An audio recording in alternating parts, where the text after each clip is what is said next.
when you thought it was over. Better keep goals on different types of. Don't keep your focus, feet below. Your hoe is an enemy, so keep yourself cautious. Never see me strike like that. Y'all never ever been hit like that. I'm built like that, Hakeem like that. I'll never ever lose, I've been like that. I was born to be at the pinnacle. I can't go back down, gotta win it all. Let everybody know I'm invincible. I'm not afraid, baby. We're for you, no matter what. I won't back down. I'm not afraid. I'm here and I ain't going nowhere till I reach the finish line. Won't give up, no, I will keep on fighting, winning right here by your side.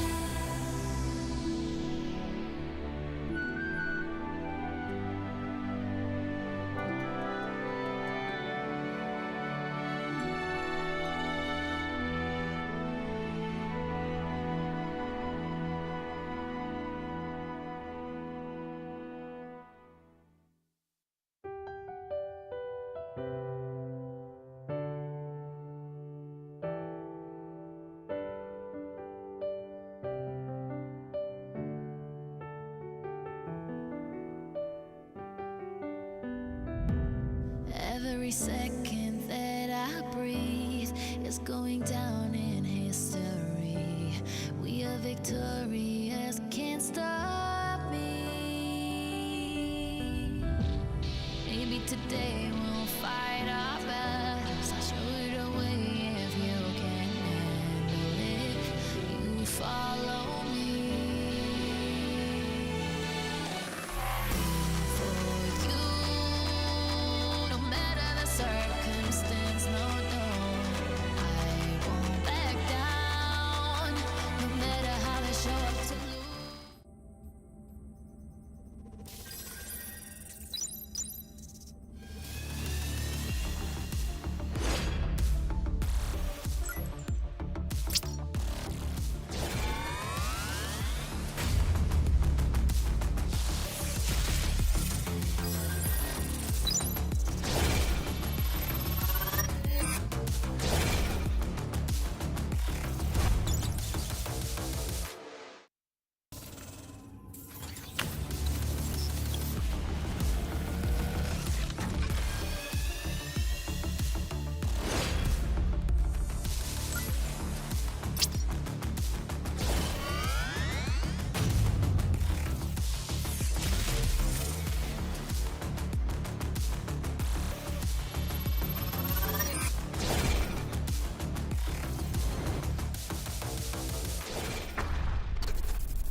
racing experience.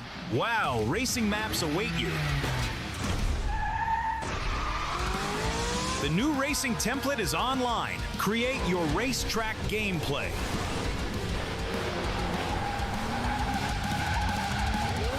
Navigate the forest racetrack. Unleash your racing passion. Surpass your opponents. Become the king of speed. Unlimited speed. Ignite your passion for speed. Play WoW now.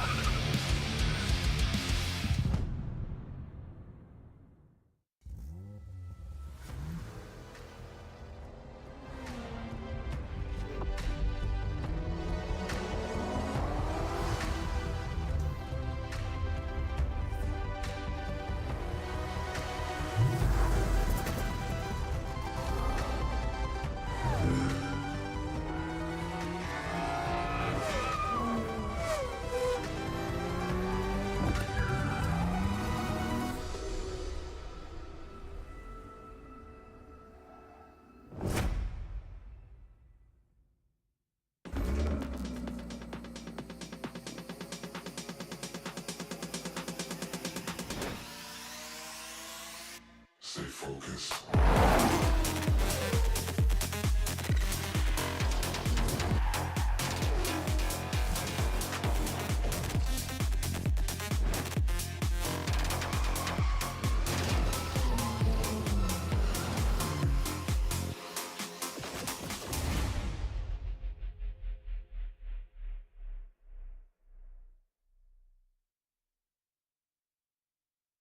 The world converges. The race to be the one begins. The 2025 PUBG Mobile Global Championship will be held in Bangkok, Thailand from November 24 to December 14. The ultimate stage where legends are forged and champions are crowned. Let's dive into this year's updated format. The journey starts with the Gauntlet, a high-stakes 3-day stage where momentum and pressure peak from day one. The top 7 advance directly to the grand finals. Teams ranked 8 through 16 head to the group stage. Also new, Rondo replaces Sandhawk in the map rotation, starting each match day. After the Gauntlet, the PMGC continues with Group Green from November 28th to the 30th and Group Red from December 2nd to the 4th. 32 teams are split into 2 groups of 16. In the group stage, the mission is simple. Finish in the top 3 of your group to secure a spot in the grand finals. Play 4 through 11 and you get one last chance to stay in the fight. Land in the bottom 5 and you're eliminated. Once the groups are over, the final 2 grand final spots are determined in the last chance stage. 16 teams compete over 2 days on December 6th and 7th with no room for error. Only the top 2 keep their dream alive. After the PMGC League concludes, it's time for the final 5, the grand finals, the best of the best. 16 PUBG Mobile teams, including the host country, invite. Prove they are the one. The epic conclusion takes place from December 12th to the 14th. Who will rise on the road to glory, claim the crown, and take the lion's share of $3 million prize pool? Who will write their names in history? The journey to greatness begins here. Welcome to the 2025 PUBG Mobile Global Championship.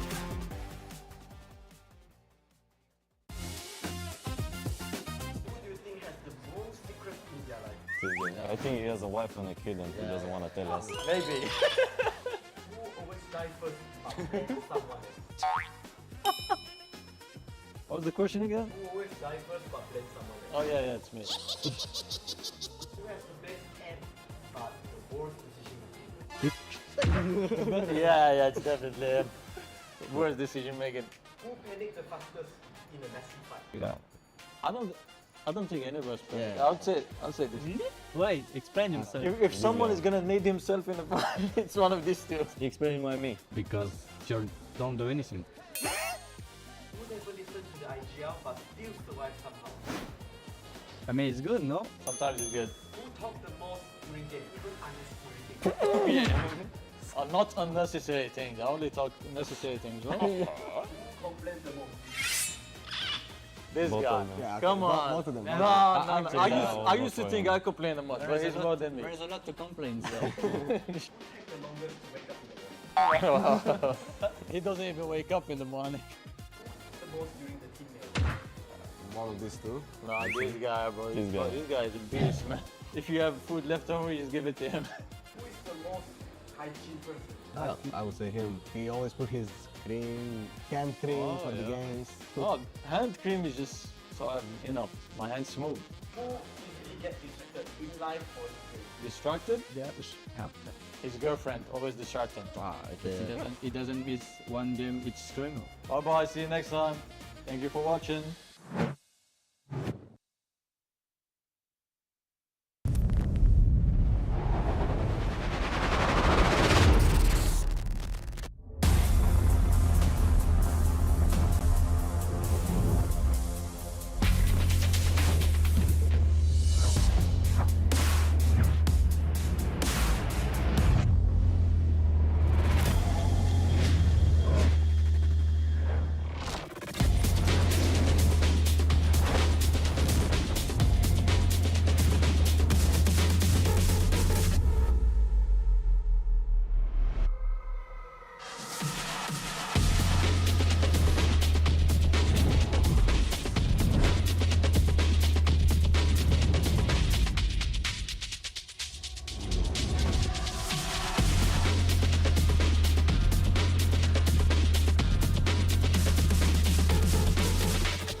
Onları çok vurduk grup aşamasında. Biz olmadığımız için bence çıkma ihtimalleri çok yüksek. Soru geliyor.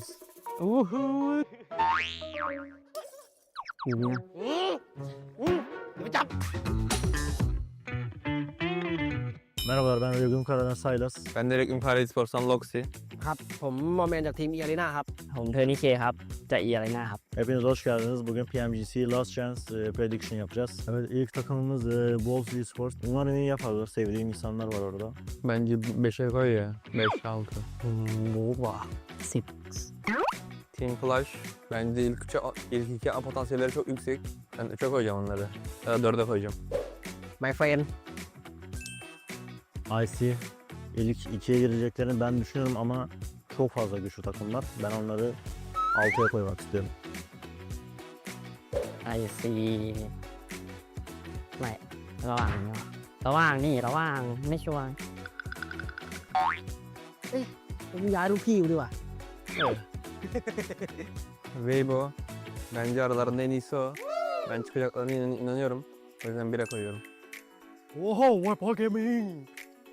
เอ้าเฮ้ยว่าตัวเนี่ยของจริงคิงเอาไว้เลข2ดิเอาไว้ตรงกลางสิไม่อย่างนี้อ๋อโอเค Genji. Sadece Satan'ı biliyorum oradan.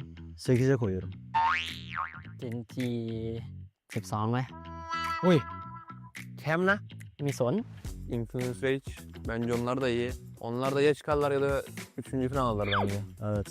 Ben F Blues gene ve Brezilya takımı. Brezilya'nın eğimi bence çok iyi. Ama Brezilya'nın en iyisi değiller. Archer. Bence grup aşamasında iyi oynadılar. Alter Ego. Saçmalama. Ben buraya koyacağım. Ben çıkacaklarına inanıyorum ama dediğim gibi yine çok fazla kendini kanıtlamış ve çok iyi takım olduğu için 9'a koyuyorum ben.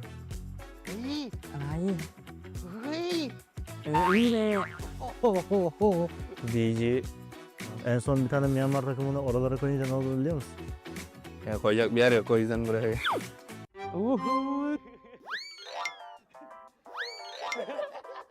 Team Falcon. Bir kişi potansiyeli çok yüksek. Rauf'un oyun bilgisinden kaynaklı. Araya koymak istiyorum böyle. ya Duelens. Biz olmadığımız için bence çıkma ihtimalleri çok yüksek. Onları çok vurduk grup aşamasında. Bu IG ile BG'nin arasına koyuyoruz. Şuraya. ดูไม่ได้ว่ะเถอะพี่อะ Türk takımı. Yani yer kalmadığı için en alta koymak da istemiyorum. Bence 16'ya koyalım. Yanlış anlamasınlar. Başaracaksınız, inanıyorum size. ซับผมคิดว่านะ8นั้น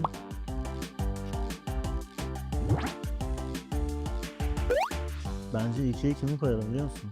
Bence Falcon 2'ye çekelim. Hayır bak şöyle yapalım. Ver bana koyun, INF'nin yakınına koyun dedi. Soru geliyor. สามทีมเพราะว่าโค้ชบอกอันนี้มีผลไม่รู้ยังไม่ได้ดู อันนี้ให้เสื้อไว้ อันนี้เพื่อนรัก Bizim sıralamamız bu şekilde. Umarım herhangi bir takım bizi şaşırtmaz. Şaşırsa da herhangi bir şey değişmez bizim için. ก็อย่าลืมไป พิทิชั่นกันด้วยนะครับ เพื่อรับของรางวัลนะครับผม Görüşmek üzere. บ๊ายบาย บ๊ายบาย BG พี่จี บ๊ายบาย บ๊ายบาย Miruk Desamjen. Миний хэд дэлхийн аврал болоод хүрээдэг үлээ заа юу?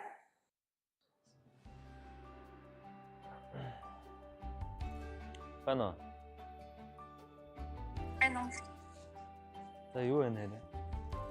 Тэндүү зэлэгэлэдин. Юу юм? Лигээс финал хайрхийг авсан. Тийм үү? Бис Монday. Авраг авч ирэх явдаа. Бис Monday. Баян хүрээ. Баярлалаа. Тэгээ 3 удаа яг ногоон бүрэлдэхүүн байгаа. Тэгш тиймээр. Дараагийн тэмцээний хизээ яриа. Финал нь 12-наас 14-ний хооронд. Miruk Desamjen. Миний хэд дэлхийн аврал болоод хүрээдэг үлээ заа юу? Ихтэй шүү заа. За хайртай шүү. Амжилт. За. Баяртай.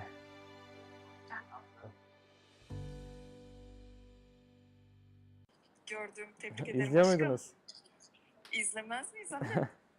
Nasıl heyecanlı Ellerim mıydı? titriyor, Nasıl titriyor? Nasıl titriyor? Alo anne sesim geliyor mu? Alo geliyor anne. Ne yapıyorsun anneciğim nasılsın? İyi aşkım sen ne yapıyorsun? İyiyim ben de. Maçlar bitti. Böyle bizimkilerle Gördüm anne. Gördüm, tebrik ederim İzliyor aşkım. muydunuz? İzlemez miyiz anne? Nasıl Ellerim heyecanlı titriyor, mıydı? Nasıl titriyor? Nasıl titriyor? Valla. Biz burada Vallahi çok bir şey yoktu ya. Yaptık. Şükürler olsun çıktık finale. Ama aynen şükürler olsun. 2-3 fark etmez. Evet. Siz ne yapıyorsunuz? Çok Nasılsınız? güzel. İyiyiz anca bileğin yanındayız. Oturuyoruz. İyi. Çok özledim sizi. Uzayı babam abimi seni. Ben de seni çok özledim annem. Canım annem. Şeyler ne zaman başlıyor finaller? Finaller 12'sinde galiba. 12 sonunda galiba. O kaç gün sürecek? 3 gün mü? O da 3 gün evet. Ona hazırlanacağız önümüzdeki süreçte. Tamam annem. Tamam çok anneciğim. böyle bir şekilde sakin oynayın. Tamam anneciğim. Var mı bir isteğin? Yok aşkım Tamam dikkat et anneciğim kendine. size çok dikkat edin. Çok seviyorum sizi. Tamam çok seviyorum ben de seni Hadi aşkım. Çok anneciğim. öpüyorum. Hadi git gelin görüşürüz. Tamam görüşürüz Bay bebeğim. bay. Bay bay oğlum.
racing experience.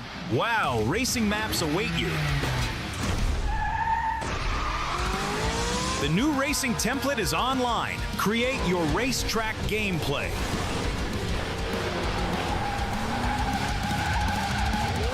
Navigate the forest racetrack. Unleash your racing passion. Surpass your opponents. Become the king of speed. Unlimited speed. Ignite your passion for speed. Play WoW now.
Siapa yang paling pintar ngendop di tempat-tempat yang aneh?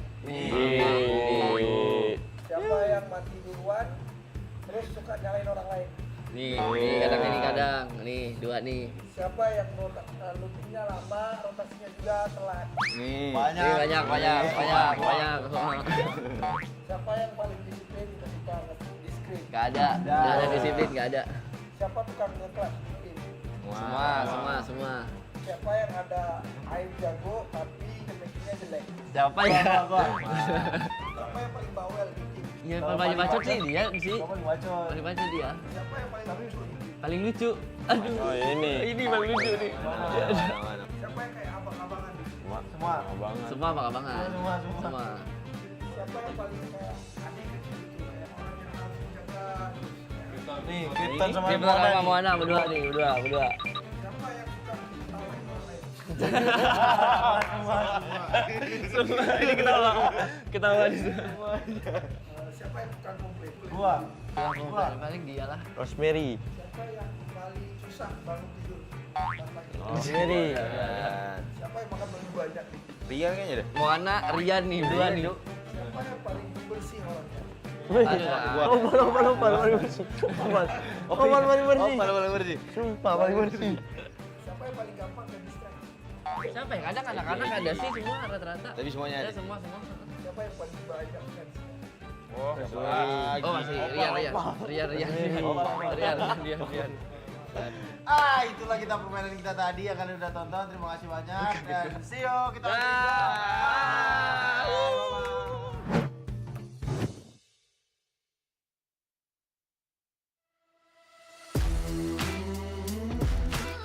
My name is Call77 and I'm playing for Team Falcons. Since 2018 when it came out, I started playing the first day. Maybe like a year after when the PMGC came out, so I practiced, I tried to get into a competitive team, but I was also like underage, so I couldn't play. To be honest, it's my mother the most, because she supports me and everything, and she watched more tournaments than I watch, and she knows more players than I do. So yeah, she always pushed me. At the start, like my parents were like, "Nah, finish the school, blah blah," but now they support and they watch even more than me, and they follow the competitive more than me. Yeah, she would be mad, and she would say, "You know, you have to do this, you have to do that. How can you not kill this guy?" Blah blah. I think aim comes by like training, but the thing you cannot get like by training is mentality for sure. You just have to be strong in your mind. Like you need to understand that sometimes you need to lose, sometimes you're gonna win. Like most of the times you're gonna lose, but when you win, the wins are gonna come. You actually need to grind and you need to like give your life in this game so you can achieve something.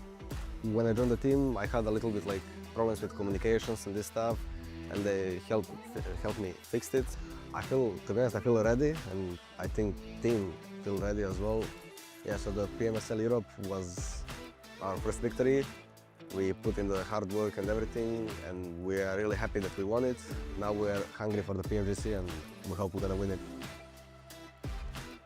I want to thank everyone who follows us and support us. Also, guys, whoever wants to join competitive, you need to keep grinding. You can't stop if you want. And also, yeah, we came here to win, so get ready. Gördüm, tebrik ederim İzliyor aşkım. muydunuz? İzlemez miyiz anne? Nasıl Ellerim heyecanlı titriyor, mıyım? Nasıl titriyor? Nasıl titriyor? Alo, anne sesim geliyor mu? Alo, geliyor anne. Ne yapıyorsun anneciğim, nasılsın? İyi aşkım, sen ne yapıyorsun? İyiyim ben de. Maçlar bitti. Böyle bizimkilerle yedim. Gördüm anne. Gördüm, tebrik ederim İzliyor aşkım. muydunuz? İzlemez miyiz anne? Nasıl Ellerim heyecanlı mıyım? Nasıl titriyor? Nasıl titriyor? Vallahi.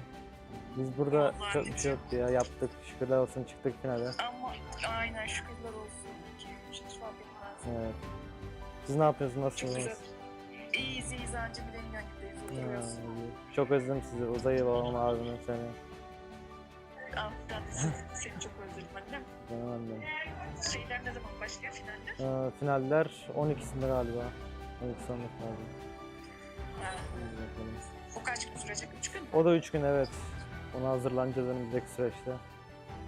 Tamam annem. Tamam çok anneciğim. böyle bir şekilde sakin oynayın. Tamam anneciğim. Var mı bir isteğin? Yok aşkım, Tamam dikkat et anneciğim, kendine. size çok dikkat edin. Çok seviyorum sizi. Tamam, çok seviyorum ben de seni Hadi aşkım. Çok anneciğim. öpüyorum. Hadi dikkat edin, görüşürüz. Tamam görüşürüz Bye bebeğim. bye. Bay bay oğlum.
Tonight, every moment is a battle with fate. Every rotation is a question. Every decision is a risk. And every mistake, a dream fading away. It's not just 2 tickets to the grand finals. It's not just 8 dreams trying to stay alive. It is 64 of the best players in the world fighting to reach the grand finals of the PUBG Mobile Global Championship. only 2 will rise. 14 will fall. No resets, no lifelines, no second chances on the final day of Last Chance.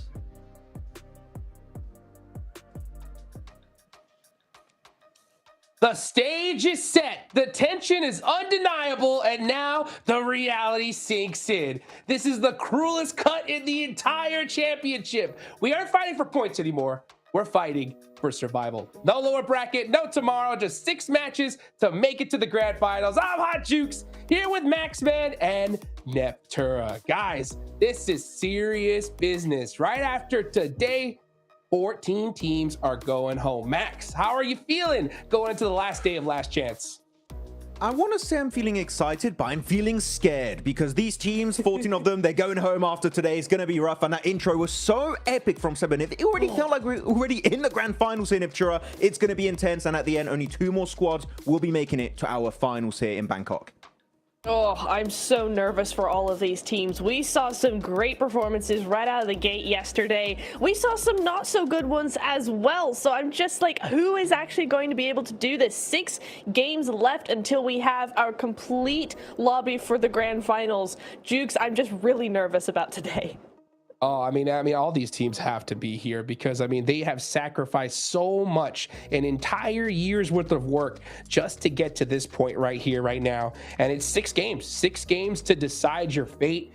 You got to come out the gate swinging, Maxman, especially because we're going into Rondo. I need you to break it down for everyone out there, just how important this first game is. I mean, this first game is going to be so important for literally every single squad, especially we did see during the interviews yesterday, everyone seems like they want to commit to the Rondo hot drop. And we're going to be seeing here, Test Track Neox Factory, you can see on the minimap, there's a big clump of teams over there. And it got so absolutely wild. And I'm not going to lie, Niptra, I think this is the biggest hot drop in PUBG Mobile esports history. And that could only happen here on Rondo. It really could, and I don't disagree. I think this is the biggest one we've ever seen, and what a start to the last chance it was. I'm really hoping we see that again just for the pure entertainment value, but, you know, it's not just that value that we're looking for as well. It's all those points that it's possible to get at the beginning of the first game. I mean, that is going to be a massive, massive boost in morale for any of these teams. I mean, we were looking at, you know, Alter Ego winning that first game, and then, you know, they're still top of the leaderboard coming into day 2. So any one of these teams that might have fallen off a little bit yesterday, Inner Circle, Falcons, Burmese Ghouls, Wolves, any of them could have a really good game, really good hot drop in this first Rondo and be set for the rest of the day.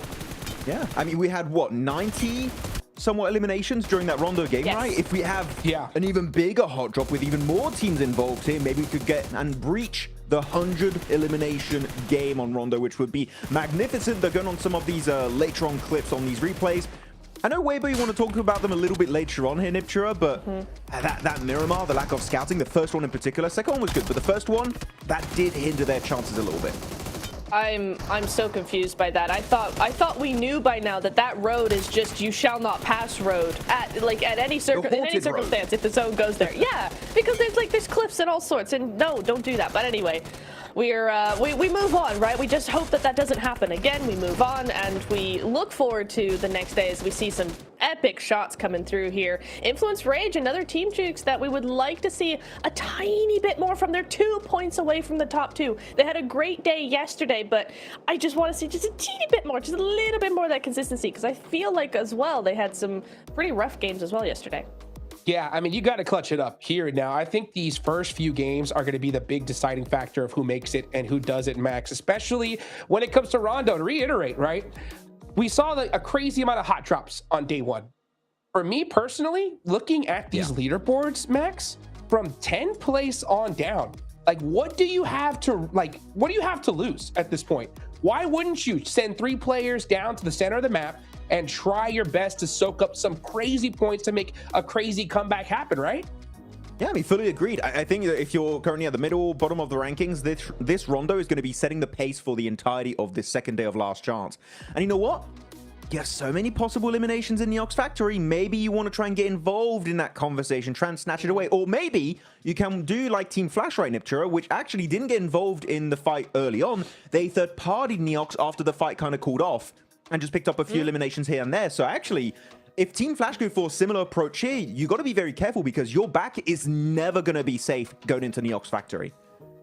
No, that's a really good point, especially when, you know, you've just come off of a hot drop. Yes, you might have a lot of loot, but at the same time, you're wounded, you're trying to bandage up, you need a little bit of time to reset. And if a team like Flash timed that really, really well, that could spell the end of any of the teams that survived the hot drop. So it is really nice to see some teams be opportunistic in that way, and I wonder if we'll see more of that going into this first map. But we've got to keep in mind, Ultra Ego won the first rondo of yesterday. They're currently in the lead, healthy lead, 58 points currently. If they do it again, Hot Jukes, if we see another chicken dinner with maybe a few more eliminations this time on rondo, they're going to look so comfortable, so confident for the rest of today. So Ultra Ego, actually, this game, not really involved in that hot drop in Neox. And if they do get that chicken dinner, boy oh boy, Ultra Ego are going to be looking so bloody good for these 6 matches. Oh, it could be a wrap in game number 1. Like, I'm not even kidding. I mean, we've seen so many points get soaked up here in Rondo. I mean, it's possible. It's possible, right? With how crazy it's going to be, I'll tell you what, there's 2 teams in particular that I'm really keeping my eyes on here, right? It's Burmese Ghouls and Weibo Gaming. You know that come Aaron Gale time, Weibo definitely going to bring it back. I feel like we're trying to just steal Blank's vibe at this point. You know, we're saying the Burmese Ghouls too much with that deep voice. But no, Burmese Ghouls, you know what? I'm actually so impressed with this team because this is a team that I feel like some people had mild expectations with going into this PMGC season. And I feel like Niptura, they've just been getting so much more confident as every single game happens. And you can really see on Arango, as you already said right there, Hodrix, they're looking so powerful. So, hey, Burmese Ghouls, keeping the hopes of Myanmar alive once again and making it to the grand finals would be one hell of an achievement. It really would, and I feel like as well, this is one of the good things of actually going through every single stage, right? Because if they had gone straight to finals, I don't think they would have done as well as if they can go through last chance and go to finals that way, because the confidence we've seen out of them growing and just then getting far more comfortable has been really, really nice. You know, put that upside of Weibo. I feel like actually this is the flip side, is Weibo have struggled having to go through all of the stages. I feel like, honestly, like we were talking about it, right? It's like, what is going on with them? Because they're super inconsistent, but when they have a good game, they have a really good game. Yeah. They show us how smart they can really be. And I really honestly feel like it's a second guessing of the IGL, because the players can rally as long as he makes those decisions really quickly, but you can see where the decisions come really, really late, and even though the execution of those decisions is good, it's either the wrong decision or they just come way too late. So I really hope that Weibo are able to actually just kind of rally a little bit and get on with it and get those decisions done. Go with your gut. I know what the issue is with Weibo, guys. I've cracked the code. Is the fact that they only get second place. The Sook curse is real. They only get second place. Weibo, no, if they can get a win, Hot Jukes, they're qualifying. They need to break the curse right now in the last chance. Oh, let's see if they could do it. But you know what, guys? Before we get started, we got to give a big thank you, of course, to the Infinix GT30 series, the official gaming phone of PMGC 2025. Engineered for precision, performance, and victory. Empowering every gamer to hashtag be the one and hashtag outplay the rest on the global stage. Thank you, Infinix, everybody putting this together. It's been a long road to get here, and we only got 6 more matches left. And you know, we've been talking about it from the get-go here, how important these first few games is, Max, because if we see a couple teams create such a large point gap, it is going to demoralize this lobby towards these last few games entirely, right? So one thing I'm really looking forward to is seeing the adaptability of squads, right? I don't want to just see teams like play the normal game and hope for the best. I want to see them adjust their performance to try and get top 2, because it's top 2 or nothing, right? Yeah, exactly. I mean, actually, I'm really happy you bring up that topic about adaptability. One team that I want to see adapt a little bit more in a significant fashion is Loops. Great first day, right? Currently in 4th position. But they're all about the eliminations. And you know what? Eliminations alone aren't going to carry you to victory. They're not going to punch your ticket for the grand finals. Loops, more late game finishes. Top 5s would just make me so happy for Loops. I mean, Rafina was an MVP right yesterday, which is unexpected for me at least, Niptura. So Loops, if we see them increase that survival time just a little bit more and keep fragging out the way they were doing in day 1, I think top 2 is definitely in the cards for this squad. I really agree with that. I want to say as well, you know, another team I'm kind of looking for is going to be sort of Inner Circle and Wolves. Falcons as well, they get an honorable mention here because Falcons and Wolves, both of them had a really great Miramar in one of the Miramars, but the rest of the games, we didn't see that much from either of the teams, and so I'd like to see just a bit more presence. I think that's something I keep repeating over the stages, but it's true, right? You want to see this presence in these games in the late stages because it's not necessarily aggression that we're looking for, because we don't want you to be rash with it. We don't want you to just go in guns blazing and that's it, right? We want you to have presence. It's aggression in how you challenge teams and how you maneuver teams and how you set yourself up in the circle. It's not always aggression, meaning just pushing teams. So for me, presence is a huge factor, and so far we haven't seen that much from Falcons, Wolves, or Inner Circle, which is crazy to say because Inner Circle, I feel, when they play very well, has some of the best presence we've seen globally. So for me to have to say, hey, Inner Circle, you need to step up the presence game here is really strange for me to say, but it's true, especially in this final day.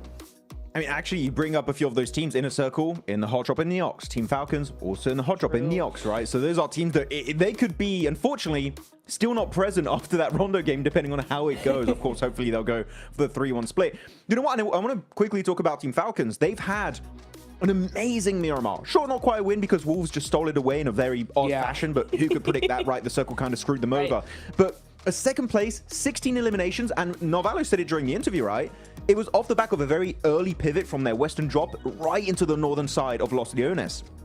And by doing so, they don't lose players. And this has been my biggest gripe with this team, Niptra, is that they keep losing just one player, sometimes two players on that transition.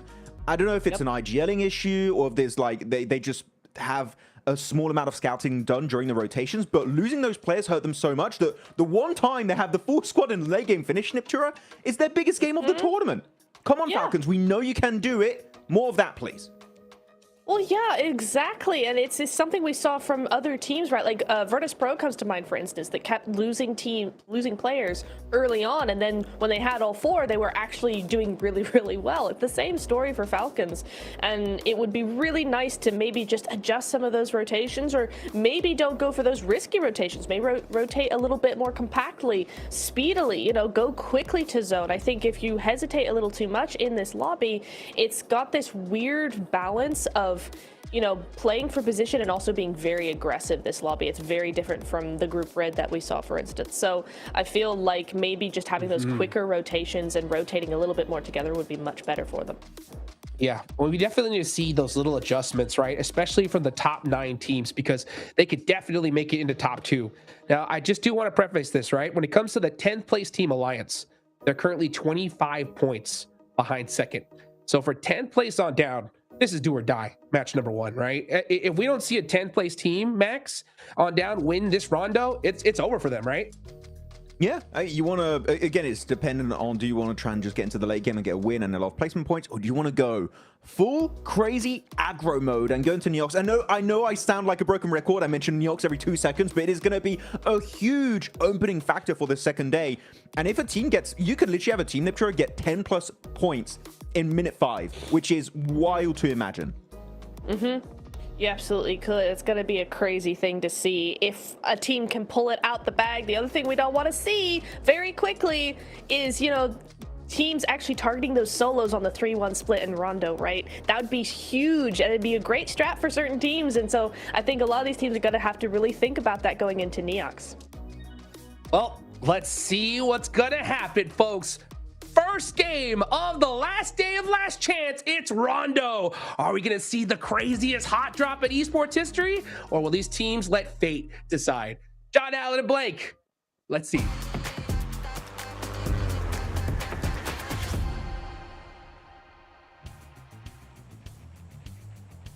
Oh, it's feeling toasty today.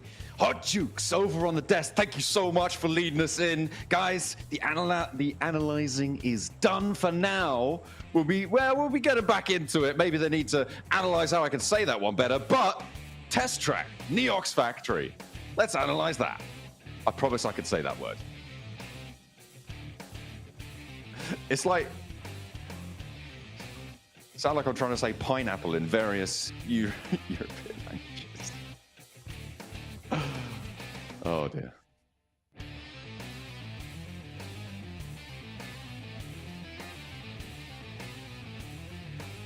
Oh, I think there you go. You're actually absolved of all of that. You're absolved of all of that. Yeah, you're absolved of all of that. Well. Yeah. Okay. It just sounded like you're fine with yourself. What happened there was basically like a small raccoon came to my room and just like wrapped himself around the bike. It was not my fault. Let's talk about the hot drop because it's happening right now. We can talk about your raccoon later because Arcred drop it onto Neox Factory. They're popping off on the rooftops already. It is going to stay toasty here. Ramsey's around the corner, finds the first with the auto shotty as well. Pops the reload, looks for more, but is set down across the way. Hardboy wants to control the angle, may be able to find the defense on his teammates. Loops are here as well. Weibo wants to play the top of the tables, all desperate for that Ascension, and Snowix. 2 more rounds, 1 more shell. Not gonna matter. Pick up a resupply there. Is able to finish off 2 points early for the Boars. But Weibo in a circle. Geeke, Loops all sit around this area. You can see though the flash, they didn't care for it. They did not care for it. So it was still a pretty big hot drop. Not the hugest we've seen, but still a lot of teams dropping here. And it seems to be teams and squads that really want to shake things up a little bit. Weibo is definitely an interesting one. I think Weibo is probably the more interesting out of all of that. It's very rare to see Weibo actually drop towards Neox. So a little bit of extra aggression from this team is curious. Now, yesterday, if they were watching back the games, they would have seen that the Flash actually got quite a lot of points off the back of Neox Factory, just as like a solo or a duo who were just holding out players as they attempted to leave from Neox. They are now just down to Order, but I think that if you want anyone, it will be Order. Yeah, and they'll be getting themselves back up very, very quickly. Off on the recall. Meanwhile, Wolves over on the northwest side of all of this chaos, close towards test track. Doran on the inside. No elims yet, but a knock found. Not going to find the rest, though. And that's going to be Geeke. Can get back up to 3. The Wolves denied an opportunity to earn some points in a circle, losing another. The Boars doing pretty well so far on this hot drop blank. They've got 4 elims on the cards. And Seven actually has highlighted something very interesting about this hot drop. He's put in our group chat. The 7WG, by the way. We're in a group chat together. No big deal. But the Falcons, they've backed off this hot drop. Yeah, they opted not to go for it. They headed down towards the southeast side, towards Tuling. I mean, to be fair, the Falcons have been losing this multiple times. So why risk it? Try and just play that late game. I think that the Burmese Ghouls, right, they're in 6th place. They're doing fantastically well from that position. How to find this Elim? That's the real question. But I think Falcons need to play more like the Burmese Ghouls. I think that you play to your strength, and Burmese Ghouls' strength is that as a 4, they're really good. They can close out end games. I think Falcons are kind of similar. Burmese Ghouls, you don't see them hot dropping anyone because I don't think that they're extremely confident in their 4v4s and in closed spaces. But when it comes to controlling area, I think they love to do that. So yeah, I think for the Burmese Ghouls, they make the right choice there to continue playing like that. And Falcons, if they are able to emulate, they'll do well off the back of it.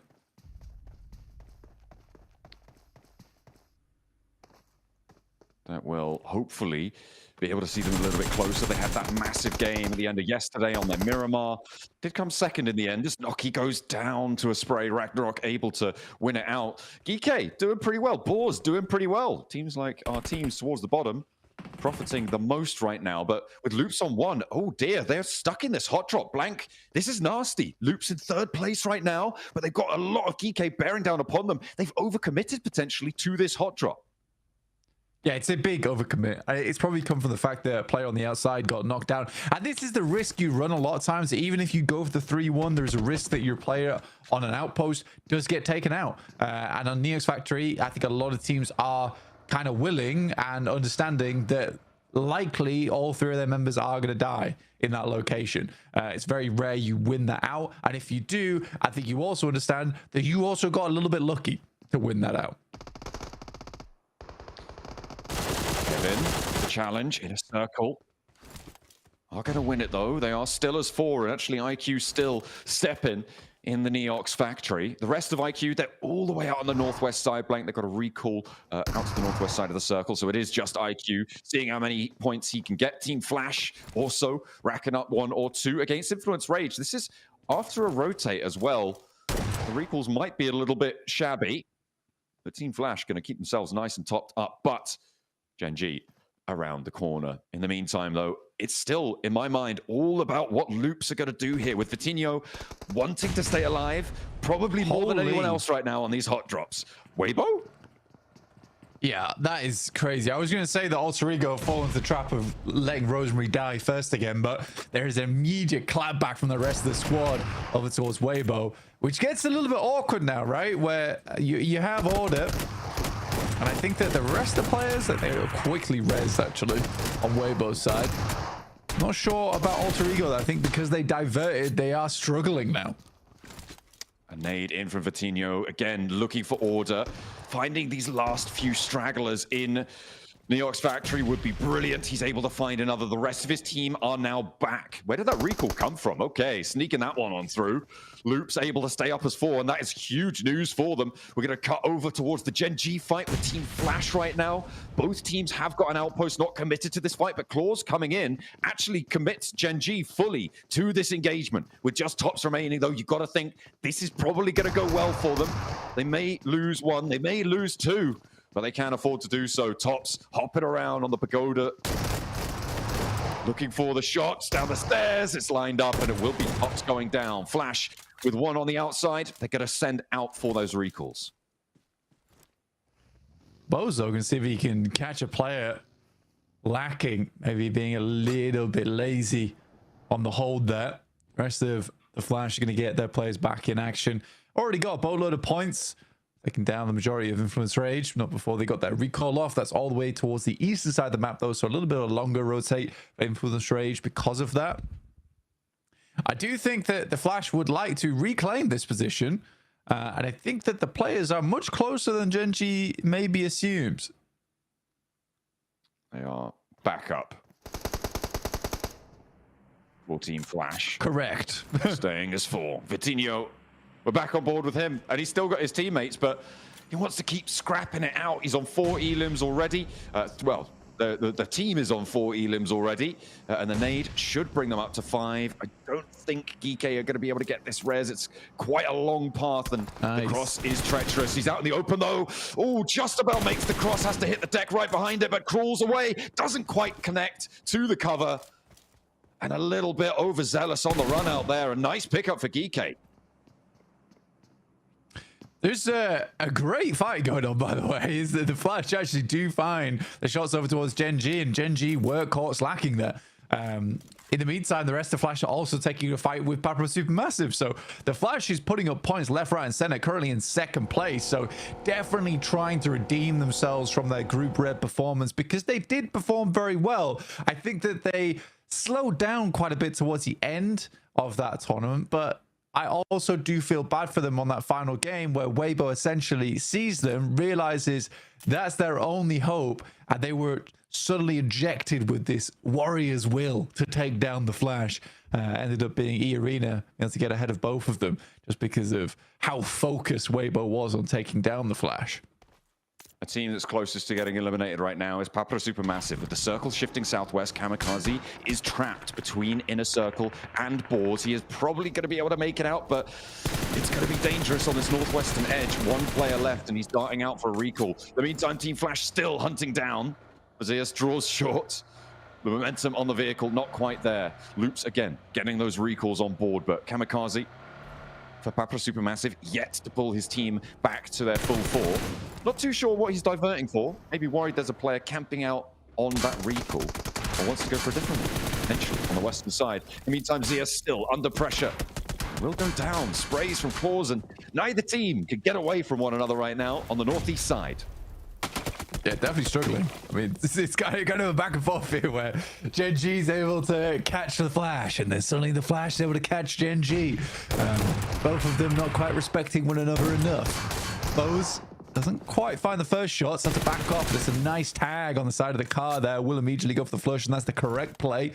Does limit the Flash's potential. There was also a shot down the hill, which leaves Zeus high and dry, and now Win needs to send out very quickly. If they can get ahead of this, though, they can get over towards Bamboo and actually pick themselves up the recall in front of Genji. But they got to be quick. That's what they're doing right now. Win is already on his way. Genji not quite close enough to stop it. EK, they've got 6 elims so far, Blank. As the recalls do come through for Papara Supermassive. They were branching out to the recall just northwest of Yaotin. And they will play in there rather than playing up from the northwest side. I suppose you know there's a lot of teams around that area. You want to rotate further south. Why not do it as one? Save the damage from the blue zone for the rest of your roster. Playing on that side. Circle. On your screens, you could see there's the recalls for Team Flash on the northeast side. And Genji do need to be careful on their step-in. Will not be free of danger for them. We'll see where we're going to go. A little bit closer to Stadium. Alliance in the middle. Alter Ego. Control. A recall beacon inside the zone. That is a pretty powerful spot. It's great for Alter Ego, and it's going to be great for picking up stragglers as well. There isn't all that many in this squad at the moment. We have 64 players, which I know, very surprising considering the amount of limbs we've seen go through on our screens. Weibo is rotating off towards the western side of this ridgeline. Fair enough to them. And the Burmese ghouls once again taking advantage of this big old stone pillar. Just seems to be like a lot of teams are starting to realize how strong these things are. Very good at isolating sightlines. You can also wrap around it multiple times.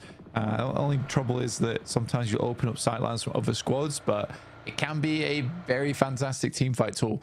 Looks like they are backing off. Godspeed does have an anchor off towards the eastern side of the circle. It is in the fields. To be fair, I've not really talked about this too much, but we are heading over towards the fields, by the way. We still have Stadium in play over on that north side, which has a recall beacon right in the center of it. It's a bit awkward to get in there to get that done as a solo. But right now, yeah, I think the fields are such a tremendously awkward area to play. Alter Ego is attempting to contain more than, I think it's 2 compounds right now. I believe it's 2 compounds that are holding around the recall beacon. So they have the majority of control.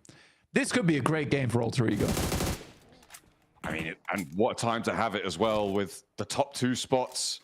So hotly contested. Remember, there's only 6 matches to play today. Getting a massive dent in your tally would be brilliant. That is what teams will be looking for. Big matches here. And for a lot of teams towards the bottom, right? Obviously, with Alter Ego being a center point, we're talking about them. But for a lot of teams towards the bottom, this is the last chance to come up big in a match and jump up to even give yourself an opportunity to chase towards the top 2 spots. I mean, for Geeke, 6 elims at the start. It's great, but they need to get, 20 pointers here in order to jump back into competition. It's just not happening in my eyes, though. It's really not. And on the east side, they're going to have a tough time pushing past both Burmese ghouls and Team Flash. I think my biggest issue right now is that the Flash has 6 elims, Alter Ego has 4, and a strong spot. And the Flash, I feel like they're not slowing down, they're not stopping. They're starting to cut ahead. Even the teams that I think would be chasing is like Weibo, for instance, and they've got that strong position over towards the western side. Great shots from Flash again. Bose takes down Kevin. Geeke kind of backed off that position on the northeast side now. Definitely struggling. Even Burmese ghouls getting involved over towards Geeke. But yeah, I think the Flash is just getting ahead. And as our Alter Ego, I think Alter Ego maybe even gets the chicken dinner in this game. In which case it becomes so difficult. Because even the teams that are down towards the bottom looking to chase upwards, they're not in the best spot to do it. That is rough. That's a very hard shift. But even so, Weibo in a circle, 2 teams that are towards the top of the tables anyway. I think the bottom of the tables are just sort of bowing out now. Maybe. Geeke, though, going out with a bit of a bang against Team Flash on this one. 6 elims found.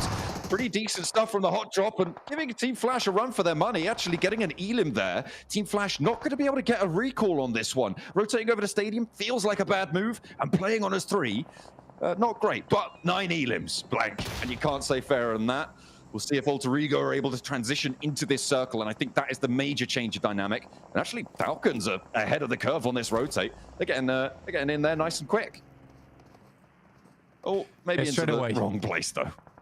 Yeah, I mean, you're attempting to just kind of get ahead of the curve here. But for the Falcons, this was very much what I would like to call an alter ego push there, right? Or an inner circle push. You just send it sometimes. Sometimes it doesn't work. In that case, it absolutely did not work. We're down to one player on a sliver of HP. It's awkward. Arcred, Mapra Supermassive, again, two middle pack teams clashing at the moment. Arcred definitely in the driver's seat of this fight. Easy for Bad Boy. Ooh, takes a lot of damage from the nade, but not nearly as much as Glory. Kamikaze with the nade. Last player to stand for Mapra Supermassive. He was able to pull them all back up earlier on, but will it all be for naught against Arcred here? Easy for Bad Boy. Ramses playing the rock. Kamikaze has the info from his down teammates. There's a player up top, but he can't handle it. Too confusing, and Loops are here to party too. Easy for Bad Boy, you can't waste any time now. Loops are going to run you straight over, protect their position on the table, and try and catch up to Team Flash, who are streaking out to a lead. Ramsey's backing off here, but is going low on the sidelines. Some great nades at the moment from Loops. But it is 9Z Globan also joining in onto this one. Alter Ego finding shots over towards the Burmese Ghouls. That's with two players as well. That's a really fantastic hold from Alter Ego. It's very rough for them. Nades over the loop from 9ZG. Ravinia caught out on the smoke peak there, able to find the back of an enemy. Spray down at range with the auto shot. He turns in for more. There's an off angle. He's all at 360 spin right now, but only just about able to be handled. Remix now looking for the challenge, and Loops may be drawn short. The picture is with the Burmese Ghouls and Alter Ego on the bottom right of your screen. Is Fitin jumping on through, and Arcred able to find the last player of Loops. They will fall down. The chase is stopped short, and Arcred the ones to do so. 9ZG as well played their part. It's a lot of teams towards the tops who are straggling. It's all really up to Weibo to catch Team Flash as Alter Ego have fallen. Yeah, Burmese Ghoul able to get the final point. Again, I think that it's greedy. It is classic Alter Ego greed. They send a 2-2 split. They leave two behind over towards that building, hoping to catch players coming in. They send two up front to try and challenge for Weibo's position. It was too much. It was way too much for Rondo as well. It's likely by the time you get in towards this end of the game, it's going to be four-man squads. You're not going up against two-man squads like you would in Erangel. It's four-man squads that will be coming in. There aren't really stragglers at this stage of the game. They're usually cut out around stage 3, stage 4. When you get to this point, it's the survivors of the lobby that are coming through to battle you out. So I think for Alter Ego, there was two options there. There was option one, which was to fully send it over towards Weibo, try and control that eastern side position, knowing they're likely having a split over towards the west, or you hold all four over towards the building on the east. They did neither. Again, it is happening too frequently now. That I'd like to see. I think we've complained about it so many times. Even Alter Ego know it exists, know it's a problem. Why is it still happening? And they still get 8 points on the match though, Blank, and that may be enough to just keep them ticking over. The question is, how far can Weibo go? Because they are in command right now. A center position on this circle, controlling a lot of the open area in a circle with that chance as well on the western side with a decent chunk of it. I don't think Burmese Ghouls make it out. It's a question of who picks up the rest of these points. Can anyone stop Team Flash from earning double digits, going even further beyond than that, breaking their limits? On that northeast side, though, they do still have to push in, and they do, crucially, only have 3. Still possible, though. Still very possible. I think for the Flash, the amount of times they've gone down this game, and the amount of times they've picked themselves back up again, it's actually quite admirable how far they've got into this one. And with 9 elims, no less. Weibo, though, genuinely from this spot, if they continue playing smart and playing clean, they could vault towards the top side of the table. Depends how quickly Flash get there, though. Flash on the double digi, looking for the elims. Wolves looking for more as well. They will hold the run out from Gen G, who are eliminated. 2 knocks, but that's not really going to be capitalized on here. Inner Circle thought maybe, oh, we'll go for a third party. Team Flash actually running up into this is probably a wise decision. Wolves will still be a little bit lacking, might be the softest fight they'll find, and actually getting ahead of them is great, but the healing is going to start, and they need to be faster. They need to go a little bit quicker here, and the time is starting to run low. There's third party shots coming down from the Boars as well, out to their east side. Bows waste no time. Pops is clipped on the sidelines. There's angles. There's just not going to be anything, though, for them to find, and 10 points will be what they see on their tally at the end of this one. 66 and 64, our top 2 teams sit, but Weibo looking to mount their assault. Yeah, that's so sad for the Wolves. Like, what is Flash doing over the ruining Wolves this game? That's a straight up Virtus push. I did not like that. I did not like that at all. Weibo, on the other hand, oh my god, things just opened up in a big way for them, like a real treasure chest right at the center of the circle. They are staring at the goal. The question is whether it's cursed or not at this point in time, because they've still got to make it through and win that chicken dinner, which seems to be a little bit of a difficulty for them. They're on 8 elims right now. Blank puts them on 57 points, leaving them 7 points shy of Team Flash. So it is an elim extra and a second place, or a full chicken dinner that would see them over that boundary. And they are really still looking pretty solid here. You imagine they're going to be able to farm some points from Boars on the north, potentially, from Alliance on the east, maybe. Looking out on the south side, there's a hunting ground out there too, because Federal, the Lone Ranger for Influence Rage, trying to keep them in the running, as well as 9ZG, the full squad. Going to be looking for a rollout too, so points to be earned here for Weibo. If you asked me yesterday about midway through the day, I would have told you that it's very unlikely we're seeing a second PEL team getting in towards the grand finals. But I think genuinely right now, it looks possible. Weibo's being a lot cleaner this game. Less mistakes seem to be happening here, and they are focused. They look laser focused on this match. Very, very clean fights, very clean holds on the areas that needed to be looked towards. I think right now, I like this 3-1 split they're going for. I think they understand there's a lot of teams that want to work their way through on that south side, so they can deal with that first. Our creds, yeah, they're going to go down there. And the placement points start to kick in now. For all our lone survivors, that's potentially big news. Single points can make all the difference. Influence Rage lose their final player. We were wondering how long he was going to stay alive, and Federal will draw short in 7th place. Our Brazilians still next to each other on the tables. Alliance picking up another point, and again, the placements start to stack up, but Weibo yet to get another elim so far. Boars and Alliance in a bit of a deadlock, though, on the northern side, and Inner Circle could change all of this, Blank. I mean, Inner Circle being on the west side, we haven't talked about them too much, but they hold a pretty strong position. I like that Noki's already moved up. I think Noki doesn't get enough credit on the team. I think a lot of people focus on Falak a lot, but I do think that Noki is an insane player. On a solo angle as well, he can be so tremendously problematic for a lot of squads, where he can get 1 or 2 elims before you even tag a shot onto him. So Noki being this close to Weibo does worry me a little bit. Made over the top, and they are looking to rack up these elims up to 9 now. And a second place would draw them even. Order with the challenge, 33Z goes down. Order taken out as well by a nade, and 9ZG not going down without a fight, but Colligoat steps on a landmine there, goes up, and Sook is able to land it. But the sprays are coming through, and Weibo have lost a player now. Inner Circle starting to take command here, Blank. Maybe it's not just one team looking to jump up into top 2 here. Inner Circle still with that chance.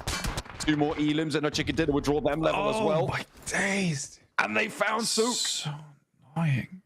So it's happened so much with Weibo. It's unbelievable. Where they'll just keep walking out into the same angle that they just got shot from. And it's happened too much that I will forgive it anymore. It's happened before, and I'm like, that's the heat of the moment. That's the heat of the moment for the boys. They're struggling. But it's just happening again and again. Funnily enough, it's happened the most versus Inner Circle as well. This is a great push from Inner Circle. Easy peasy. And like I said, Noki finds 2 before you even know it's happened. And I am proud of the boys from Inner Circle here. This is a great push. They absolutely deserve the win off the back of that. That's a nasty nade from Olio, though. Might have been able to catch that one coming, but I think he had his eyes on the inventory there. The Weibo curse. The focus on the boxes a little bit too much, but Alliance can't push over because of IQ's position, because of the backup that sits there, and because of the Boars, keeping them crunched in. But the Boars have to move now. The blue zone's going to start to move. Havlik breaking out wide. A push forwards. The fight for the middle of the tables, trying to move up. Boars on 8 elims already, Blank. Alliance only on 3. The Boars could make a massive dent in their approach as well, with a big game here. So a lot of moving parts, and teams that were really on last chance saloon in with a shot. A big nade for Snowix to open it up. Exo pulls out wide. A nade goes high for Alliance. One goes short as well. The first knock onto Snowix is there, and they step out. Get a little bit too far forwards though, and the burn bites them back. The Boars kept on the crunch as Jimmy bleeds out, sure, but this is a solid hold from Alliance. Boars a little bit trepidatious, nearly finding more, but the healing desperately needed now. I mean, this is a hell of a swing out coming through from Inner Circle as well. They are finding a lot of points off the back of this. They instantly started wrapping wide off the back, and look at that. All the points are going through to Inner Circle, and they are just shooting up the leaderboard with this one. Falak's finding that, actually finds all of them. T24 is down, but there's an immediate refrag coming through from Falak here. 16 elims on the game. Oh my goodness me, Inner Circle. What a shutdown from Inner Circle. They controlled it so well. Weibo re-peaking too bold, and they were ready for it. They took the shots, they took them down, and they kept the pressure going. What a massive, important game for Inner Circle. That's going to push them. I think that's going to put them into the top 2. I think they will have put themselves there, and that is exactly what they wanted to find. Team Flash pushed aside. That is going to feel nasty at the top, but the race is on. 2 spots left, and that is how you make your challenge for them.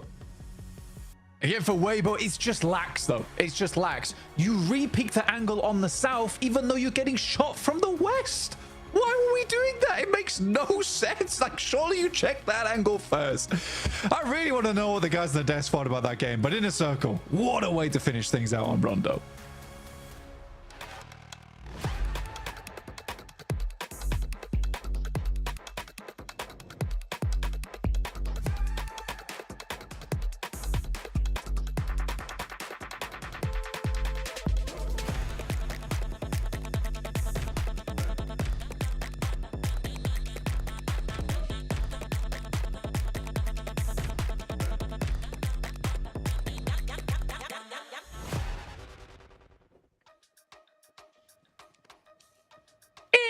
Circle, are you kidding me? 17 elimination chicken dinner off the rip. That is how you start the last day in the last chance. Neptura, break down this historical start for Inner Circle today. I love this team so much. Jokes! I love Inner Circle so much for this very reason. Look at the control they had on this Inner Circle, on this final circle here, the zone. They were able to push everybody out to the zone. Really careful with their angles. That 3-1 split coming in really clutch there. Using IQ as their anchor point, just able to just push everybody out to that blue zone, make them panic, make them not have time to make any decisions for themselves. They were just controlling from start to finish. I love this from the Max. I want to echo a point that Blank had earlier on in this tournament about Inner Circle, which is we were seeing Falak pop off. We were not seeing the rest of the team. T24, 6 eliminations. Noki, 3 eliminations. IQ, 3 eliminations. This is the Inner Circle we were waiting for, and they have showed up big on this Rondo game. And you know what? The good rotations, down to the recall, right? Neptura, they had the recall from T24 OP next to Bailey, northwest of Rondo. And that allows them to avoid any big early to mid-game skirmishes to get control of this open area on the west of these finishing circles. Oh my goodness, like the entire setup was just so well executed, like a well-oiled machine. Yep. And they wrap it up well. Like the third parties at the end there, beautiful. What I love so much is that how careful it all was, right? They didn't full send anything. They used the terrain to their advantage. They made sure that they were able to just get exactly what they needed without any risk themselves. And I love that from them. And I just love as well what we saw here is like they were backing off of the hot drop as well, like just well backing off, making sure that they had exactly what they needed and weren't getting too caught up in those big fights. So I really appreciate that from them, and they were able to actually be able to set up a much better game for themselves without all of that. Yeah, I mean, this game was just amazing. You know what? I said it already. I wish we had 2 rondos per day, man. Oh, These so matches bad. are so fun. I know everyone's been like, oh, we don't want rondo in esports. And now I see everywhere people are like, yeah, rondo is actually really fun to watch. It's actually really good. But yeah, in some of these plays, actually this Wolves push, we saw there was Genji pushing onto it, then the third party coming in from Team Flash. I love that play from Team Flash, but I mean, Hot Jukes, Wolves, that fight, not losing a single player in that engagement was literally so unexpected. Yeah, I mean, it was so clutch for them there. It's just right there towards the end. After all that fight is said and done, they try to stand her up with a circle, and Weibo just had such a beautiful position on the high ground there. 27 points, though, from Inner Circle. I'm telling you, all this team needs is to get 4 players in the final circle. And they're going to make it happen here, guys. They were in 7th place, Maxman, before the day started. With 27 points, this is going to, like, take them to infinity and beyond. That is insane. Yeah, the demons from Pakistan have arisen in this. Well, it's not the Gauls, but you know what? Well, I can steal that and use it for Inner Circle this one. But you know what? We're talking about the big squads at the top of the leaderboards getting points. Inner Circle, Weibo, Flash, you know, of course, some really good double-digit games. But Boar, Niptura, they were standing in 11th position before this match, 25 points. This game alone puts them in reach of a top 2 position if they keep getting good points on board. So Boar's perfect timing to get a decent game here. Yeah, really nice from them. Again, I mean, it goes along with the lines of what we were saying, right? That Rondo is kind of the make or break game for the rest of the day, and I really enjoy seeing Boars take advantage of that and go, listen, this is the only map that we get a second chance. You know, we get do-overs if something doesn't go quite right. We get that recall, so let's just go for it. I love to see that from the Boars. Hopefully we see that in the next few games as well, but you see the MVP, I mean, it's got to be Phallic. Of course it has to be. 5 eliminations, 11, nearly 1,200 damage on his own. I mean, that just goes to show you he was farming teams left, right, and center. Look how he's just looking into that camera right now. I know. He scares me. I don't want to be in the 200-meter radius of this guy, or you're dead. But you know what? We're talking about the teams that did so well, also just like Boars. I was actually very upset with 2 teams, and that was Weibo and especially Alter Ego. Sure, they got a few points on board here, Hot Jukes, but Alter Ego in particular, why are we doing this mid-game 2-2 split versus Burmese Gauls and Weibo? Commit to a fight. You know what? I genuinely don't care which one you pick. Commit to it as a full squad, and you might be able to actually make it to Weibo's position here. As Inner Circle, they take away first place in the first match on Rondo. What? What? What a job! Are you kidding me? Yeah, when I saw that 2-2 split from Alter Ego, right? I was like, this is a 30-point lead play here. You know, like if you got 30 points on the lobby, then you can kind of do that kind of thing and get away with it. But you don't got that kind of lead, and that lead is gone. See you later. You ain't even in first place anymore. Now you're the team in the hot seat. Game number 1. This is what I'm talking about, guys. Neptura, last chance. This is what it's all about. It is. Inner Circle were in 7th place beginning today, and in one game, they've not only got to first, but they've actually got a fair bit of a lead, right? What is that for? It's 7 points. I mean, it's not a lot, but it's more than AE and Flash right now. It's more than Flash and Weibo right now. So what a game from them. I mean, we're not going to see those same kind of numbers coming in on a Wrangle, but if they can get a back-to-back top 5, top 3, they're set, Max. I think I did see there was a little bit of a point gap being created between 4th and 5th, if I'm not mistaken. Like, getting around 10 points. There is a bit of a cushion being built here. It's not a massive one, but it's still something sizable. But what I want, Inner Circle, don't rest on your laurels. Great that you did so big a jump here on game 1, going into first place. You're not comfortable still. We need to see, of course, a follow-up going into the Erangel matches, where Erangel for them yesterday, Niptura, they didn't get too many points on board. They got like a very low elim 3rd place with, actually, was it? No. Oh, yeah, it was the 3rd place, but it was still 10 elimination. Actually, I got that number wrong. An extra 0 there, so quite impactful. But, it's going to be tough because, look, Flash getting so many points too. Weibo getting a ton of points. Alter Ego able to at least get into the mid-game stage. Erangel is going to be do or die for some of these squads. No, it is absolutely Weibo as well with that, right? They did get to the top 4 and they did get a lot of eliminations. It's just that they faltered in the last bit. But again, that kind of performance is something we want to see coming into those next games. So Weibo is still a threat here for sure. Neptune, I have a question for you. Okay. Yes, sir. When it comes to Inner Circle here, okay, the strategy, obviously, with how behind they were, right, was go aggressive, get a ton of eliminations, win the game, right? They did exactly that for game number 1. Now they're in the lead, okay? Going into Erangel, though, what do you feel would be the best bet for Inner Circle here? Do you stay aggressive? Do you try to soak up some more points and kind of segue? Or now that you got a little bit of lead, just try to stretch to that end game and conserve and get some points? What would you do in the situation? Honestly, I would ask them to just play exactly how they played that rondo, because they kept to themselves. They weren't over aggressive. They were very careful. They made the decisions they made and they stuck to them. And then those angles coming out in the end game, the timing of the end game was so on point that they cannot go wrong if they just continue to do that. So just do the exact same thing would be my advice.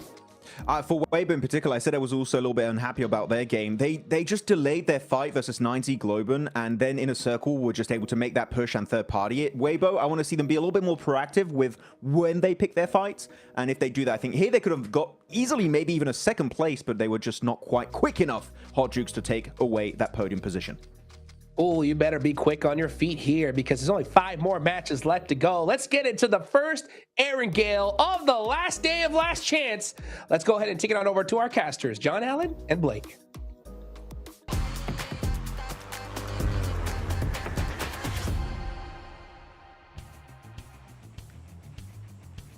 Oh, what a mad one to kick things off. Inner Circle up in first place. We are unmuted, unleashed, and ready to rock this lobby once more. We're into Erangel for our final stretch of 3 for a lot of these teams. 14 will never see the grassy pastures again until 2026. So let's see who's going to make the most of it. Are they going to be able to hold their top spots? Is that second place going to be as hotly contested as we think towards the end of the day? Only time will tell. And let's get cracking. It's quite a few teams right now actually chasing for top 2. I'm kind of surprised by the amount of teams who are in close contention for it. Usually at this point of the day, you're starting to see at least 4 teams break away, but I still think there's around about 7 teams that can still make it in at the moment, or with a fighting chance at least. I think after our next match, match 3, we'll start counting some teams out. If I'm honest, we'll start counting some teams out. It looks like we're getting a hot drop straight away, though. It is Alter Ego immediately getting harassed here by Papa Supermassive. Great spray down from Rosemary. You expect nothing less from the guy. I mean, this is a good start for Alter Ego. This is very, very dangerous stuff for them, though, after getting pushed down to second place. You can't really afford things to go wrong for you, but it's all going right. Krypton on the window doesn't get taken down, and Papa Supermassive really suffering now.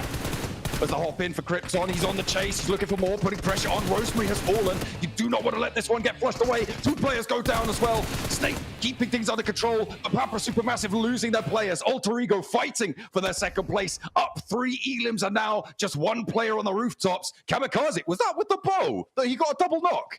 Does he think he's Sook? What's going on here? Kamikaze, put that one back.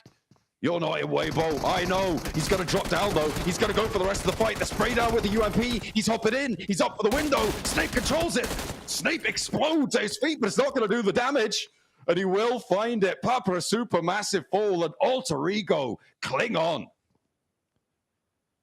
I mean, they made the right play there. Full reset, or at least attempted to. 1 player holding. Alter Ego with 4 points there. Very much needed points, but I guess a bit of a heart attack moment for them there as they dropped over towards hospital. Didn't expect to be receiving injuries in the operating room, but there you go. That's how it all breaks down here on Erangel sometimes. It's quite violent. But we do have a northwest circle over towards Ruins, which is unoccupied at the moment. Papa Supermassive, they might have just stamped their ticket out.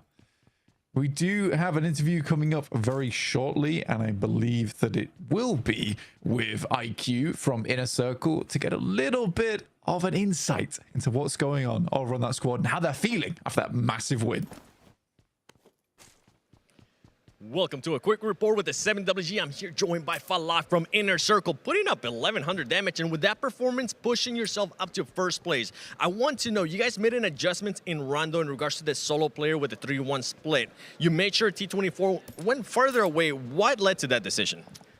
We just went to Nuke so we can take some kills, and even if we die, T24 will just recall us and we will loot and belly and just rotate. And then zone favored us, and it was a very good match for us. That's it.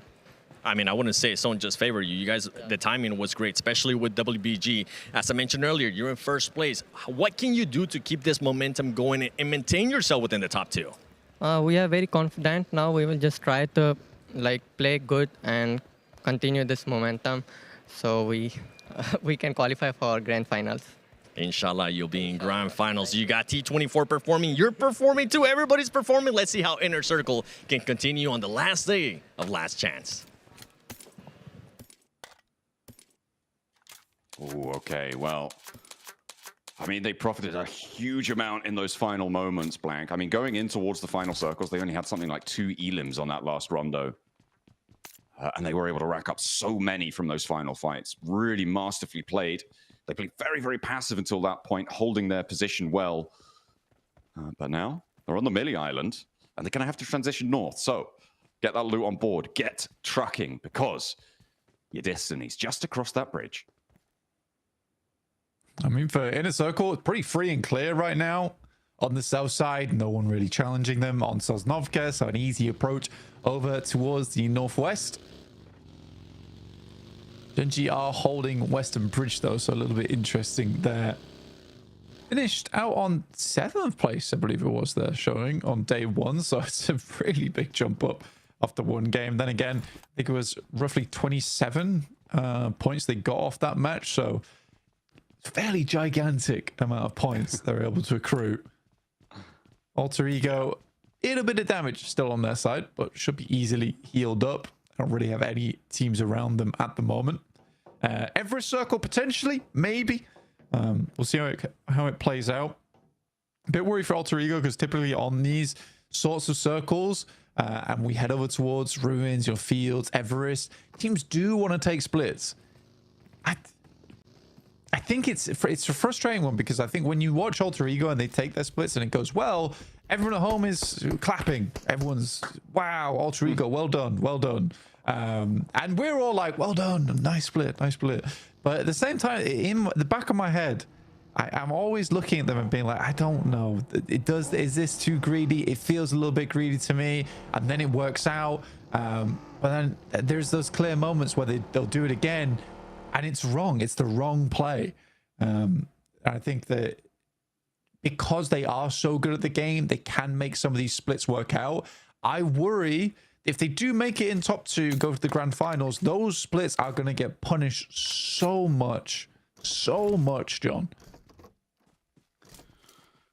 I mean, just getting there in the first place already is going to be a monumental achievement, right? In the grand finals, the minimum prize you can earn is $25,000 in that 16th place. And if you get through from last chance, you're earning 10 or 9,500, depending on if you're first or second. So already you're nearly tripling your money, not to mention what you will have earned from Gauntlet, from group stage as well. So having a good time just getting there. But you're right, getting further in, that's even more money, right? Because the jumps do start to get pretty big. Obviously, that grand prize of $500,000 for first place in those grand finals. But we'll see. We'll see if that's something that is being purely utilized for this lobby as well, right? It could be a case of, well, we know we can't do it later, but in order to maximize this opportunity, because you need top 2, right? We're going to go for it and see what we can get done. I see right now Inner Circle looking to take eyes over towards Gen.G, who are guarding them out, which feels pretty cruel for Gen.G. They should be getting a move on, all things considered, towards this circle. But IQ completely knows what's going on here. You know, I think Gen.G can sit here for quite a while, honestly. I don't think there's any reason for them to push out over towards the north side. They're in the circle. They may as well hold. I think for Inner Circle right now is more of a case of trying to pick up as many meds as possible, because I think they're going to be in the blue for a little bit of time. Honestly, if I was them, I'd probably just shift over towards the eastern side, and try and make that rotate. I can't imagine that's too difficult. For the Boars, they're probably not looking to hold on the eastern bridge, and I don't think they saw a lot of shoots down towards Sosnovka anyway. So yeah, I think this is definitely the right choice for them to try and shift over towards the eastern side. For Gen G, don't give them anything. And with that circle, the decision to push east makes all the more sense, because now Gen G can sit here forever. Ooh, okay, yeah, that's definitely going to help that decision out. You're right. But the Boars, maybe? No, they're not going to be guarding that bridge, surely, in a circle. Oh, hang on a minute. They've turned around. Blank. They're moving back west. In the meantime, though, everybody who moved over to the Gatka fields is moving back down towards the south, to the hills to the southwest of Pachinki, to the mouth of Quarry on that southwest side. Beg your pardon. I'm getting a little bit choked up. No, I'm not. We're going down to the ridge that sits on the south of it, just north of Gen G as well. And the buildings that sit all in between. It is a little bit messy. They're going to go for it. Blank, they did turn around. Noki, then straight through the blockade. He's going to get taken down. That is a bad feeling. Decisions being a little bit uncertain on the south side. And Gen G, well, they stayed confident in theirs. It's stage 2, guys. You don't need to make that play. It's just a categorically bad maneuver. Like, what's the upside here? Do you get it? You get one player across, you don't get shot out. You also have to get all 3 of your players across. You get one player across, it's free. You can get a compound on the south side. You try and take that one on the south side of the fields. You could have got that anyway just by shifting over towards the east side. Now that Gen G sees a player is down from Inner Circle, they're like, oh, we're free and clear. They're going to Eastern Bridge. Now we can make our move. So now that's taken. This crossing over towards the east would have been fine. In fact, he was closer to you. I think there's some very weird mistakes happening right now in Last Chance. Some really weird mistakes, and it's annoying me. It is annoying me. Well, I mean, maybe it's the nerves. Maybe it's the knowledge that you have to go big to stay up in towards the top 2, right? For Inner Circle, maybe they thought, oh, you can't. Don't give him any excuses. No. There's no excuses for that. No excuses. No excuses. Okay. Whoa. Okay, fair enough. Okay, right. I take it all back. They're so bad. I agree with you, Blank. You know that you said that they were so bad. You know, I just yes, I did, and I'm stunned by that. They're in first place. You don't need to go big right now. You just need to get casual points. Oh dear. Is there any other teams you'd like to unload on about? No, but because that was a bad play. I've not seen any of the bad plays that I need to unload upon right now. Well, I can't wait for the next one. I think that's going to be great fun. Weibo on the western side, they were denied that chicken dinner. They wouldn't have been to the top 2 anyway. As you'll see, they were in 63 points there, which would have been one behind, of course, Team Flash on 64. But again, they are back in that. Still in that conversation. It's a question of getting through Influence Rage because teams still looking to keep this one rolling. The south side a little bit harder to play now. Teams moving into the hills south of Gatka. I mean, that's kind of the major feature. The hills that stretch down to the southwest of Pachinki, some of the buildings there, trying to find those compounds. It's going to be difficult. Some of the chopsticks may be occupied in just a moment too. It's a rough circle for everyone. It's a very, very rough circle for everyone. I like Alliance's move, nice and early, over towards the center. Weibo able to find themselves a knock over there towards 90 Globen. That's over towards the western side of the circle right now. I think Weibo can control this. They'll do absolutely fine. They have a lot of options going over towards that eastern side. Kind of like Alter Ego's rotate. They managed to wrap all the way down and then back up again through the fields. This is actually a nice play from Alter Ego. I like that a lot. All right, we'll have to wait and see if it's going to pay off for them. Inner Circle, actually, by the way, slamming in from the east side, get past Boars, Team Flash, Gen G, and now they're onto the hill in the center of this one. So even with 3 players, they still managed to find themselves a pretty solid spot here, all things considered, playing up on the ridgelines that overlook the fields to the southwest of Pachinki. To the north of Ferry Pier, Wolves finding Arc Red. This is on a roll. Hang on a minute. Is that a solo roll-up? And he's able to control it. Alliance are helping out a lot as well. I think, okay, yeah. So Arc Red looking to crash onto the Alliance position. And Igor was able to pull a point out of them. They're looking for more. Alliance still have the crossfire sight lines. And Arc Red, I mean, third partying just not enough here in last chance stages. They are having a tough time of it. Arcade is a good team. Arcade is a good team. I'll stand by that they are a good team. I think that in terms of playmaking potential, they don't have it. I think that it's almost funny because a lot of the big moments from Arcade have come off the back of another team trying to make a play and then them ruining that play by being quick. They are very opportunistic. I think that's a really good quality in any team, to be able to quickly analyze and identify where there is value to be found on the map. But what Arcade don't do is they don't make plays. They don't make plays very often. And I think that could change. But I think the future is very bright for that team.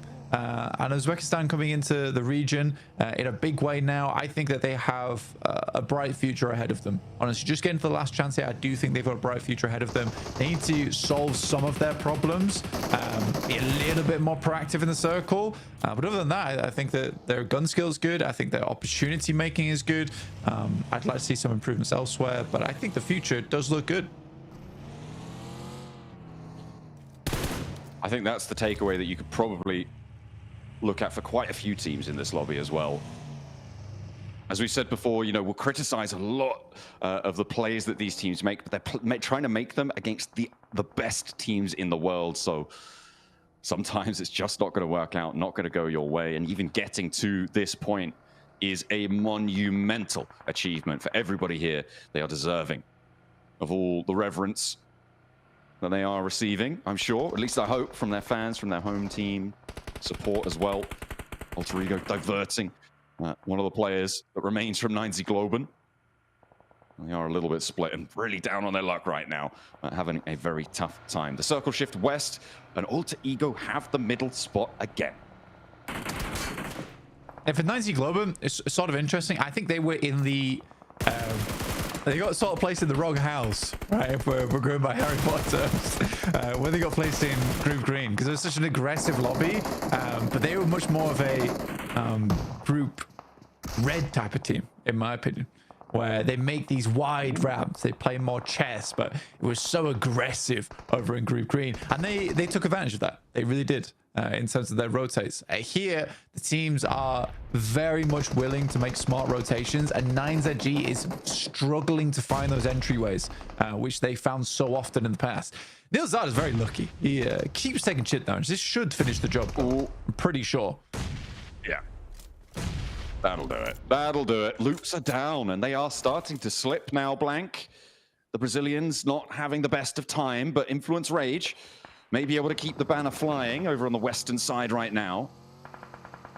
As they still are in with a chance. They've got a compound, one of the few solid spots, but kind of crashable for me if I'm looking at a team like Weibo, although the question is, do they want to at this stage? And actually with Gen G bearing down upon them, the ball's also pushing in. I think Weibo have bigger fish to fry right now. Sook holding the first. We'll go for the flush as well. Weibo diverting Gen G, but they're going to slam straight in for the rest of the fight. Spray downs look good. Sook is down and actually flushed away. Gen G giving them a bit of a runaround here, but 33Z with a lineup. Spray down, blitzing Gen G, putting them in the blender. They are not to play the rest of this match. They'll get the res and play on as 3 for Weibo. They're challenging. Team Flash making their move as well, up towards Inner Circle, who've been on this position for a while. IQ split apart from the rest, and now Inner Circle playing just as one. A nice run up for Team Flash to claim their spot back, potentially, because it is still all to play for. Yeah, T24 last alive here. And it's an awkward position on the map to be playing too for T24. So open. You got this small dip. It's a tiny dip, essentially, to work with. But I think that he should be going down in the next couple of stages. Got a lot of this fielded area on the north side. We still have Chopsticks in, like we were talking about earlier with Geekay, holding that one. Influence Rage of a very strong compound over towards the northwest. Question of how long it stays in. Burmese Ghouls out of the field, though, fighting versus the Flash. Attempts to step up, but there is a shot there from along the way. The Flash continues to corral Burmese Ghouls into position. Known having the rescue mission sent his way, but Yatka steps into the firing line, and they will tear them to shreds. The Ghouls having a tough time here out in the open. Ichi sending for the 4 wins now. And Team Flash happy to pick up these points. They've started to rack them up now, Blank. Alter Ego, sure, they're in a center position. They've got some points. Weibo are chasing, though. And Team Flash as well, up towards the northern side. And it's going to be both of the 2 teams on the outside there having to move. Team Flash and Weibo are chasing squads. looking to move things aside as at the moment, Inner Circle gonna have a real tough time of it. T24, I mean, he's being spotted. He's being shot at. Krypton looking to take him out now. But with the 1 point they've earned, it's not the greatest of finishes. But is he going to get into a building? I think he might just. Oh, no, not quite close enough. Which one? To go a little bit further afield. Yeah. He's going to have Arcred to contend with. I thought that was empty. I'm blind completely. I didn't realize Arcred was sat on top of the roof. Yeah, no, absolutely not. Absolutely not. I think T24, like I said, is going to go down the next couple of stages. Very difficult to play the solo from this position. There really isn't many areas to play. And honestly, by this point in time, you even have these shacks, which are usually designated for like one player. Teams are wanting them. Teams are wanting them. Boar's looking a lot better than recently. I think a lot of weight's off their shoulders, which is allowing them to play at a much higher potential, funnily enough. So kind of letting them go, you know, a little bit off the leash. And this is, again, a team that we were really not expecting a lot from. I've given them a lot of flack over the course of this one, but they have found some cheeky little engagements. I mean, they're not a qualifying team. I think it's still safe to say, but they've exceeded my expectations. And for that, I'm happy. Let's see if they can go toe-to-toe with Team Flash, though. Win does get flushed away, so Team Flash now on 2 players alive, and SnowX is on the swivel. Maybe they're going to exceed my expectations once more, because Team Flash having a bit of a nightmare here. Just the 1 player left standing, and Bose is on low HP as well. Really struggling from up on high, needs to connect, look for the spray downs. Alter Ego not getting stuck in either. They're busy fending off the southwest edge from Influence Rage. In the meantime, Weibo as well, suffering against Alliance. I mean, Weibo just crashed Alliance. Kind of respect this maneuver from them, to be honest. This is so much more aggressive than we've seen Weibo in the past. They're up to 7 elims on this game. And I think they're really feeling themselves here. After that last match, they made a couple of mistakes, but I think that they are having a big batter moment right now. They're looking for the home run, try and get themselves in towards top 2.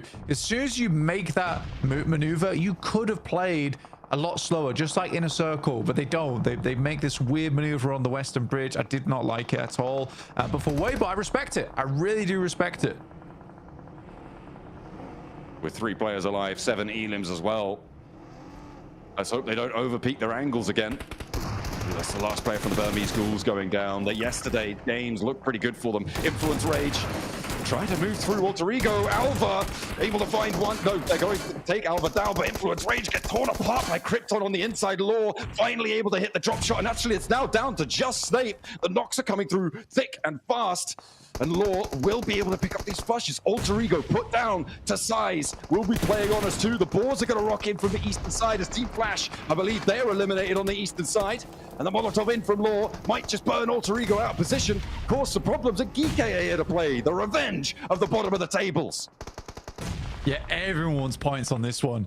Alva crawling over towards his teammate, but that nade is on target. Kevin will take him down. At least Alter Ego were able to get some points this game. We weren't able to quite track their rotation perfectly because we were more concerned over towards Weibo, who have now removed Alliance from that position, playing as a 3 in one of the big buildings available. Geek, though, continues strong. I think, again, a lot of our teams towards the bottom of the lobby, the weights are off. You know, we've dropped them like Rock Lee, and we are just going for it because it does feel like you have a little to lose now. Looks like Weibo have called in a favor of the circle to keep them in on the southeast side here. Other teams are going to have to move in towards the Falcons from the northeast edge.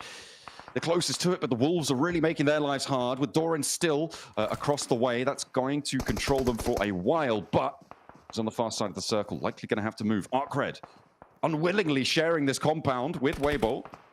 And Water does get rezzed. Another nade on in. Maybe that's just the smoke. Maybe a Molotov, actually. No, okay, it does pop some damage there.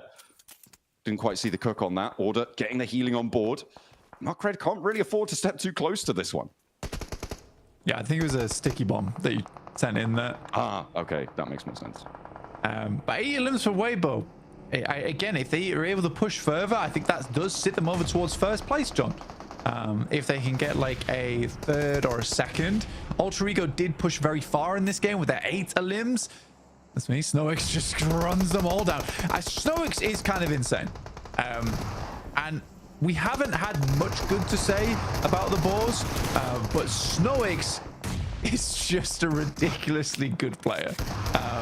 And I think that he does deserve a lot of credit. Weibo looking over towards Arcred, and they get immediately taken out. 5th place, I don't think that's enough. It might push them to top 2, but we'll wait and see. But it is fierce. It is fierce towards that top 3 at the moment. We called it on the tower graphic on the right-hand side. It's a dead heat right now between Weibo and Inner Circle. The tiebreaker, though, won by Inner Circle. So it's still just outside, but currently it's a 3-way tie, including Alter Ego, actually, with 74 points. 1st, 2nd, and 3rd right now. Team Flash, obviously drawing short. Burmese Ghouls out of the running. At the moment, the next closest team is the Wolves to try and jump on up. And they're quite a hefty chunk behind. The Falcons just behind them as well. Arcred and Geeke further still. Koa lands a shot over towards Doran. The Falcons have been trying to move forwards for a while now. They have managed to get into the next circle. The Wolves are struggling to find these shots because Coops is down next. If the Falcons, you're starting to... I'd start throwing smokes and start rotating over. You've got 2 knocks there. Now's the time to push. Clear out the Wolves. Slight delay on this one, in my opinion, but a great shot from Narvalo from the front line there. That should be the Wolves done. It should be going down, but they've got a little bit of tenacity still in them.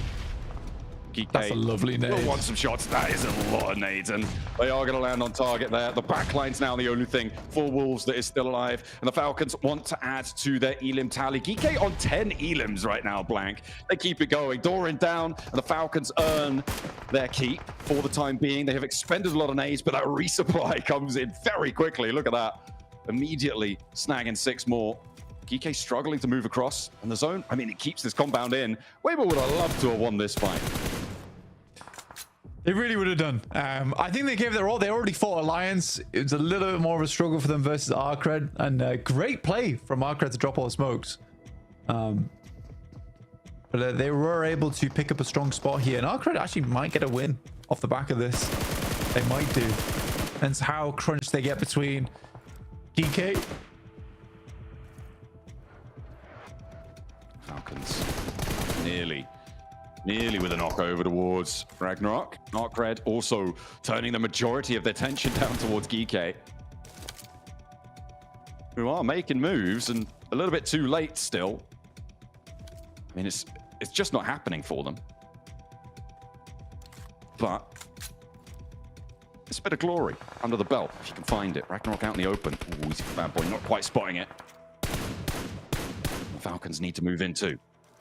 Well, I think the setup from the Falcons is good so far. They're trying to deny sightlines from Arcred over towards them. And when Arcred needs to start moving out, they want to make sure they have the line down from the south side so they can shoot them as they move out from those buildings. And the Falcons don't really want to have to take this fight with Geeke. They'd rather Arcred took those shots and they steal away the points.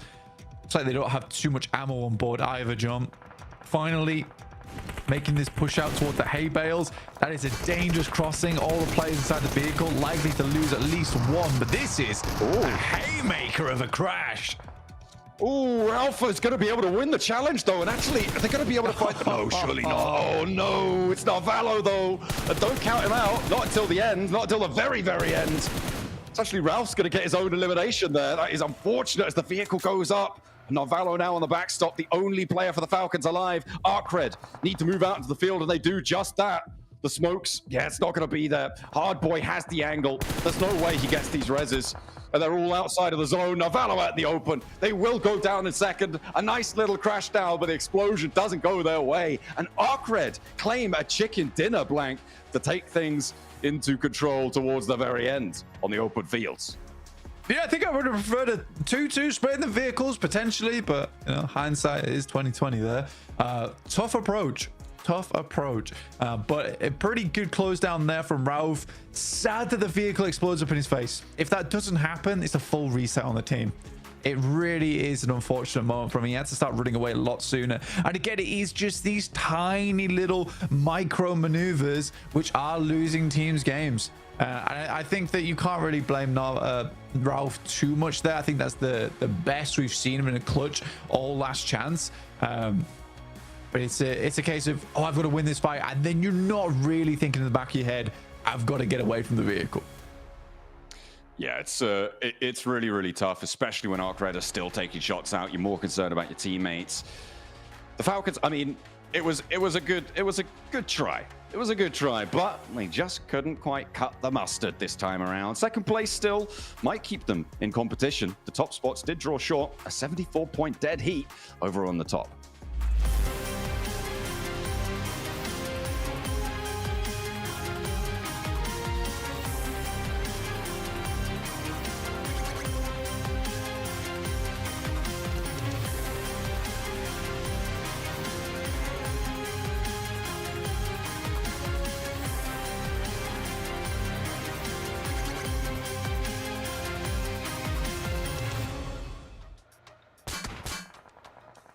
And it's ArcRed who pulled out the chicken dinner for match number 2. This endgame was just wild, Max, man. Falcons getting pushed on by GK. Break it down for us.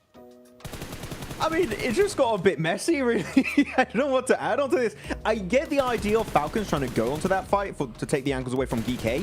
The thing is, you're not even in a great position in the circle itself if you win that fight. And the rotations early game were great, and they're keeping 4 players alive until the very late game, that was one of the big points of improvement I wanted to see coming out from this team. But that late game push, I think going for GK here, Nipchiro, was maybe not the right option. I think there was another fight that you're thinking they could have taken earlier on this match. Yeah, I think that the way they played this, going for GK was the only way they could have played it. However, I want to go back ever so slightly and go, when ArcRed were fighting Weibo and Alliance, I think Falcon should have third-partied that. That would have been a completely better option, because then you have actual control of that compound, and then you're the one in control of the zone. You're the one in control of GK as well, who had the field. So for me, I would have much preferred a full send onto a third-party position on that compound. Yeah, I mean, especially the thing is, because you do not fight ArcRed in that compound, guess what? Bad boy, he can play the roof angle, which, you know, in a field finish, when you have that high ground elevation, you can't escape the eye of Sauron in this lobby, and Bad Boy just got so much free information and even some off angles at the end around the trees west of the circle. So ArcRed, Uzbekistan, looking really good, starting off the day in 13th position. I wonder how high that's going to push them here, Hot Jukes.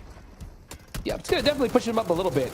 They've still got a long road left to go here. And the trial is only going to get tougher, because as we start dwindling down here in the last day, teams are going to be just that much more desperate. This hot drop, though, Max, man. Did we see this hot drop coming? I mean, hospital of all places? Yeah, he was trying to be Sook. And he's trying, though, talking about a bad play there. In a circle. They knew Genji were there. They scouted them. And they still send it. I mean, good on Genji, because I feel like that was a good idea to defend it, because you're clearing your back while trying to transition in the later stage of the game. But in a circle, why delay that Eastern Bridge rotate? That one did confuse me quite a bit.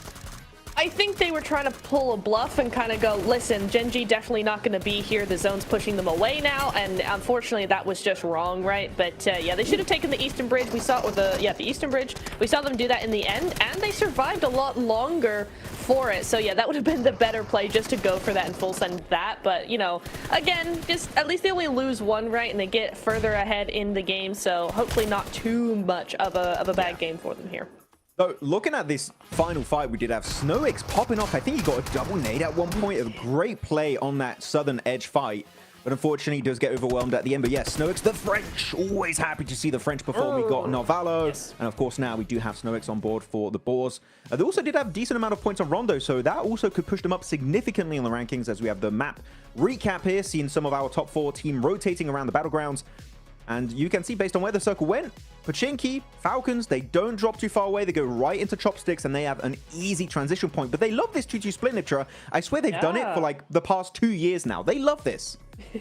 They really do, don't they? And honestly, it gives them so much info heading into the mid phase of the game. So I actually really like that, as long as they don't lose players, right?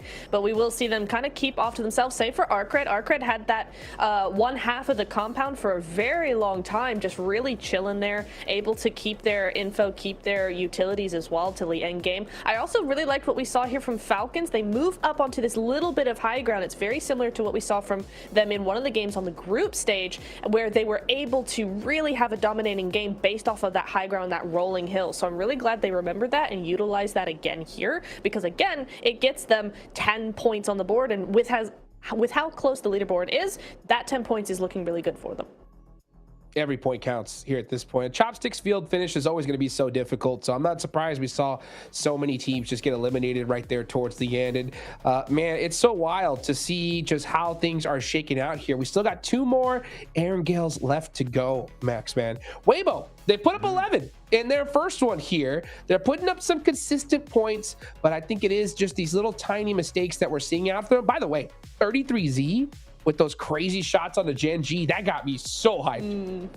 Yeah, I was like, no way, 33Z's popping up. It's so good to see, like, of course, when you look at this team, you're expecting Sook and you're expecting Order to be up there, but Hero and 33Z really coming in their own this season, it seems like, right, Niptura? They're really performing, bringing points on board. Genuinely so happy for them. Though, looking at the lower side of these rankings, I feel bad for one team, and that's Loops. Man, they were going for Crash onto Wolves, and they had 3 teams shooting back at them. They had Geek, Burmese Ghouls, and the Wolves. I mean, you're taking a 1v3 at that point. What do you expect? It's going to be tough. Yeah, I mean, it's the power of the field finishes, right? There's no angle from which you can hide. So unfortunate indeed, especially when you're going up against Bad Boy here, the MVP. Up on top of that roof, that compound is just so good for those roof angles, and you're able to just take so much advantage over those field finishes. So GG to Bad Boy, able to get up 6 eliminations here, Jukes. Yes, indeed. I mean, Arc Red putting up some points. How close is the top looking, though, right now? It's looking pretty close. Pretty darn close. 3-way tie, folks. And the reason why IC is in second is because they got 1 chicken dinner. A is in first because they got 2. But Weibo is right there lurking right behind him. And not to mention, you got Flash pretty dang close. We are seeing a good, solid gap, though, between 4th and 5th place here, Max. Yeah, you have a 13-point gap between 4th and 5th. Is you got, again, that little bit of a cushion being built up. But I am fuming. This is so rough to watch, Niptura, because I had 5 teams that I was like, I think are favorites when it comes to make it in top 2, and I would like to see them make it. And that's Ultra Ego, Inner Circle, Weibo, Flash, and Wolves. And 4 of them are in the top 4. This is going to be a heartbreaking finish, man. That last Miramar, I'm going to be crying. Yeah, it's always heartbreaking when you've only got 2 going through, and when all of them are doing so well, as you said, the top 4 out of 5, right? And they're all so close. You've got the top 3 in a tie right now. Like, all of these teams deserve to go through to finals. We have to choose 2, and it's going to be so difficult to make that choice. Oh, man, when it comes to the Wolves, Max, they are currently 21 points behind that 2nd place spot. I mean, with how these top teams are playing, it's getting about that do or die point, at least in my mind, right? What do you feel the Wolves specifically need to do different in this next Aaron Gale, considering they're so far behind? So before I answer your question, because very good question, Ragnarok got 6 elims with just under 200 damage. Stealing. What? That's crazy. That's crazy. In the game, he was stealing all the elims. But no, for Wolves, I'm really happy to bring it up. I feel like they're going for these kind of desperate positions. In this game in particular, right, in the field finish, they went for these sheds very early on, which they're not bad late game, right, if you don't have too many options. But here, Niptura, they went for their mid game.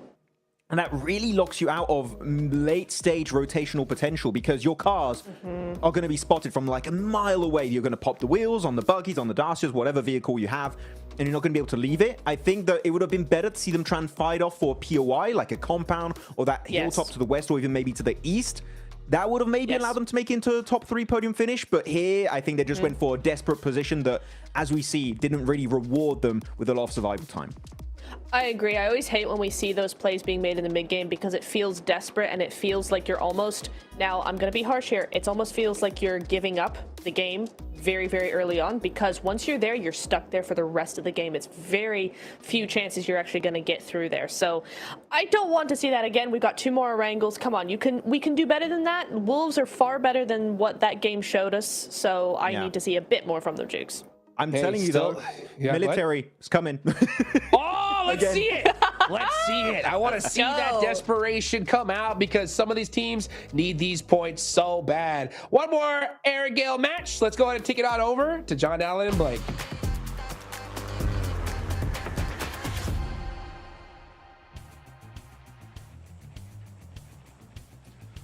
Oh, we're getting close. Oh, we're getting so close. 9 out of 12 matches. This is our 9th. Will it be lucky number 9?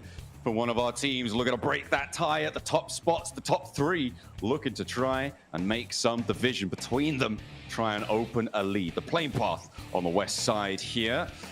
Maybe we'll see some vehicle hot drops, teams looking to break out towards the east, but we're going in again. This is our second Erangel today and our penultimate Erangel of the last chance stage.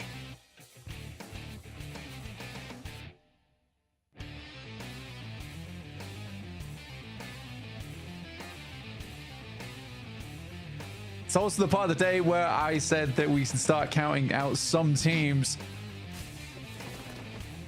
who would not be making it through last chance into top two. It gets really difficult at this point, John. Oh yeah, absolutely. He's going to be much harder for the teams at the bottom to start to make up that ground. The opportunities are dwindling. There really isn't much more time left. If you're not in the competition at the end of this match, you're not in the competition. I mean, of course, the outliers of, you know, back-to-back 30-point games, but I mean, I don't think that's ever happened in the history of PUBG Mobile. I don't think we've seen a last two matches ascendancy in that sort of fashion before. We've seen comebacks, but they have been sort of over the course of an entire day, not just at the second part of it. So this game, crucial. I think for anyone maybe below 50 points, it's got to be very, very, very difficult to catch up here. And anyone below that metric will really struggle to catch up. And anyone below 40 points, it is just done. There is no way you're making it through. Second place, we're expecting it to be over 100 points, towards 110, could be as high as 120. It's very, very volatile, very variable as to what we'll see at the top of the tables. And at the moment, looks like we haven't got too many teams actually stacking up to that sort of metric. 110 looking more likely, maybe closer to 100. Yeah, essentially on this match, like if you are around the 45-point mark, you're looking for a chicken dinner, or to be honest with you, what you're looking for is 55 to 60 points.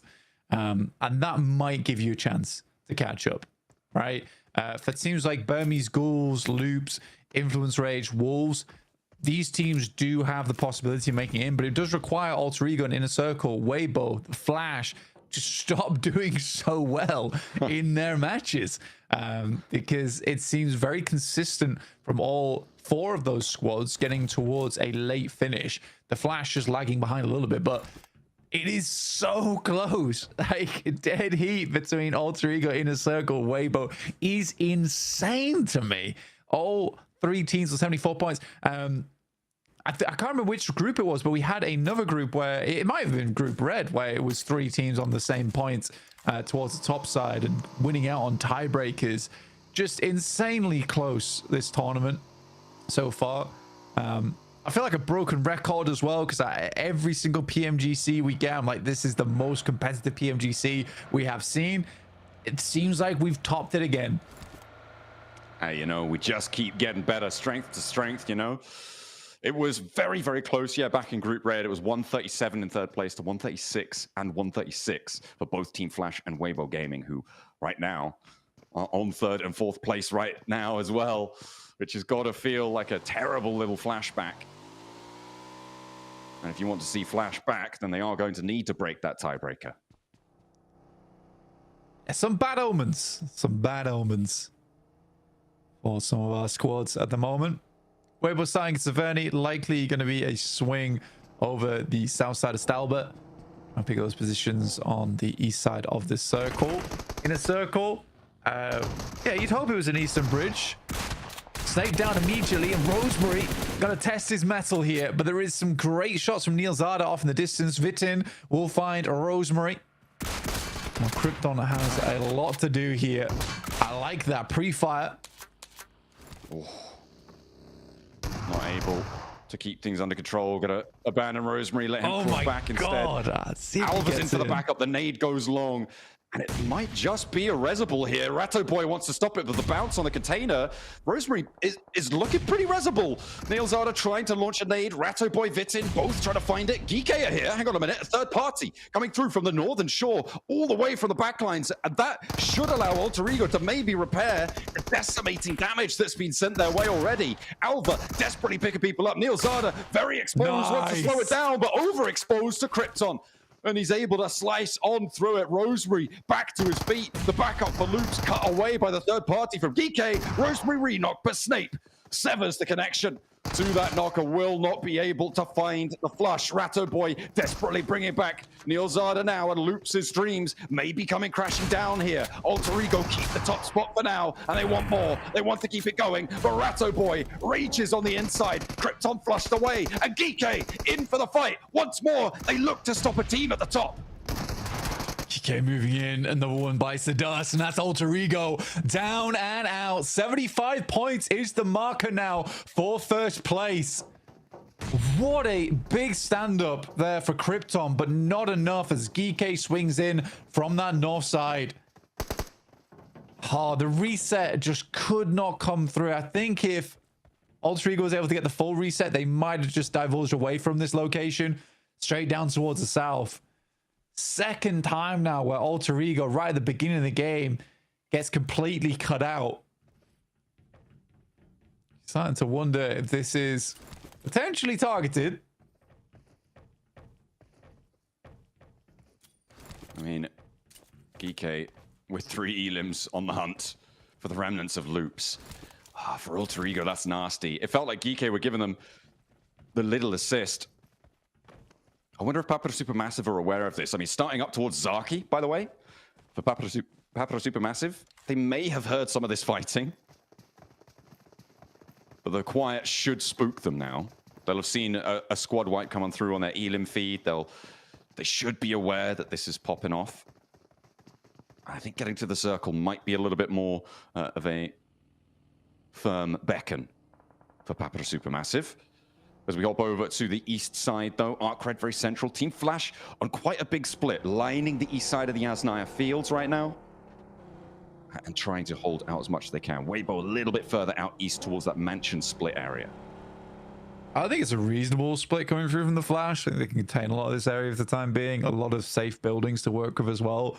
Especially this one here for Tops. The wall around it keeps him pretty fortified. He should have off angles from his team as well to help if anything goes down. But you hope that they would regroup soon. They have got a lot of loot on board starting in Yasnaya. They had a ton of time to grab smokes, nades, everything they might want towards an end game. Weibo do make that cross on South Stalbert. Nico, though, finding Geeky. Geeky kind of an annoying squad right now for a lot of teams, I imagine. Coming out of nowhere. Also, I will say, though, for Geeky, I really did like that rap, right? Where they saw over towards Loops. They did a lot of damage towards Loops. They were like, okay, that team is in a struggle bus city. So let's wrap over towards the other side and try and take down the other team that seems to be taking a lot of damage, trying to get the reset. So it was a smart move.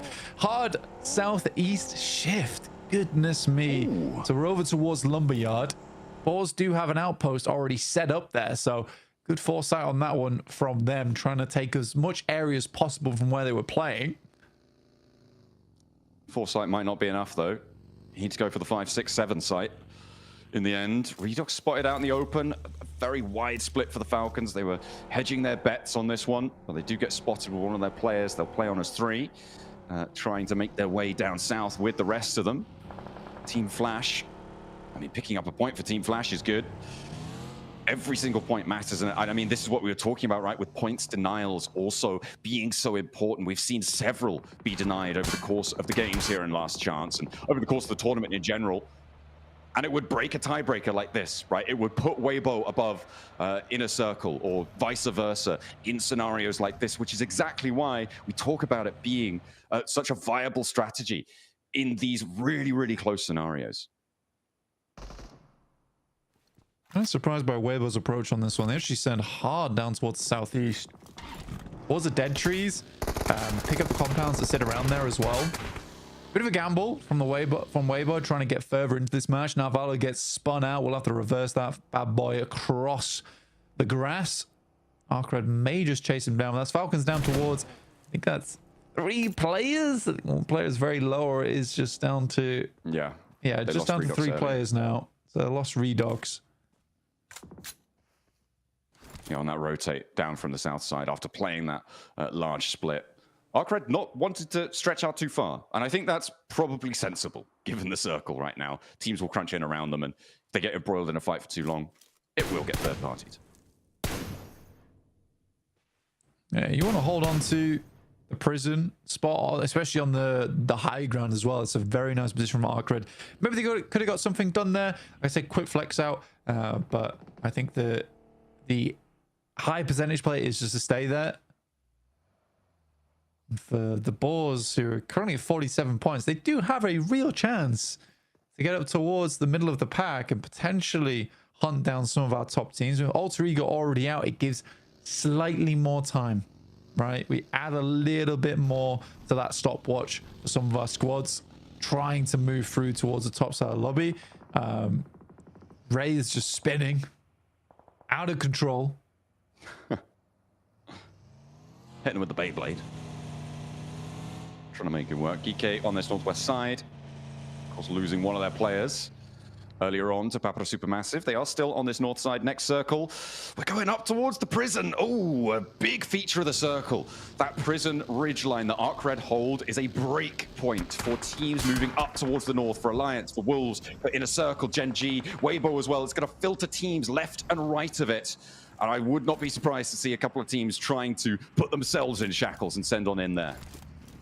Well, that's a last-ditch scenario, right? If you are a solo or a duo, maybe you play prison, but it does become sort of unplayable area. You don't want to end up in there unless you're in zone 7, 8, and it is on top of prison directly.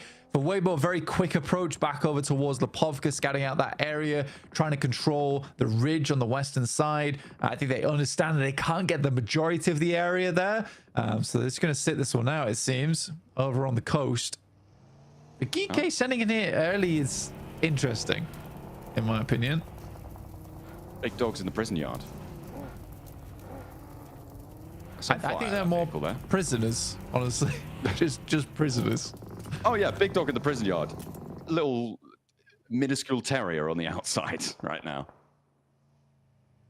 I mean, you rock up there, you're going to have problems, but are you going to rock up there? Well, Loops seem to be scouting it. They go in as well. Loops are going in too. Loops are going in with Geeke. They're going for the lock-in. And Loops in a really important position, although to be fair, Loops are 2, so that's kind of more excusable. Yeah, like I said, as a duo, it makes sense. For Geeke as a 3, I just don't really get it. Yeah, I think Geeke is just maybe unconfident in their capability to fight out for position around him, and they just want to survive. Just fair enough. There's a lot of riding on this game. But for Geeke with 38 points, feels unlikely. Maybe they're just wanting to get, 10 points on this match, just keep pumping those numbers. But again, that is hoping that teams towards the top aren't doing well, which right now they wouldn't be wrong.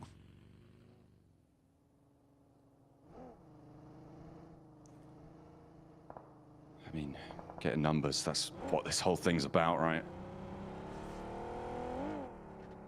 Getting those. You really want a 1 or a 2 next to your name at the end of this one. Those are the only numbers that matter, really.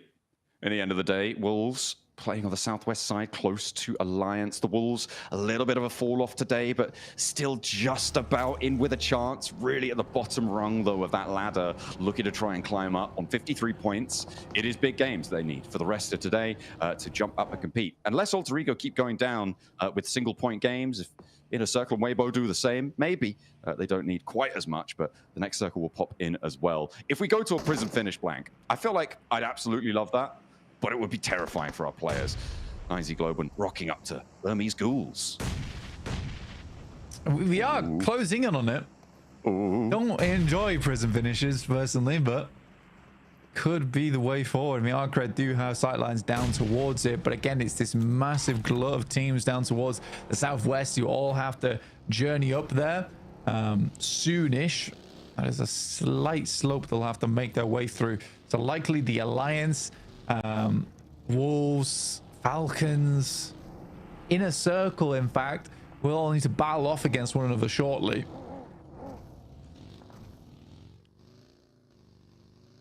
It's going to be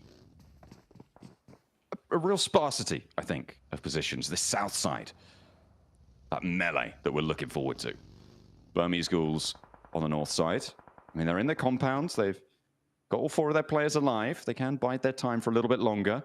Not so for Alliance. They are one of those teams on the south edge with Falcons, with Inner Circle, all stacked up around the lumberyard, and everybody looking to try and chop their way out. Falcons getting lit up from both sides, though. This is nasty stuff. The D24 finds the first knock. Alliance not chiming in just yet, but Inner Circle actually going to be pushing up closer with Falak getting into nade range. Alliance will have oversight onto this, and they will take him down. That is nasty news, and Navarro's going to chase it through as well, looking for the knocks. And Gen G are here on the eastern side. Blank, they're flexing out from the east edge instead of going for the circle. They want to third party, finding another knock towards Inner Circle. The flush comes on through, and now they're playing with 2 active, 1 down. Inner Circle a little bit too far forwards, but who could have predicted this flex out coming through from Satan on Gen G? So what we've discovered here is that Gen G hates Inner Circle for some reason. Not entirely sure why, but they keep running into them, causing a lot of problems right now for Inner Circle, down to just IQ, leader of the squad, trying to figure out how to make this work, how to get some more points in the game. And suddenly Weibo is in a far better spot than anyone else, similarly with the Flash. Yeah, I think for Team Flash on this western side, and you're right, yeah, Weibo and Team Flash definitely now in with a massive opportunity to jump up on these standings with a decent game. It doesn't even need to be massive for getting on up there. But I think the bigger news is maybe for the teams a little bit lower down, right? For teams like Burmese Ghouls, teams like Influence Rage, Wolves. This is an opportunity to put a dent in the lead that has been earned. If teams start to fall at the top, that is when the middle pack can rise. The rotates starting to come on through. And IQ, I mean, he'd like to go into prison at this point, potentially, but it seems to be a little bit overcrowded. Yeah, I think there's quite a few. It is ridiculous the amount of teams that are currently playing in prison. You really don't expect this at this stage of the game, especially with the circle starting to move a little bit further over towards that eastern edge. I want to see some more from the Wolves, though, here out on that southwest side. Can they take down Alliance? Can they deal with the Flash? We'll have to wait and see. Oof. Team Flash, knock onto Lil Boy. That's not going to be super resable. As Team Flash likely to look to reposition, but it's going closer to prison. Oh, blank. The shift to the southwest side. Arc Red control the hillsides. Team Flash have the western road. And Wolves as well, looking pretty decent. But the cells beckon our teams towards them. What have they done to deserve such punishment? As Falcons try and fly, live up to their namesake. They send on in. Let's see where they land. Well, I mean, you're in the last chance. So you get in the prison. It's time. It is time to battle it out. Yep. Out on the gym. Pump some iron. Pump those points. Hopefully. But 8 nades being cooked off in the distance there, by the way. Good nade from Koa. Starts things off strong up towards Ragnarok. GK. Challenge on the inside. Koa with the pump action, but he turns the wrong corner. 2 players to face. It's not going to work, but the nade. The answer from Ralph. The IGL. The man of the hour now. Holding down his corner and hops into the cell block. Really wants these points. He's charging forwards for them. Wants to stop the res as well. He knows this is the best situation he's going to get. It's the best 1v1 he'll find. Goes in. Wrong corner, my friend. You missed the guy actually in there. Ralph, you're floundering now. And 2 players on the stairs. They're going to take a chunk out of you. You need to be more careful than that. He misses the point. Was set right in front of him. He pops the wrong corner. Influence Rage are running in as well. Burmese Ghouls are playing the north side of the prison too. And loops are clashing. Brazilian Bonanza here on the inside. But the shack is held down and Influence Rage claim the points. But there's still more to go. Arc Red are now moving in. Blank, everybody's coming. It is non-stop. It is non-stop. Arc Red moving around that top side. Burmese Ghouls here as well. The Falcons, Ralph is blinded by the sunglasses he wears the majority of the time once he's on that stage. Sadly, not able to pick up that point, and now will just remain on the southwest side of prison, tucked away for as long as possible. Weibo playing it slow. I think Weibo can start to sweep. Sadly, Claws finds Sook. That's really nasty, but there is an answer from Hero. Maybe they can keep things under control, keep themselves as 4. I think having 4 on the outside of prison right now is basically a superpower moving into this lobby. Team Flash as well, now clashing with Wolves. Nades going back and forth, and actually it's Team Flash who are taking the majority of the casualties here as the nades start to come on through as well. A roll down from Claws is good from Weibo. And they look to step up for the challenge. Gen G starting to falter. They may have ruined Inner Circle's day, but Weibo all too happy to use them as a springboard to the top of the tables right now. 78 points now earned. And they will look for more to clear out what they can. Team Flash, they're down to 1 in the meantime. Over on the west side hill, the Wolves are winning that fight. Wolves doing pretty well. Definitely doing pretty well for themselves. Now looking down towards 9Z Globe, and I think for 9Z Globe, this is a hard push versus the Wolves. But Nades look to be pretty limited on the side of the Wolves there, which would be fantastic. I think for 9Z Globe, they're probably just going to stick around on that western side. Next circle, I'm thinking it's going to be towards the prison, yeah. So it cuts out a little bit. Weibo can control a huge amount of area from here, though. They will need to deal with Papra Supermassive soon. Similarly, also Boars on that north side are starting to make that move. Moving on in, slamming straight past, looking for Burmese ghouls who are moving up on the high ground here. Cause tries to get ahead of it. DBS in hand. Kevin with the challenge. Cause turns the wrong way though and gets clocked by 1. Second spray down there, and the off angles from 9ZG are just decimating the Burmese ghouls approach. Yatka and Ichi immediately flushed away, and the backlines now the only thing that remain. Unknown wishes he had the necromancy powers on board right now, but Arc Red also third partying. That's what they love to do. We haven't really seen them take that opportunity, but it is getting a little bit nasty. They move down this eastern side. They've been on the prison ridge for so long, but with 2 players on the board, the hard boy, he's got a hell of a task, and he will not be up to it. Yeah, X are able to find those shots. Weibo's taking a really long split out towards that eastern side. They do find Tron B from Papra Supermassive, and Nate goes long, but it's not long enough, or is it? It's right on Sook's feet. Not going to stop him, though. My man's still running, still going, still racking up miles. Needs to get his steps in. Cause nade over the top doesn't land on towards Remix on the north side. Just biding their time. 9Z Globen controlling the mouth of prison right now. Weibo kind of filling in towards Arc Red, and with a player down, it may be that Weibo were able to step through this one effectively. Doran knocked by Alliance on this west side combat.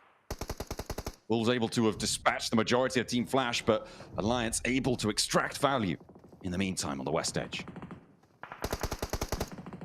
Flash actually being the ones to take those shots over towards 9Z Globen. They were playing inside of prison right now. They're on the western edge, but it's Weibo to step up. Snugs now fallen behind the buggy. A couple of tap shots will do the trick. Ammo does not seem to be a problem either for Weibo, which is a really big deal, especially for that endgame when taking a lot of shots down towards the inside of prison. Oh, Colin got moving through the boards. Here to play 12 teams up, and they want to try and make it 11. They will bust it down 1, but 12 teams in zone 6 is crazy. Finally, we lose a second as well as the Wolves are taken out by Alliance. And now this ridgeline for Alliance becomes very strong. The transition out to the east side, though, a little bit more dangerous. The high ground not really under control as Weibo continue to rack up these point blank 7 elims. They're distinguishing themselves. Yeah, pushing ahead, trying to secure that first place spot after match 3 today is a really good idea. And I think for Weibo, they make the good choice. I mean, sending over towards the Podka and then seeing that probably so many teams have sent down in towards the prison. We're just going to try and control the outside edge. But this is a winning play. This is the winning play. There's so many survival plays inside this lobby. And I think the nerves are getting to so many teams. Oh my days. Weibo is just going to have such a good time off the back of this one. They do need to hope this pushes further towards the east, though. But if it ends up centering up, everyone in prison is going down. Like, how do you get out now? If you want to get out of prison, you need to step out into the blue, wrap around the top side. You're locked in. You are absolutely locked in. Yeah, there's no way. There's no way. I mean, maybe if you've got a buggy in there, there were some vehicles that drove in earlier, you might be able to clamber up, but that's going to be so visible. You're going to be making so much noise. They're just going to be waiting for you to turn over the ridge, and they'll be like, okay, now that's another point for us. Thank you very much. I think point denial in prison is going to be a big factor here, and that's nasty for Influence Rage, right? They are looking to farm as many as they can right now to jump up towards that 75-point boundary. An Inner Circle desperately hoping that they can survive. Team Flash as well, looking to try and keep their lives going. But no one really with a good spot to do it.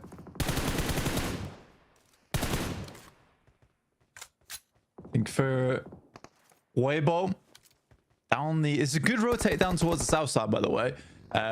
They see that, you know, 9Z Globe is likely going to be the circle a little bit longer, but this is going to push Alliance out, as well as remaining players from Papa Supermassive, which they already find. This is a very, very good rotate from Weibo. And 9Z Globe is playing so scared that Weibo can take all the time in the world that they want to deal with these teams on this western edge.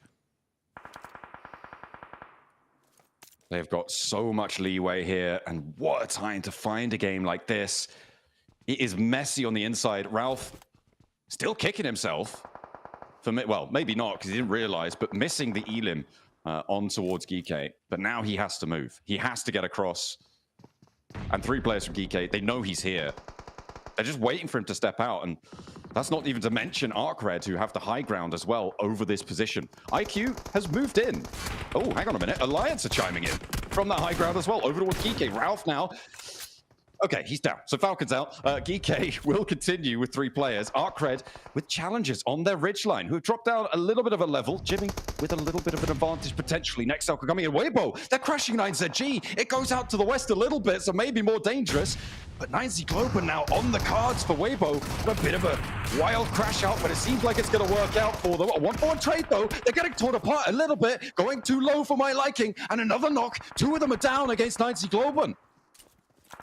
That's where Order really needs to step up. If he can keep his team up at 4, it's a huge deal. Nade flies towards the position. Now 33Z is going to get a move on over towards that north side to help his team. Sook's probably going to bleed now, and he's running down. But it's not happening. It is not happening. A little bit greedy on this 3-1 split. I think that Weibo needs to back off a little bit sooner. And it's going to be a reset here for 9Z Global. In the meantime, Alliance moving through on the hilltop, moving through ArcRed's defense. They've been on this ridge for a long time. ArcRed with only 3 elims. Alliance have been purloining them away, pilfering them as they go. Weibo getting run down. I mean, they went for that crash. They crashed into 9Z Global, and they didn't need to. You said they could bide their time, and it's all come down around their ears, but they are still in first place for now. We'll see how much further they can go. ArcRed getting pushed aside. Alliance want to be in the conversation again. And moving through on this side, Weibo now officially down to 1 player. It's sort of where you just hope for the commits here from the teams a little bit more. But again, I think that this is the one instance where I can sort of excuse it, where they do just want the high value play. They went for the 3-1. It's not bad. They just lose the fight. Olio wants to clear this one out. A scrap in the prison yard is still going. It's the lawman to stand for Influence Rage. Trying to keep all the prisoners in check. Gets a nade over towards Ragnarok as well. In the meantime, Diego flushed away. Geekay proving to be troublesome, taking down his 2 teammates there. The next zone closes dead central. Blank, I think it's just up on the high ground ridgelines, if I'm not mistaken. It is pretty close, though. A little evil severance on that circle. And there's 2 fights that matter. The top and the bottom. Influence Rage getting far into this match is huge. And in a circle. Sneaky. IQ spotted. I think that's Geekay. Yeah, he's done for. No, hang on a minute. It's Alliance from the high ground. For 33Z, basically he needs a top 3. It'd be hard to do, though, especially from his position. He's getting pushed in. And he's down now. So Weibo go out in 6, so not a whole lot of placement points found. So it doesn't shove them further up the tables than they quite like. 9Z Global, though, 10 elims, but in 14. Alliance, though, 10 elims in 9th. on 51 points, getting the placement points already. It's going to put them within striking distance, but their move off of this hilltop is dangerous. It's dastardly. Law is swept aside in the prison, and Geeke going to try and hide underneath this one. There's a potential for it to actually close with the overhang. Alliance are getting pushed aside now. In third place, they'll get a lot of points, and they may be able to make a little bit of a bid for freedom. This was the last game that teams had a chance to make it up, and maybe Alliance have done enough. 9Z Globen wanting to find Geeke, but is it central for them? No, I don't think so. Geeke may be looking to deny the points, but for 9Z Globen, I mean, it is still too little too late, right? Right? Yeah, right? Maybe. I don't think 9Z. I personally don't think 9Z Globen's getting another big game. Personally, SAFG should be going down next. Should be. I don't think they have 2 more nades to work with. They're trying to isolate the angle. I think it's tough though. Needs to step out in the blue. He's not taking damage. The burst on the top. They're going. He's going over the top. No way. Geeke. What are they doing? They had the center of the circle. Blank. 9Z Globen lemming themselves off the edge. And Geeke, I mean, they're all smiles. They sent it into the prison early. Blank, you hated the play. But it was a prison win coming out for Geeke. Why did they do that? This is the team that took down Weibo, by the way. Who do they think they are? Stop it. Misbehaving. 9Z Globen, I mean, hang your heads in shame. That's right. You should be unhappy with that. Yeah, that was something. That was definitely something. Really, just can we pay some respects to that team, please? That was, yeah, I don't even want to talk about it. There's been so many weird maneuvers throughout Last Chance. I'm more in my mind. Well played, Geeke. Incredible shots from the UMP. Well done. I mean, crazy. Geeke went in early to the prison. They never had to leave. They were able to take a chicken dinner. I don't even know. Desk, tell me something to keep me sane.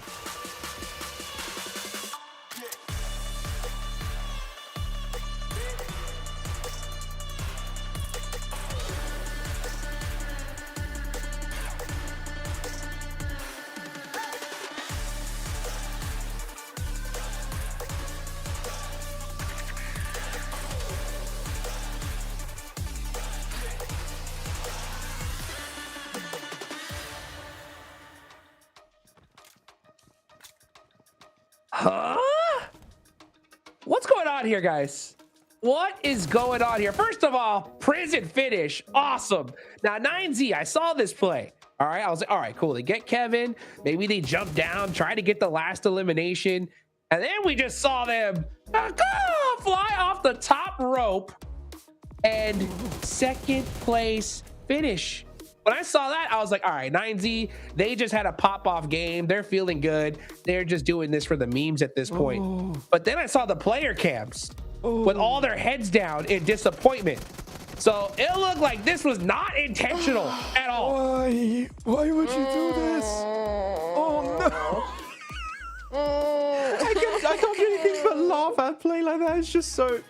9Z. You know what? I give you an award for the throw of the decade. No. Not the year, the decade. That is how big a throw we just witnessed. But you know what? It's really good. SAFG able to use a bit of that ridge that was digging inside the terrain, right? So actually put him a little bit closer to the center of the circle. But I can tell you, I cannot wait for the Pin Pundri edit on YouTube. That is going to be memed to oblivion. That is going to be great. Max, okay, so if I put my analyst cap on, right, this is just another classic example of why you don't push one by one. If you're gonna jump off the cliff to try and get the one dude, at least do it as a trio. Why are we going one by... Oh my god, it just... So many notes, so much anger, madness, all of it. Jukes. I had so many notes for this game. I'm not gonna lie, when I finished like that, I forgot everything I was gonna talk about. Yes! I'm like, what happened? Oh, no, nothing else matters. Talk about this. I know this is fun to look at because Loops, pretty sure that was a targeted play. They know this is Ultra Ego playing Crazy. They're trying to chase them down because Ultra Ego, of course, top contender currently for the top 2 ranks in the grand finals. But Geeke, I think they would just look into third party and get some free limbs, and actually they were able to do just that. Yeah, I agree with you on that point, Max. I think GK were just looking for a cheeky third party that worked out for them, and that they were really respectful against Loops actually to just move into circle instead rather than trying to hold out fight, because the crates get so sticky. I mean, you could be there for half the game if you're not careful, Jukes. So I don't mind that play from them. But for me, Alter Ego, maybe time to find a new drop spot for this last Erangel, because 2 out of 2 Erangels so far have been hot dropped on. It's about time, though. It's about time we see teams get targeted here, because why not? If you're really trying to make something happen, you gotta shut down the top squads. I don't necessarily fully agree on that GK, you know, we're being respectful of Loops. We'll talk about that later as we get to this end game, because Prison Circle here towards the end, Weibo looked in such control and then lose it out right there towards the finish, Max. They were in full control, Hotrix, exactly, until they said, how about we start playing splits and play bad, and they did do just that. It was very unfortunate. Oh, that nade, didn't even see it through the open roof in Prison itself. It's so fun to see a Prison finish. You don't see it very often, and the layout of this area is so different compared to anything else Erangel has to offer, so I really love it. But yeah, I mean, GG. I was going to say 90 Global, but no, they didn't win it. GK, that's how I still can't believe that happened here as you go over these rotations. And we're going to be able to see that, as always, Weibo going Saverni, Northern rotation, and able to make it towards the late game. That's really interesting that they're in Saverni, actually, because we're going to see this massive rotation. They go all the way down to Milta Power in this next zone, right? They go all the way down here. You'll see them move now. They were right next to Inner Circle, I think it was, who also had a 2-2 split there. And then they go right up to Lipovka. Really quick rotation coming through from them. You see, gosh, 9Z have another big rotation. I mean, that just goes to show you how crazy this zone is, right? Because no one was expecting it to go here. So you've got teams going, okay, we got to pull something out of the bag here. We got to go right the way around. But Max, it's this final zone here. I really loved how WBG were playing this. Weibo had a fantastic, I love this split coming in from them, right? Just to hold off the teams on the south side. And then they got cocky. They went, hey, we're going to push 3 onto 9Z and lose and completely ruin the game. And that sounds like the best plan going forward. It's so odd because they go from the split you're talking about, the southern one, such a good split, a respectful split. They play it very well against those southern teams. And then they go for a very ego-driven split. They're like, oh yeah, we can afford to go for this 3-1 split, but you got a very nadeable dip, and 90 Globen instantly punish that. But they get punished after that, 90 Globen, because of that fall off the cliff. So yeah, 20 points still good up to 90 Globen. Very good control on the outskirts of Prison itself, and GK get 19. I wonder how, if they even know what the hell happened there. They're like, I just won. I didn't know what to tell you. I just worked out. Yeah. I don't know. I almost want to say there at the end. That was crazy. Yeah, it was insane. I almost want to say that Weibo should have taken a page out of their own book of the group stage, right? When they were being super respectful and not pushing too far. But yeah, I'm just saying, guys. But we look over on the second half. Inner Circle again, 1 point on the board. Burmese Bulls not having the day we saw yesterday, right? Yeah, true. I mean, I'm looking at Alter Ego too, getting 1 point. So Inner Circle, Alter Ego falling off. Burmese Ghouls, as you said, like also losing a little bit of momentum after that initial day in the last chance stage. So quite unfortunate. Saf G though. GG, our MVP, the last survivor of GK of the entire game, in fact. Oh, I really cannot wait for the memes. Sorry, I know we should be analyzing and stuff, but you just know there's so much potential there, Hodging, so much. It's so crazy because when I saw that play, I was like, oh, they realized that we're not making it. Let's just jump and have fun. But Weibo moved to the top. 85 total points. That consistency. They're putting up points like crazy here. So they're set up really good going into the rest of the day, Max, man. And with 85 points, that's going to feel pretty comfortable. They're playing the top 4 musical chairs right now. They're just like, I'm first. No, you're second. I'm third. You're fourth. I'm first. I'm second. It keeps intertwining and changing between these 4 teams in particular. And currently, there's still a little bit of a gap created in Iptura, but of 9 points between Flash and Influence Rage. Yeah, really, really good to see. I can't wait for our last Erangel Jukes. I think it's going to shake things up a lot. It definitely is, guys. Guys, get your drinks, get your popcorn ready. We got the rest of the last chance coming up right after this short break.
Samjen. Миний дэлхийн авраг болоод хүрээдэг ирээ юу?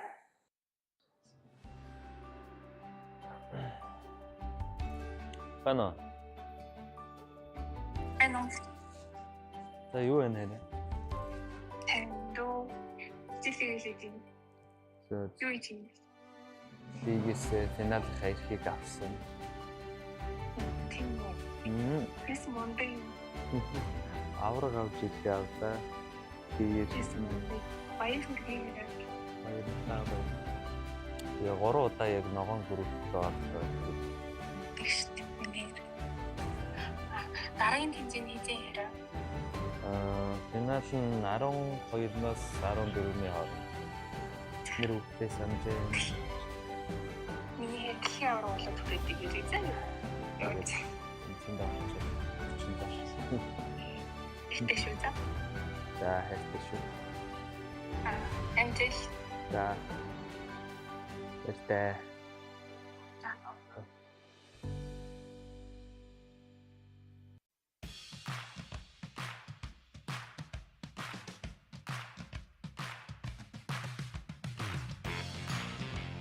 Three matches remain until we find out the final 2 teams that are going to be joining the rest of the squads in grand finals of the 2025 PMGC. I'm joined by Diego from Inference Ridge. Your squad, with just 3 matches remaining, you're only 14 points away from top 2. Going into the next 3 matches, what can this team do to just make sure you do enough to get in the top 2? Então, indo para essas últimas 3 partidas, vocês estão ali com 14 pontos de diferença para o segundo lugar. E o que vocês vão adotar para essas últimas partidas? Questão de estratégia? Acho que não tem muito que mudar de estratégia, só ajeitar nossa teamfight, porque pecamos em 2 quedas sobre teamfight. Porém, é continuar fazendo nosso jogo com uma boa mentalidade e é isso. Foco em passar para a grande final. We're gonna maintain the same strategy, but we're gonna try to get more team fights, to be better in the team fights. I think that's what sliding us down a little bit is the team fights, but we're gonna be strong for the next 3 games. Eliminations and I guess timing is the major factor for it, and something to keep out that I want to let the audience know has to do those teams that got absolutely nothing to lose. You already got J&G gatekeeping teams on the bridge in Erangel, and the squad from Falcons was telling me we might see the biggest comeback ever because that team is playing like they got nothing to lose. Let's see what they can do in the final 3 matches.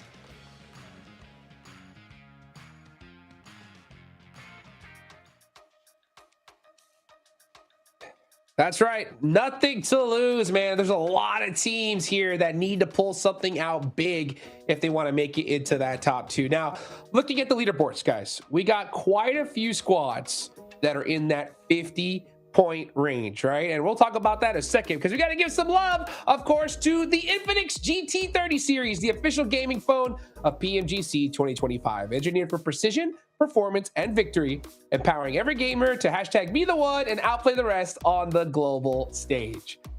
So big thank you to Infinix. We got the last 3 games to go, last Erangel, Max. So I got a question for both of y'all, right? I would like both of you guys to pick a 50-point team, all right? Which team do you feel has the potential to make that push back towards the top 2, right? And what do they need to do in order to get there? Max, I'll start with you. Oh, I'm going to go Wolves Esports. I think that Wolves Esports have been looking really good in the past. Not the best day for them, unfortunately. The main issue we saw on Erangel is not going for these big game-winning positions, just trying to survive, and unfortunately kind of shuts down their later stage potential to rotate. And in this case, 90 kind of did what I was hoping Wolves would do that previous game, which is just leave that western cliff because it was going east of prison, and unfortunately they don't do that and they get caught in the midst of that rotation. So I think Wolves can make it if they do that one adaptation in their next 3 matches of the day. Oh, that's interesting. I think they need to up that aggression. No. I don't know. I see them getting Same. positions and they're just not hitting those fights. What do you think, Neftera? No, I kind of agree with both of you. I really like the macro that we're seeing. I like that we're seeing them further into the game as well. We're seeing them more often in the late game, but I do agree the aggression just isn't there for me, particularly in this game, right? We were talking about they just made a full send play to the shack, and it's not very aggressive. It's kind of desperate. I'd like to see more of that thought process being put into those micro movements, into the aggression.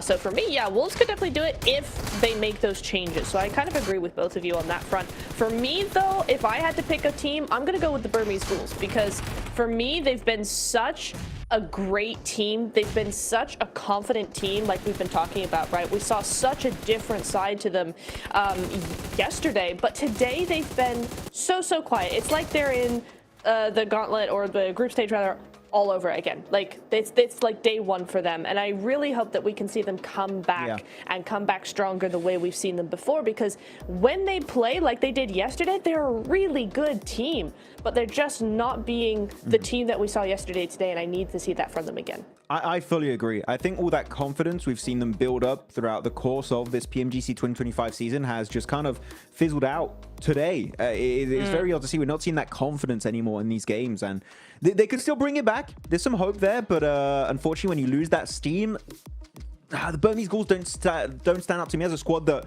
on a dime, they can instantly get back in the zone, get back in the mood. So I feel like they lost the steam here, Hodrix, and I don't think they're going to get it back. I know it's a bit brutal, but I just don't see it happening currently with what we've seen on a bigger scale of this squad.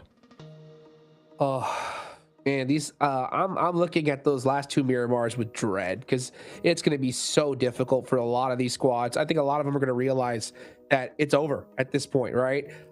With all these 50-point teams, they need to win this Aaron Gale. And honestly, they don't need that. They also need to find a way to stop Weibo from getting any more points. We saw some targeting in the last match with Loops. Do you think we're going to see it again here, Max?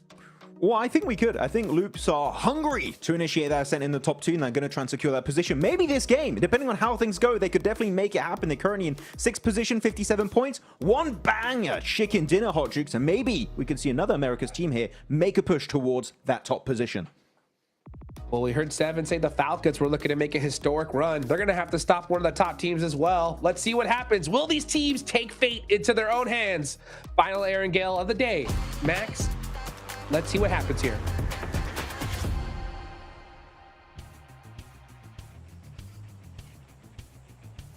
Man, the nerves are getting to people now. 9Z Globe would throw themselves from the top of a cliff and crash down at the feet of Geeky. Two teams who, frankly, don't really have a chance to jump up towards the top spots. So those final moments, not inconsequential, but certainly aren't going to affect those top 2 spots right now. Weibo able to establish a little bit of a lead, but again, it seems like maybe it's getting to them too. It's only a small amount of a lead. I think that the 3-1 split was not bad. I think I would have preferred the 4-man push there. But again, they were trying to account for so many scenarios where potentially Alliance pushes out. I think if they knew it was Alliance, they probably would have gone for the 4-man push, because they would have realized Alliance is unlikely to push that. I think Alliance is a bit more of a passive team. But again, it's what you do now that really counts. But I think for Weibo, it was okay. It was okay. It was just they got outplayed. Realistically, they did just get outplayed on that northern edge by 9Z. It looked close. It did look close. In the meantime, nice playing path from the west to the east on Lipovka. We're going to have a stage report soon from Seven, catching up with some of our players, or just going over how the day's gone and what he's been observing. Yeah, I think that's more likely. Probably not wanting, 9CG definitely not wanting to talk to him after that game. They will have pushed him out of their booth as fast as they can. Weibo, of course, had a little bit more of an option. A little bit more of a chance potentially. But they again threw themselves at 9CG. I suppose 9CG were like, well, you know what? You know, fair enough. Like, we got these points because, you know, Weibo basically allowed us to have them, right? So it's only fair that we donate them back to the lobby. So they weren't losing their points so much as giving the points that they'd been given forwards. And, you know, if it isn't the season of giving, then I don't know what that was about. Because, yeah, absolutely crazy. Geeky, though, they're hoping that they could do it again. Alter Ego, they switch away from the western side. They're going to drop over towards Lipovka this time around, go for the Lipovka split. So 2 players in Lipovka, 1 player down towards Prison, and then another player up towards Mansion side to get away from all the action that's been occurring on that northwest edge, which I think is completely fair to those guys, all things considered. EK in their hovercraft. moving over towards Sosnovka to start in Novorepnoye nice and early. Also grabbing hovercraft, very useful for them, at least in this early game. If they can get it towards the late game, even better. At the moment, a tiebreaker for Alter Ego on that bubble. Second place, but only just by the skin of their teeth. A lot of teams left to go. We're heading over to the stage. Seven has the report. He's got the lowdown. He's got the goods. Let's see what he's found out. Welcome to a quick report with the 7WG. I heard the devs wondering what happened between Alter Ego and Loops. Wondering if Alter Ego was maybe hot dropping them or if Loops was hot dropping them. It turned out to be just something with the rotations that they were doing. Those teams are going to be looking to make sure they don't end up with the same rotation once again.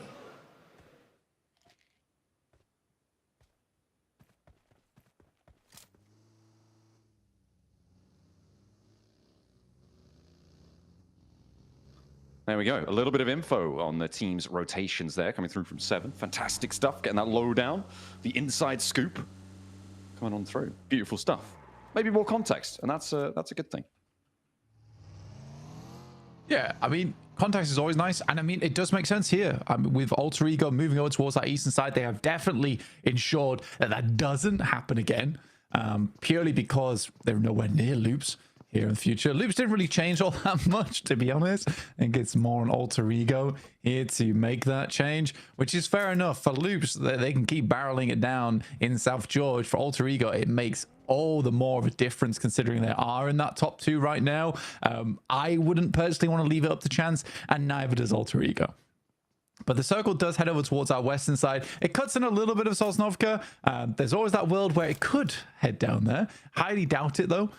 In the meantime, most teams will be preparing for a fields finish or over towards Quarry side in Primorsk. So you're getting a lot of these wide splits in areas where it's sort of feasible to do so. There's a lot of little compounds here and there that are available to be picked up that you can sit in and at least have some oversight of what happens around you in the circle. Getting that scouting done early, very important. Curious to see how Inner Circle deals with this.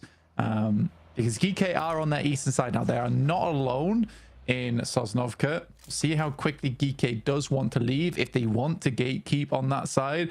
Inner Circle, honestly, I am curious. I don't know what they're going to go for. It's always a gamble. It's always a risk. They're on 54 points now, blank. And I said maybe it wasn't super consequential, but actually, you know, maybe they can do it, you know? Maybe GK can make it in. It's very unlikely. There's been a lot of teams really pushing for points. I think that you're right that GK could do it, but to think that if you asked any one of us here on the broadcast if we think GK is going to be in top two, I think we'd say no. Regardless, they're giving it a good shot, giving it a good go. Arcred finding shots over towards Gen G, who are down the southwest side, helping out, honestly, Inner Circle, who probably could make that rotate now that they've lost 3 players. But that would require Inner Circle to... There's a lot of mind games here, because now Inner Circle will have to be very brazen and make the Western Bridge crossing again. But this time it is easier, but they don't know that. I mean, that is true. Potentially a little bit more, a little bit softer. Looking at the record so far today, the first 2 matches, right? It feels like more than 2 matches, to be honest. I feel like I've aged about 5 years after watching those last 2 matches. But GK, they're feeling pretty youthful right now because they got 3rd place and 12 elims, followed by obviously the chicken dinner that we saw, and they got 9 elims for it. This is a massive, massive climb for them, right? The question is rate and consistency here. And GK haven't really shown that before, and we're hoping they'll be able to do so here. And speaking of consistency, Alter Ego looking to try and stay consistent up in the top spots, because right now they're right next door to Team Flash. They want to do their best to keep them at bay. So we see Gen G losing players there as they go on the replays. I think that we also have to consider that we've had some pretty weirdo circles today. True. Where it's not always super determined where and who's going to come out on top there does require you to have some very high skill. I think a lot of our strong teams have made it towards those end circles regardless, because they have good rotates, they're able to fight Alpha's position as well. Alter Ego very close to the flash now. Rosemary steps out. That should be a knock, and it is. Ooh, very quick on the flash as well. Looking for that shutdown immediately. Doesn't quite get it, but the bleed out ticks down, and that will do the job, do the task. Papra Supermassive across the way.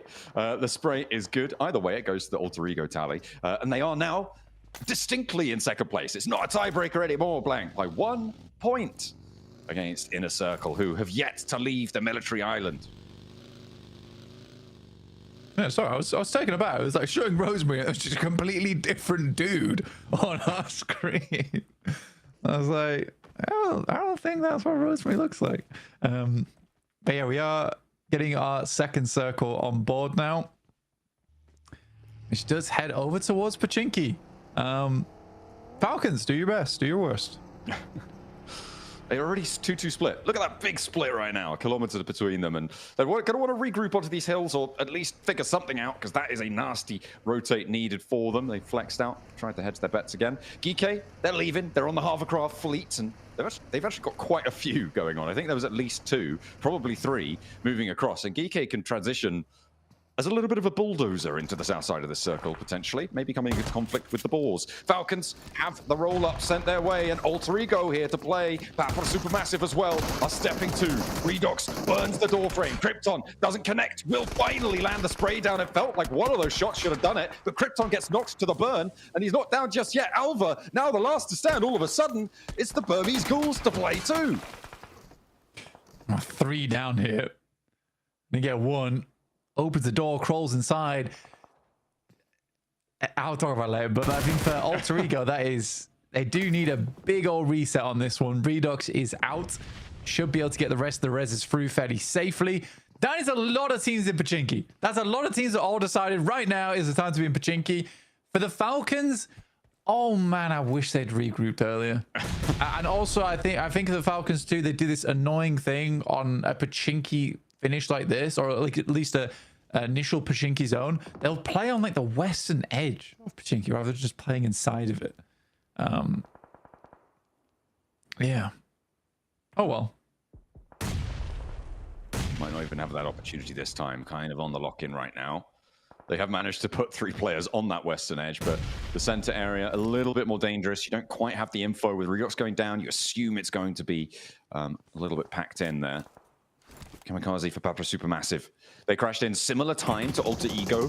Didn't want a third party on that north side.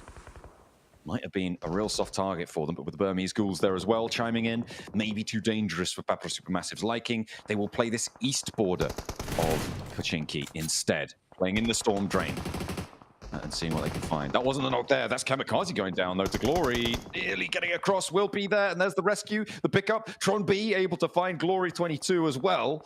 So that will slow Arc Red from going on in. The res on Kamikaze needs to come in now. Tron B, good shots from him to recover that for Papra Supermassive. It's a lot of teams in Pachinki. It's kind of weird the way the circles are panning out here in Last Chance. It was like, we're going for the big play. We don't want to play edge. We want center. We want big point. Please. Oh yeah, give them big point, see what they can do. Geeke, they're going back and forth with Boars right now, but the Boars are still as 4. That bleed out though, it's looking pretty deadly. The circle does keep Pachinki in, Blank, but the West Hills may be a little bit more favorable. I'm looking at Inner Circle right now, and they are in a circle for sure. And they may just be quitting for this match. If they could get a big game from this position, I'd be interested to see what Alter Ego are going to do in response. Yeah, I think that Weibo is actually one of the few teams that's actually sticking to their guns here coming into the final day, which I like, right? You know, it didn't quite work out on that last game, so we got quite a few points off the back of it and are in first place. But yeah, I think they're the one team that, one of the couple teams that are just like, you know what, we're going to play our game. We're going to play edge. We're going to take these micro splits now and again, and then just go for our rotations, go for sweeps. Whereas there's a lot of teams that have all, like I said, just decided we want center. We want a huge game. And that is really hurting them. I think that Weibo and Alter Ego and Inner Circle are afforded that chance to play your own game, though, because you are so far towards the top side of the lobby, John. You don't have to make up as many points as these other squads in the next 3 matches. Ooh, and Geek getting cut down to size by the Boars.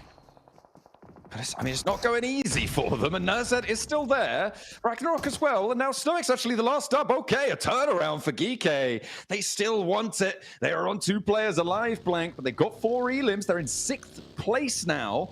Team Flash circling around, but they only have 3 as well. Potato Hill, the focus of it, and I'm surprised the Flash have flexed back out this way, given that the circle is all the way out to the west.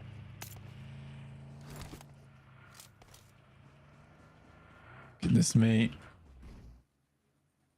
I mean, for teams, you're having a sort of a weird time with this one because Pachinki is definitely a focal spot, right? But you also have the fields on the western edge. So if you are an edge team, you are struggling to find a good spot to play. And I think at this point in time, you want to go stealth, right? You want to play out this game until stage 5 without really having to see any other teams too early.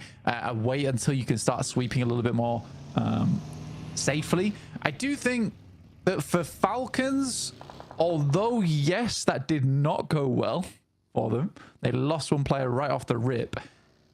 I do feel like sort of not entirely their fault, because the amount of teams rotating in towards Pachinki was insane, and I think that makes their rotation back towards Pachinki very strange, right? So there is all these, because everyone's going for high value plays, it's completely shifting up the way the rotations are working, and you don't have another day to figure that out, right? So this is all new. This is all new to teams. It's chaotic. It is messy, and the last chance, as we said, is getting to people. Geek will be drawn short, so maybe their run is over. Arcred closing it out, and all the Pachinki teams now feeling pretty chilly as the circle shifts out west side. Blank, Influence Rage, Luke, 90 Globen, maybe here with a chance, but Weibo up the top, sitting pretty. That's a killer. That's a killer of a circle. It's completely cutting out Pachinki because it is as hard as it can go over towards the west side. Goodness me. I mean, Lubes probably will have a nice game off the back of this. Influence Rage might be able to regain some momentum here on our last Iron goal. Coops finds Ralph and Doran finds Koa. And for Falcons, now there were 1. Pretty unfortunate, but it is not approach towards the western side. I don't care at this point. He's going to step up to the Burmese Ghouls, Blank, and I think we know which way you want this fight to go. The nade's already pinpulled, and Arvalo's like, nope, okay, you guys stay there. I don't even want the judge. I'm gonna head back into Pachinki. Finish where he started. Alter Ego with a scrap at their doorstep here. Papra Supermassive trying to find it, but 2 knocks found. Back towards Papra Supermassive. An off angle, maybe a third party coming through, and a knock towards Alter Ego. No, Rosemary just about stays alive. Nico last standing. They tag the damage. Kamikaze is bleeding out. They'll turn their attention to Nico because the blue zone's here, and that will be Alter Ego claiming points now. With 3 players alive, Krypton dashing for the zone, and the Burmese Ghouls are down the hill to play as well. Ichi there, Yatka down on the top, so might need a res at Ichi too. Yeah, really good shot there. I mean, as much as I back the Burmese Ghouls, I will always have to back the Falcons. As much as I feel like they make mistakes, I've spent so much time casting and covering these players that, yeah, I have to back them. Even though they are down in 13, you know, I do believe there's a future where we see a strong finish in PMGC Grand Finals from the Falcons. Ooh. It's just not right now. It's just not right now. 2 big fights right now. Weibo taking shots at Alter Ego, trying to defend their top spots. They don't want Alter Ego to come with them. And Inner Circle on the southeast side. Blank, a big nade comes through from Weibo over towards Alter Ego. They're obliterating the competition. They're flushing them away. There's nothing to do. Inner Circle are falling in the meantime as well. It's just Falak remaining on that south side in the picture-in-picture. Blank, big moves for the teams at the top of the tables. And it's only Weibo to keep it together. Weibo with the damn Chinese fireworks take down Alter Ego. Oh my goodness me. What a nade over the top there. That was nutty. Well played to them. Again, they have bided their time. Now they can start to flex out a little bit. I think for Weibo at this point, yes, there have been some mistakes. Yes, there have been some hiccups, but they are clearly playing better than the rest of the squad, the rest of the lobby right now. It's very impressive. Very, very impressive. Just Rosemary remains after that barrage of the nades from Weibo. Playing on still in Pachinki and a wide wrap necessary towards Arc Red. I mean, they've already taken down Inner Circle. We'll see what more they can do here. I don't think Rosemary is going to be long for this one. Maybe a point, maybe an extra one earned, but yes, it's pretty nasty. Out into the open we go, and Loops are cut in on their compound. And they're one of the teams that may be able to chase on in. They are quite far behind the bubble now, with 81 points being that second place. Hang on a minute, Rosemary. Double. Okay. Nades coming on through. Gen G chiming in as well from the back. Third parties over towards Arc Red's position. Hardboy very, very low. Ramsey's now challenging Rosemary on his own. This is a good cook on the nade. Finds it. Not quite long enough there. And he dodges the damage. Rosemary stepping in for the spray as the reses are coming through on the back line. Rosemary cannot hold his nerve against Ramsey's. And he will be able to shut it down. Alter Ego fall. 81 points now, the target for Influence Rage. For Loops maybe on the outside. Arc Red, though, they made a big change. I haven't really talked about all that much, but these last two games, I complained they weren't making enough plays. They are now. They absolutely are now. Up to 5th place with 9 elims on this game. I am super happy to see it happen. I think Easy for Bad Boy is one of the biggest up-and-coming players. He is incredibly talented. But for Arc Red, there is a big change in pace, big change in performance. Very happy to see it for this team. I mean, what a time to turn things around as well. I mean, you're right, they're in 5th place now. 19 points behind the bubble, so not this match probably. But maybe in the future. I mean, if second place keeps dropping like this. Burmese Ghouls making the cross. Weibo are backfilling on this as well, so they need to make this fight work fast, but Godspeed's already down. The Wolves are holding strong for now, really not giving any quarter. The Wolves just about in this zone means that this building is prime real estate. As Godspeed's fallen, but Yatka and Unknown are still here, and Weibo not actually getting fully stuck in. A nade in, doesn't quite... Oh, hang on a minute, it's still going. Still one at Eagle's feet, is he? No, it's not going to connect. He's around the corner, and now Sook starts to strike. Burmese Ghouls should be falling. They will go down and out. Weibo get 3 points. Wolves pick up to their 4th elimination as well, and now they have to fend off. It's Weibo Gaming. For Wolves, a very clean fight there. No one really lost any HP. Burmese Ghouls were the only ones to fall. Sook's going to make a wrap out to the side. He's a little bit slow. Might just get to his team before he gets knocked, but doesn't even fall there, which is great news. A little bit of tag on there from the Wolves up to 4 elims, but it is Hero to go down, and it's Loops taking some massive shots at distance. You can see that just spraying through the smoke. That's very surprising. They've got Alliance as well right behind them, so Bina dedicated to the tailing of Weibo on the far hillside, but they're holding for now. They're all very low. Oh, and Coop steps forwards. He's doing so much. I don't even know where all those knocks came from, Blank, but either way, 88 points now, no chicken dinner. The top 2 have drawn to a close. Arc Red, 11 eliminations on the southeast side. Influence Rage with nothing right now. That was not Coop's attack. It was all Rafina. Wait, what? That was crazy. He's just tapping through the smoke. He was knocking them left, right, and center. And he was just spraying across. That was incredibly on target. Like I said, it was like playing battleships there for Loops. And finally, they do sink Weibo. And because Weibo doesn't have a big game here, it's still all up for grabs. If they did get a strong game on this match with Alter Ego and Inner Circle out, that could have been them securing their position to the top 1. Very sad. Very, very sad for them. Nades over Loops. They might have sunk a Weibo ship, but the Alliance trying to roll on in. Ooh, a team nade on the run out. I mean, it's a team molly. And another one. Ooh, Alliance absolutely have this fight in hand right now. Loops looking like a different team. But the Wolves, the Wolves, they're moving on in. They're on the hunt. As a pack they go, Igor, Coops first in, and now Batten and Doran raging on through. Luke's not going to be able to control it on the back lines. The nades are here though, and the bounce out is going to connect over on towards Doran. The Wolves sent straight into the wall. The Molotovs to burn, and they've used a lot of nades over towards Loops. Really not going to go for the resupply. That goes long, but it connects onto Batten. Doran is bleeding and Coops is low. Where's the last player for the Wolves? They send all the way over the circle, and they're getting sent dizzy. The Wolves go down to 2 players. The Fangs blunted on that push. Nice nade over towards Ratso Boy, but just not quite on target. Needs to get through to the other building. Coops now sending in, I believe it's a smoke there to try and cover off the door. Alliance also finding a lot of shots here, but the Wolves just can't quite find the value. They might get one elim off the back of this. Stepping forwards, they're trying to get this crawlback covered off, so he knows he's going to go for the peak. Jimmy takes the window, moves out to try and control the ground. Healing needing to happen as well. You don't really have time for the res right now. The Wolves are going to hop in. The blue zone is pushing. Jimmy needs to be more on this push, but the Wolves slow down. They allow that one. The sticky on in, looking to try and get that flush. Is going to push them out of the way. Igor's so low, but he steps forwards.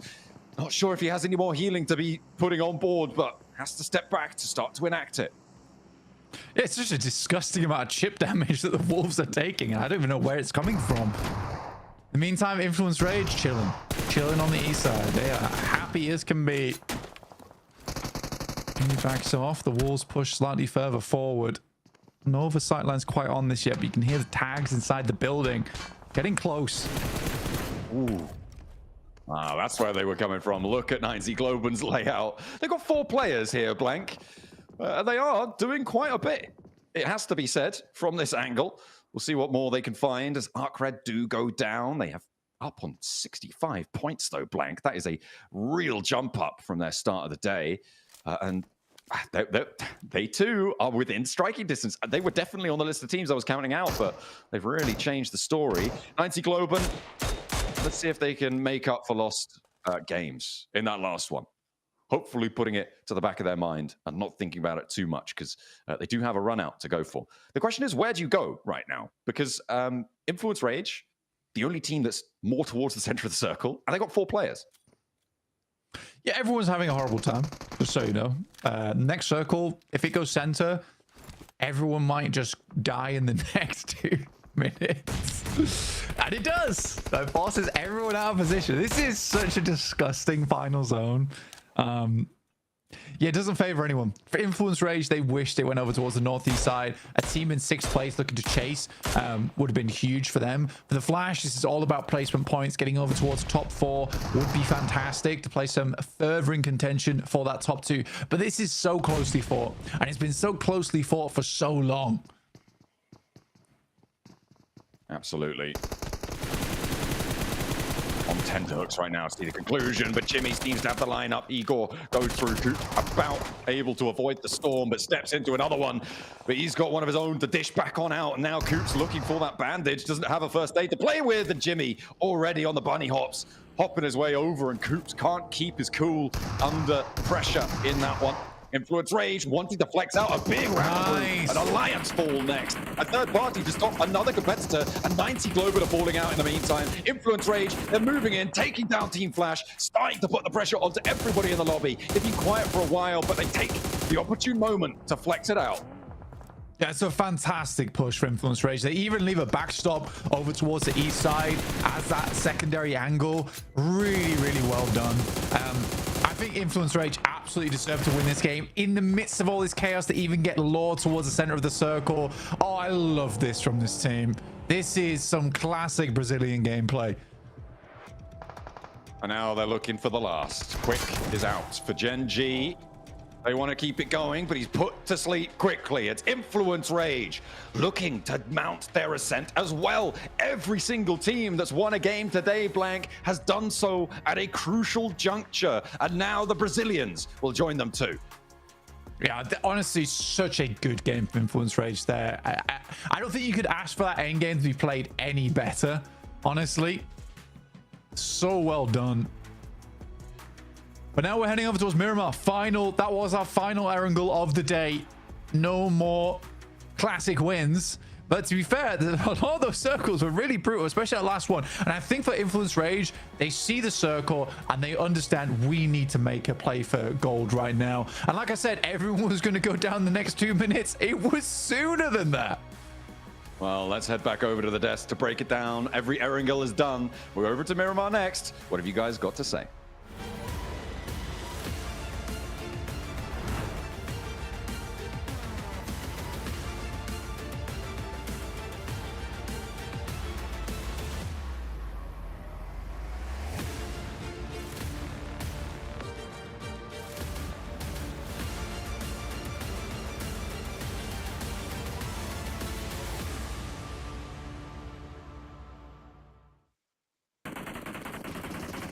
Influence Rage, pull out the chicken dinner in the final Erangel of the last chance, and oh, did they needed it. They were in the 3rd place position at the start of this match, man. They dropped down to 5th, but with this win, it's definitely got to kind of push them back up to possibly grab one of those top 2 spots. What a finish from this Brazilian squad.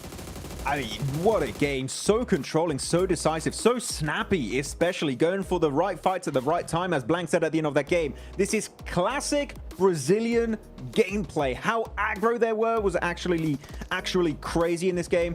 And look, even the stragglers at the end are like, yeah, we're just going to push it. We want those eliminations. Do you think you're going to be allowed to deny that point to the blue zone? Hell no. You're in our house. And this is going to be our point to get. 2-2-2 split across Law, Lil Boy, and Federal. Jago not getting much as he goes out earlier in this game. But regardless, wait, zero down.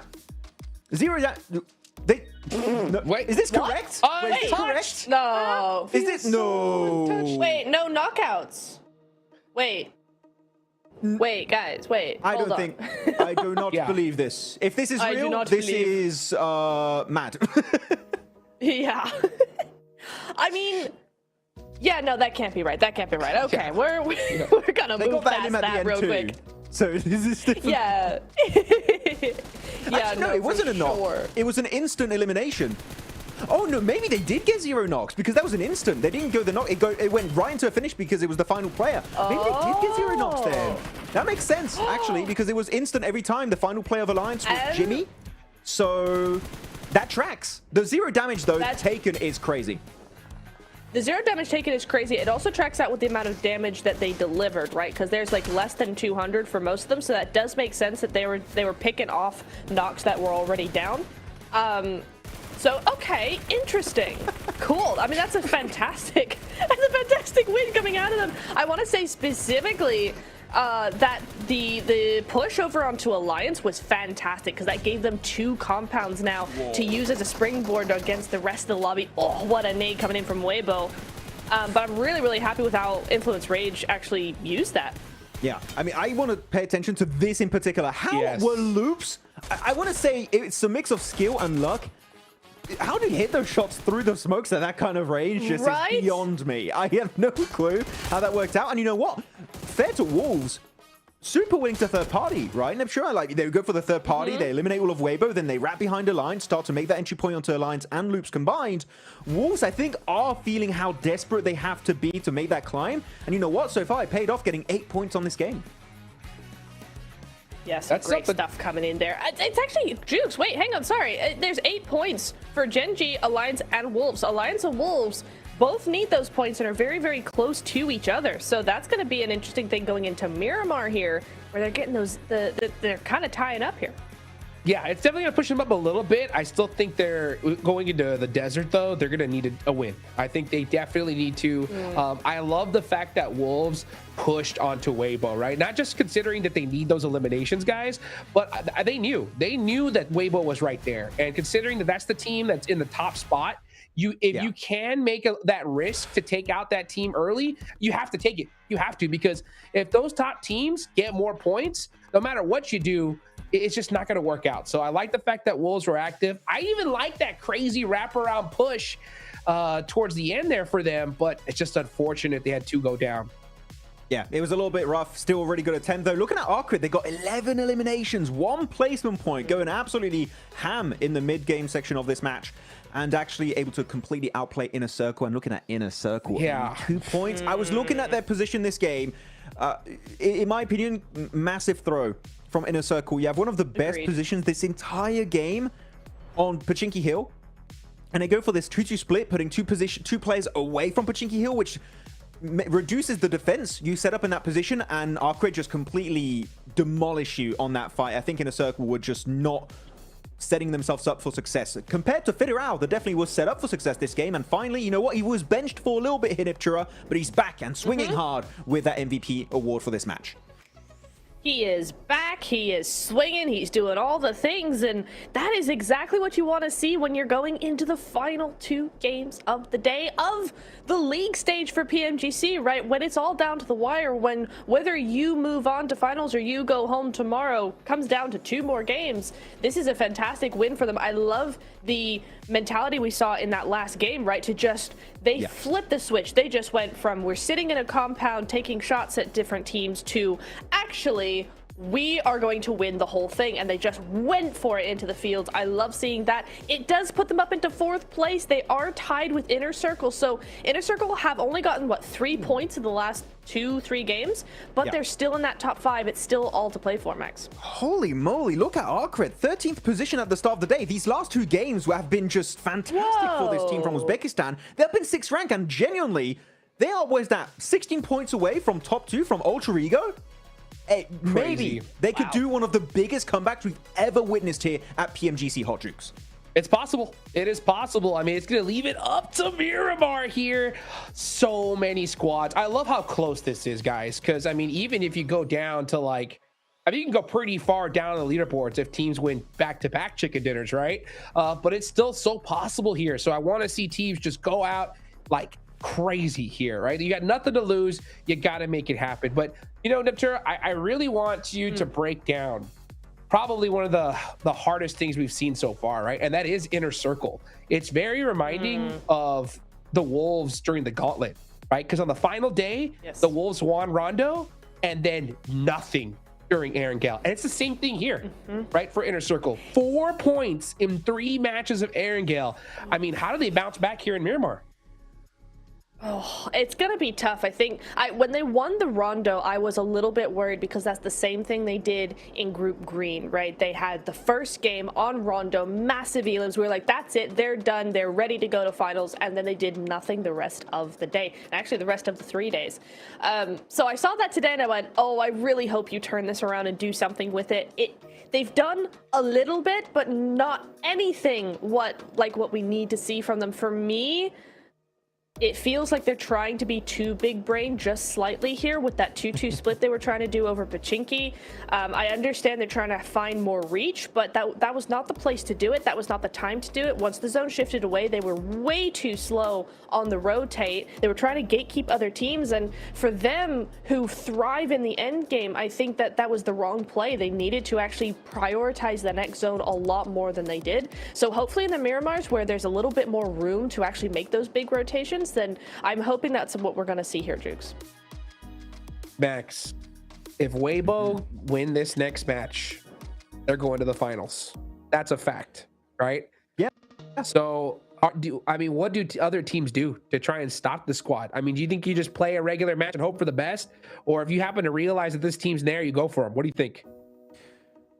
I don't know. You know what? Genuinely, it's down to every team what they want to try and execute this game. Could you try and target the top teams? Yes, but I think they're just going to try and play their own game and try and just get a good finish here. Make it top 3 is going to be very important for these squads. So I'm looking at so many teams, just don't take early skirmishes. Avoid it like the plague. Keep the team alive until circle 5, 6, 7, and maybe you have a chance to make that redemption arc and go into the top 2. You're right. It's just too close at this point, guys. We're going into the desert here. Last 2 matches. Who could possibly get one of these last 2 spots? Casters, take it away.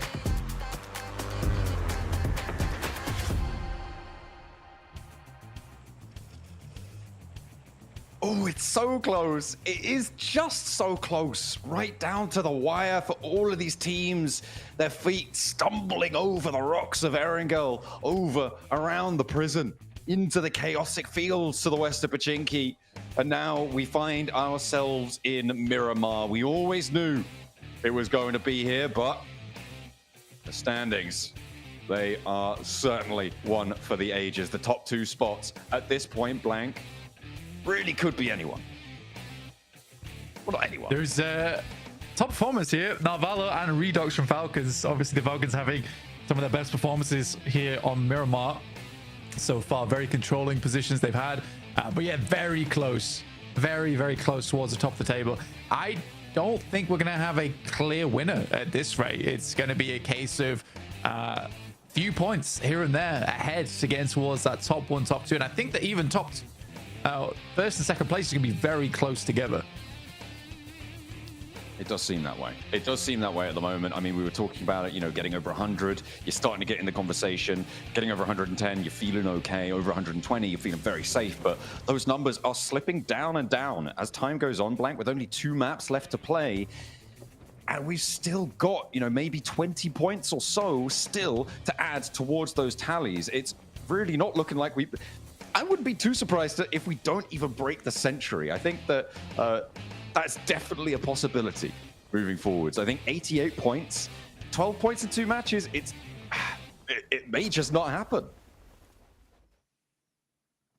Heading over towards the northwest side here. Overall, Alter Ego has had some good splits on this map. But again, it's that greed that they need to really rein in a little bit. Team like Smaug at the moment. Flash only 1 point behind on 80. Influence Rage on 77, tied within a circle. Goodness me. I mean, I'd be happy if Weibo, Alter Ego, the Flash, Influence Rage, all in a circle got into the top 2. No matter which one of those teams get in, I'd be very pleased to see them in the grand finals. I think they all deserve it at this point. All of them so close towards the top. Just a little bit sad. I think I'm most sad about some of these squads not making it through in the Gauntlet. And we could have had a very ridiculous lobby going through in towards the grand finals. I think no matter what, we kind of do have a pretty ridiculous lobby going in towards the grand finals. It's just a question of who will make up those last 2 spots. We've already decided the majority of our players, and actually some of them are already over there, Blank, getting stuck in, getting ready, prepared on site. They'll have time to settle in, which would be nice for them, but it is very much more unrested here at the last chance stage. Weibo looking to defend that top spot again, and 2 opportunities now to have come up big in matches that could have really changed the tide and locked them in, but it's not to be. In the circle, starting in Picado. Not a bad approach to the north side of the map around El Pozo. Falcons get to start early there. They do enjoy this spot. The Wolves in Monte Nuevo as well also have a good run out towards this position. Alter Ego and Weibo a little bit further out, and they have to deal with that wall of squads around Power Grid, San Martin, as well Hacienda. So a little bit more difficult to rotate through there, but still possible. Still very, very possible. I'll wait and see, though. I think that, again, this next 5 minutes probably going to be very quiet, very slow, methodical on the rotates.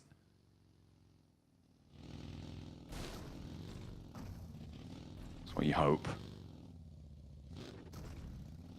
That's what you hope to see. But it is now really do or die in the desert here. Influence Rage after that chicken dinner sit right now 4 points behind the bubble. Definitely in with a chance, in a circle as well. The exact same spot, but losing the tiebreaker right now. I think the most interesting additions to this middle of the pack are Arcred and Geeky, right? Geeky, I mean, I don't know how they did it, but last match may have been just a little bit too slow for them. They did massive, massive performances at the start of the day, but it has petered out just a little bit, and they find themselves 58, which, you know, being 22 points behind the bubble, 23 points behind the bubble now. Yeah, that's a tall order when everybody else is ahead of you also trying to chomp down on that lead. Yeah, look to make some cash on these next 2 games. Like I said, gonna be slow here. El Pozo, kind of a regroup coming through from the Falcons. They still have an outpost over on the eastern side, up on the mountaintop. They are sort of on a 3-1 split. I think IQ knows, though. You can see here on our screens. He has a good idea of where a player from the Falcons is playing. Pretty typical spot to hold as well, so fair enough for him to immediately point that out.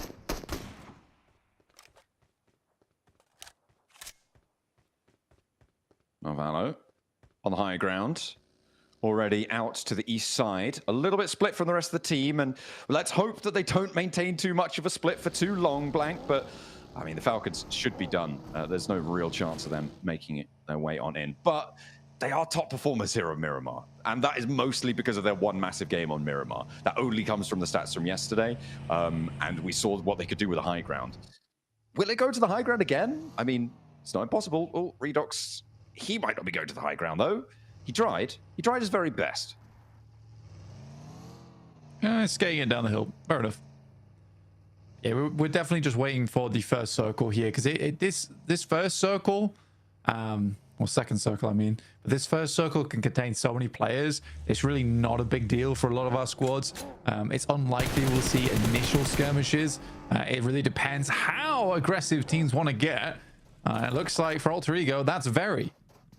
They're going to try and chase this one down. Dammy trying to heal up, trying to get a little bit of healing on board before the fight comes to him. Alva's here. They will not give him the time to do so. He steps out, not even going to take any damage in response. Has to step back in. The rest of Gen G are taking shots out towards him, but it's too late to save Dammy. You're not going to be able to recover that one, and first blood is drawn. And it is on our second place bubble team. They get that point. They're now one further point ahead, and as we know, single points make the difference. It can make all the difference.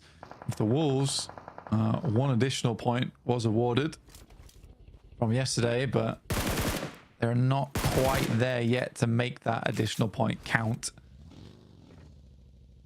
So we will wait and see. In the circle down towards that south side, you can see here, you have a little bit of a wide split on. It's not quite as ridiculous as some of the splits we've seen. But they are trying to control a lot of space on the south side of El Pozo. Now we got 20 seconds now before we see the first zone shift. And this could be quite diabolical, right? Could head over towards El Pozo. Oh my god, Alter Ego is just not stopping. And they're going for Influence Rage as well, Blank.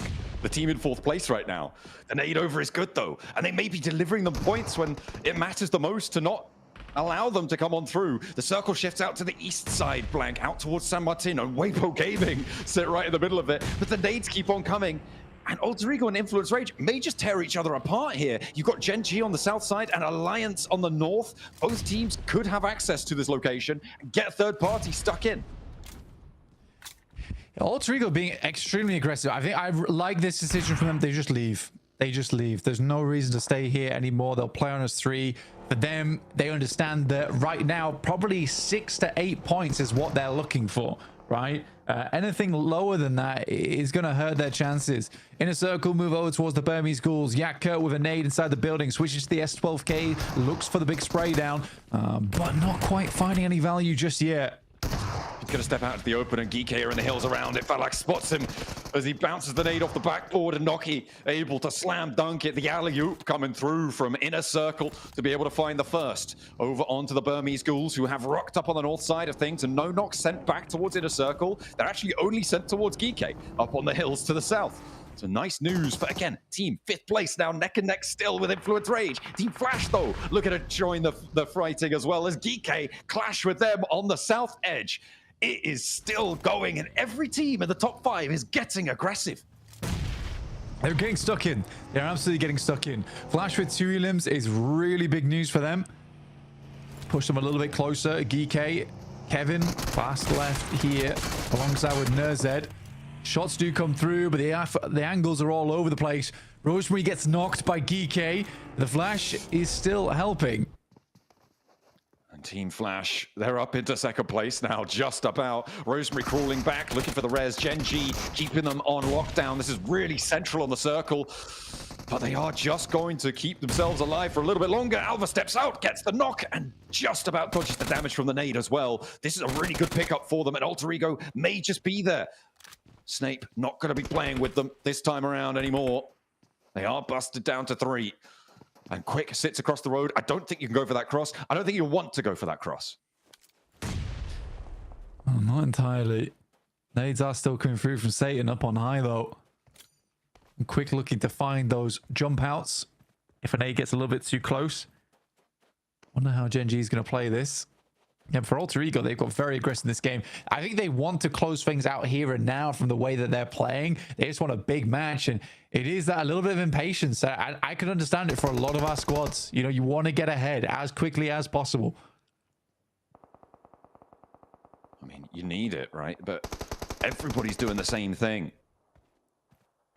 Maybe just trying to batten down the hatches would be a good idea. The Falcons still on a 1 kilometer split at this stage on the position that they hold is crazy. Redox finds himself in a wild spot. Papra Supermassive, the Wolves now going back and forth. The knock onto Coops, Resable for the next about 50 seconds. After that, it's going to get a lot tougher. So the Wolves need to make sure that that's coming on through. I think they are picking them back up. Get that healing through. Papra Supermassive still under threat. The spray down onto Nico doesn't connect, but it does a little bit of damage. He's looking for more and shuffling around, looking for the healing as well. Igor not quite able to find the angle. The healing comes through, but is it going to be enough? The blue zone's still here, and Coops is back in the fight. Yes, it's such an uncomfortable delay now for the Wolves. Molotov is in, cuts him to the corner, but the pin's put back in there. I really don't think he should have done that. The nade doesn't do any damage. I think whilst that Molotov was forcing him into the corner, that's where you send the nade in. Yeah, this fight's taking way too long. No nades for Nico. Dropping the smoke, just trying to stall this one out, make it not worth it anymore. But the Wolves are pursuing their prey doggedly. They are just so set on getting this one. They do still have a little bit of time here. Maybe to play around with us. Red and Balls are clashing in the meantime. Igor stepping up, but they're just getting sprayed down. They're getting tagged back, and Baton actually falls to the spray. Papra Supermassive, it's not been possible to hold this, and he finds the second. Wolves, no! The Coops is going down as well. Kamikaze does get knocked in response, but they've lost half of their players. They stay far too long, and Papra Supermassive will punish. It's so uncommitted there from Baton. I think he should have just kept pushing his teammate. If he gets knocked upstairs, that's way better than getting knocked as he's running away from the solo player. And you got to trust in your teammate to refrag that, right? I think the mistake comes that they just don't trust in one another there. And Wolves will suffer because of it. Again, this is such a long journey they have to make. I think Wolves won't get a good game off of this one, and that might have just killed their run.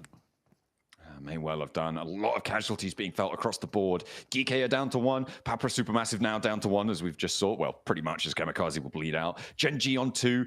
But the Wolves and Arc Red going down so low is the big news here.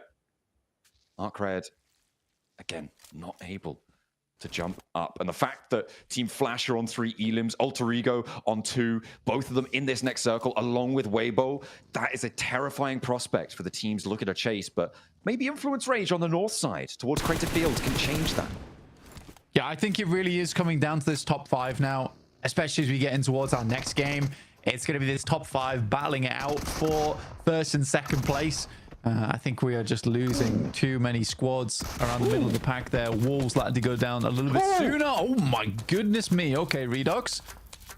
Go off, I suppose. Hit some of the 1v3 on the DBS shutdown. Look at the rest of the team. They're all the way out on the west flank. That was a full 1v3 against the Burmese Ghouls. Redox, he's been delivered. And now calling for the rest of his team to come and help, come and back up my position because it's in the circle. What more could you want? Arc Red down to 1 player as we zoom in on Ramses. Just as the nade connects, Snoix blasts him back on the staircase and they fall 65 points and 1 match to play. I think for the Boars, you know, I think they've stepped up in a big way. I think it's been a really good learning experience for them. 100%. And I think that teams might be a little bit more worried when they have to come back up against them in their own region. Nico says bye-bye to the camera. Bye-bye. And likely bye-bye now to their chances going through to last chance entirely. After Supermassive down on 31 points. Big disappointment for me personally. I think Papra Supermassive has some unbelievably good players. Genuinely, I think they got lost in the sauce at PMGC. Yeah, I mean today especially, who can blame them? It's been crazy. what has happened today. Ooh, Gen G knocking themselves. That's very close to the middle, though. I think they are just dropping down from the high ground there, potentially. Weibo, no elims just yet.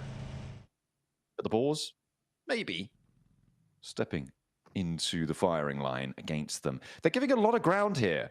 Weibo are allowing the Boars up and to this ridge line. They don't need to hold this side of the compound, but okay, no, Souk does rebuff them a little bit. He's backed off himself, however, and has to go for the first aid. Oh, stuck into the bandages. He's only got the one. It's precious. Yeah, got to hold that. I think this is fine from Weibo, playing this close. You don't really want to play any closer than this jump, personally.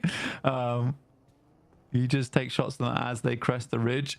I'm kind of curious to what Weibo wants to do next, though. Do they want to fight this, or do they want to back away? Souk's looking to maybe get an off angle on this one. Keeps looking for him, and Halflick again is spotted, darting around, scattering like a school of fish as the shark approaches. But it's Alliance, actually, taking shots from back up north. They're taking the third-party shots, and the Boars really can't put too much pressure on because of it. Team Flash, they sit on the south side, and this is a very split single solo player right now under the pressure from Inner Circle, who actually divert away from it. Looks like they want to play more on the south side as T24 hops in for the buggy. And they are figuring out where they want to go right now. For Inner Circle, it is awkward, but I think that this crash over towards the Flash is probably the smart decision to go for. TS gets in the buggy, drops back out again, and Inner Circle, goodness me, Falak taking a whole lot of damage. That Molotov should do the trick. Just about. The first aid came through just in time for Falak, hopping through, burning into the smoke. As the spray down to the back line, going to suppress the rest of the roster. 90 Globen getting stuck in. Falak still lighting up the shack. The weapon swap is there. Steps in and just about wins the trade. The flashes are coming through, though, onto the rest of Inner Circle. They've lost one. So have Team Flash. So have Alter Ego. These teams around the bubble are now starting to suffer. But this hillside claimed by Inner Circle. Next circle shift comes through. I reckon people will analyze that to death. That was a very clutch play there from Falak. Super mechanically gifted.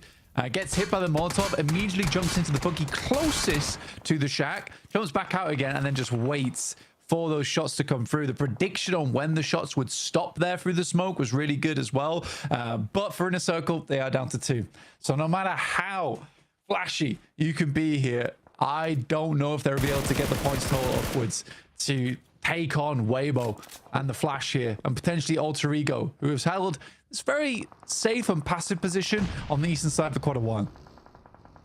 They are hopefully going to keep racking up elims later into the game. That's what they're looking for. Against Weibo and Boars, though, and Alliance potentially look at a crash or take control of their position, take shots that way. It could be dangerous. Falcons did not manage to fully regroup onto the position.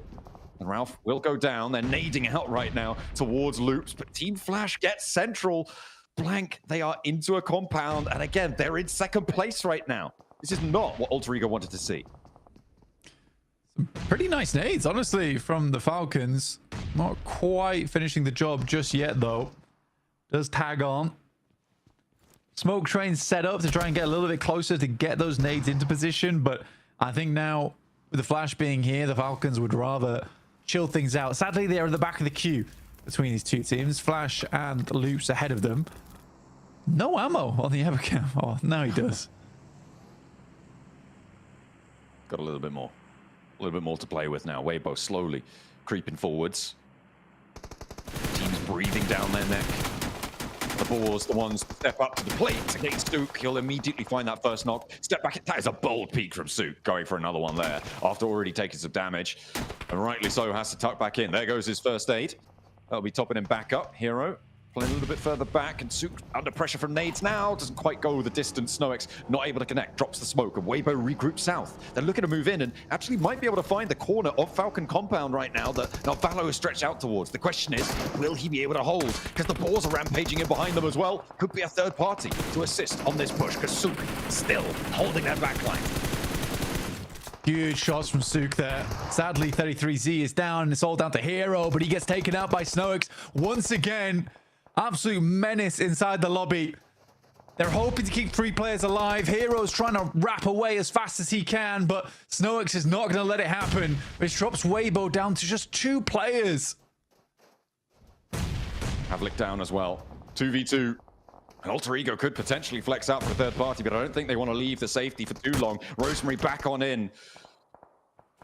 It is going to be the first pickup. Sook again, just storming through this one. Now up to Snowix, looking for the shot down, looking for the shots. Snowix falls, but Narvalo is moving. He's moving for the Falcons out of the corner of the compound. He's going to be the one to move up a third party. Just all remains, and he spots him. It's Narvalo to slay Weibo. And now they are down with 91 points, locking it in there.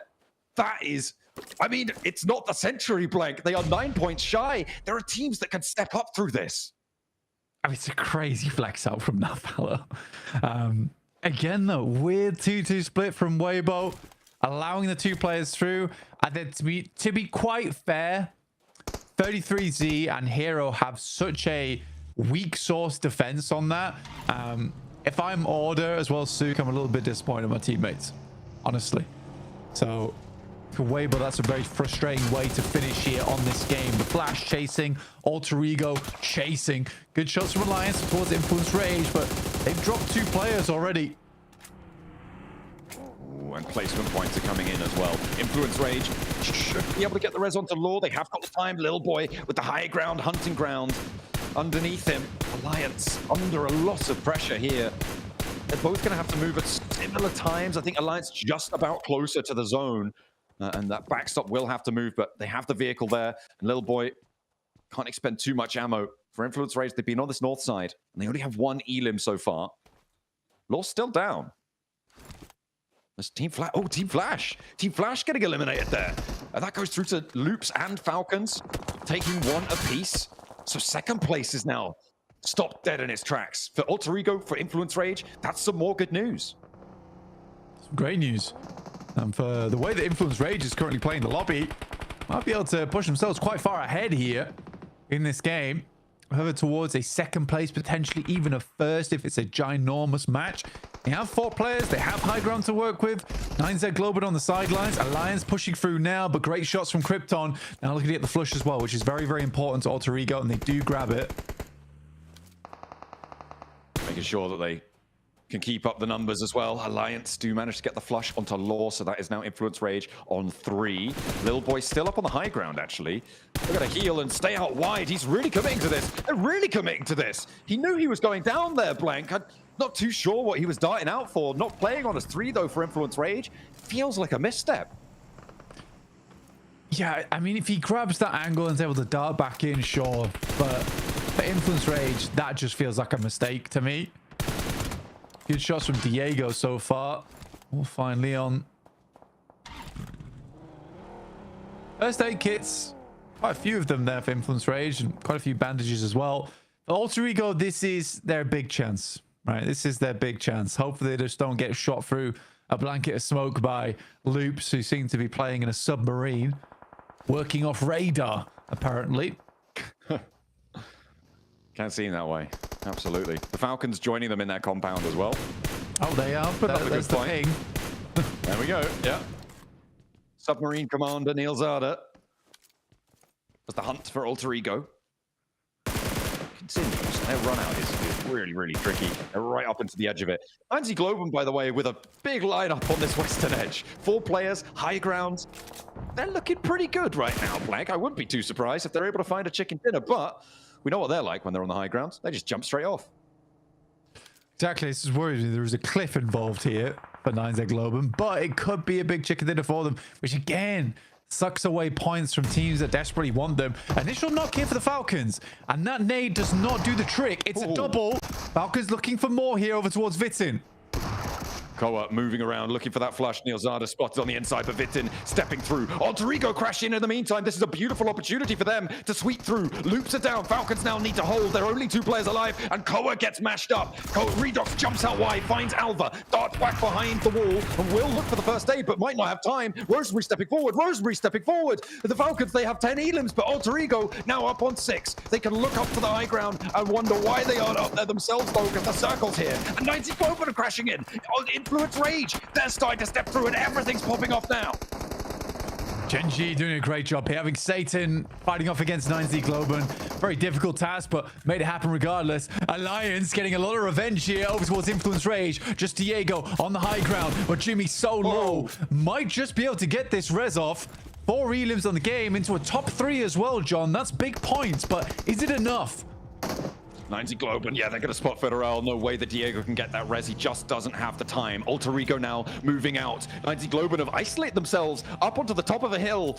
Oh, it's nasty, but they're moving now back down through. Alter Ego have used this opportunity to move in. In the meantime, they're playing as 2. They don't have the numbers to fend this off fully, and they're hoping that Diego can put a dent into 9ZG's hold.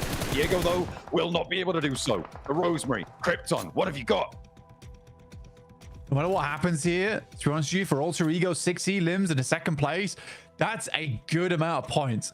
They love a chicken dinner. Highly unlikely versus these angles. I think 9Z Globan should have this under wraps.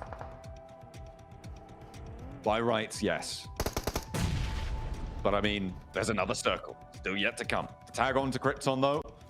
Makes it a little bit tougher. Only the one first aid, drops the smoke, doesn't want to contest on that ground, but might not have a choice. Krypton, the spray challenge is there, and Remix wins it. Rosemary in the vehicle, not there for the refrag, careening off the side, dashing away, trying to get to the blue zone, desperately deny the points, but 9Z Globan do find a chicken dinner.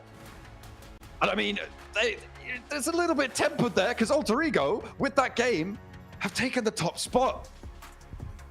Huge. Very, very good. I mean, for Alter Ego, they have been consistently towards the end game every single match today. And say what you will about this squad, I think that, yeah, they are greedy at times, but they are still putting up points here and there. I think that's something they do need to fix going towards PMGC, but the fact that they can still make those mistakes and stay on top of the lobby, it's very, very impressive. What a time to find a game. Again, these points are coming in so crucially, and we are still undecided as to who's going to be in the top spots. Even with that game, Alter Ego not safe up on the pedestal. So many teams ready to take the spot from them. Who's going to be the 2 to make it through? One more match to play, and the desk is going to set us up for it. Let's head back over to Hot Jukes and the gang.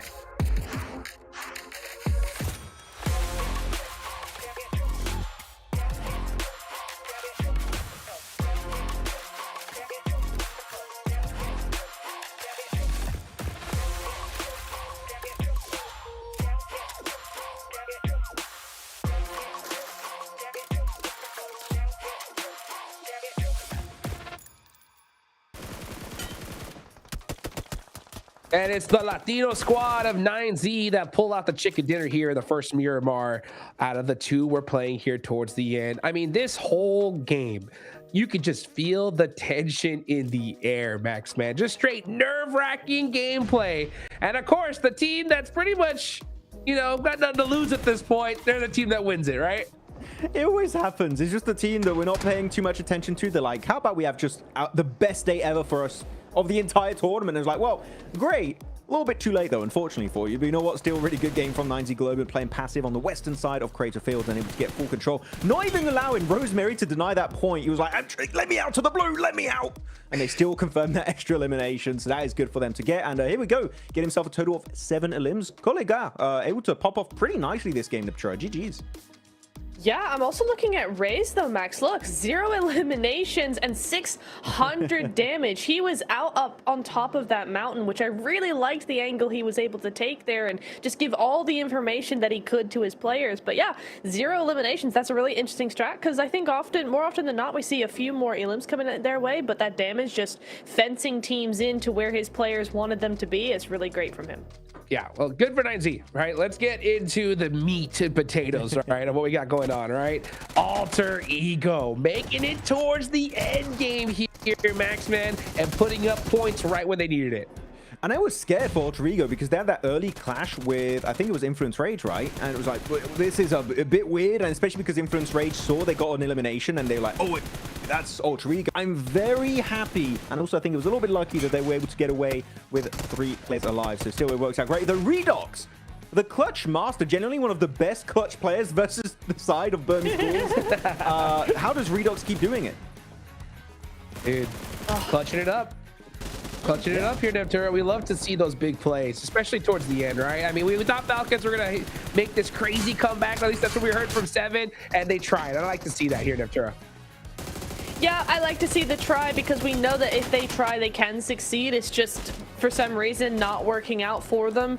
They did have some really great plays in this game. I'd like to see a little bit more of that spread out coming through, but I think a lot of that mountainside really worked against them because that high ground is just perfect. And you see there, Alter Ego actually able to just move in, push at the perfect time. A great third party onto that. The little thing that I found quite interesting in this game, we did see the ASM Abacan being used by Influence Rage with the burst mode on the ASM Abacan that shoots 2 bullets at insane level of accuracy. So really good to see them use it because at that kind of range, especially versus Leons from the side of Alliance, that was a very good mode to put your ASM Abacan in. So small detail, very, very impactful indeed. And by the way, 9G Globant, wait, I didn't even realize this. They dropped Los Higos Island south and go for the wildest rotation, just like on their angle, almost win next to Prison. They love wide rotations. It worked out great for them, but they're going into the later stages of this game. I really want to highlight one thing, which is that third party of Alter Ego. They're playing in the valley side next to the road. They're chilling. No one's fighting them. But the moment the fight breaks out between Loops and Falcons in that southern compound, the timing of that third party of Alter Ego was so beautifully executed that they deserve to get second place purely off the back of that play. Oh, I agree 100%. It was such a nice play. There you go. You see it there. And just as that circle closes up as well, it was really, really nice to see that timing come through. They know exactly what they're doing, and it's going to give them 12 points, the same as Falcons, right? But just a more even split up of those points. I mean, Falcons getting 2 placement points, but 10 eliminations. It's just too little too late, unfortunately, for them, I feel, at this stage. And 9Z as well, 17 points again. Where was this sort of performance from them yesterday? We would have loved to see that, but you know, one more game left to go. It's all looking a little too late now. Well, you know, talking about 9Z, cool. Alter Ego getting points, Influence Rage getting points, Flash getting points. Guess who we're not seeing here? No Weibo. No inner circle. And that is not good. That does not bode well. Going into the final match, match 12 of Last Chance. And you go inner circle, 2 points. Weibo, 3 points. Even Wolves, only 3 points. And you know what? Hot Jukes, I'm sorry to say it, but this 3-point game, I think, is the end for Wolves and that run for second place. I'm going to count out almost the entire lobby, guys. I'm not even going to lie. Going into the last match, I mean, the biggest, I think, upset for me so far has got to be Inner Circle, man. I mean, 6 points in 5 matches is rough, guys. You know, I'm sorry. Yeah, 4 matches, right? Because they went off in Rondo, and then all of a sudden, they're in first place. They're sitting so pretty, but to put up 6 points, Neptura, and the next 4, it's gotta hurt. Don't remind me, I'm gonna cry. No, Inner Circle, man. I don't know. I don't know what's going on with them. They feel so slow, like they're indecisive. Like there's not a whole lot of backup. We saw a crate. Okay, hang on. Okay, 79 to 93 to 91. Inner Circle have to come out so big in this match now because that gap has gotten so astronomically bigger. Alter Ego back on top with 93. Weibo somehow still here 2 points away, but man, it's so close towards the top 4.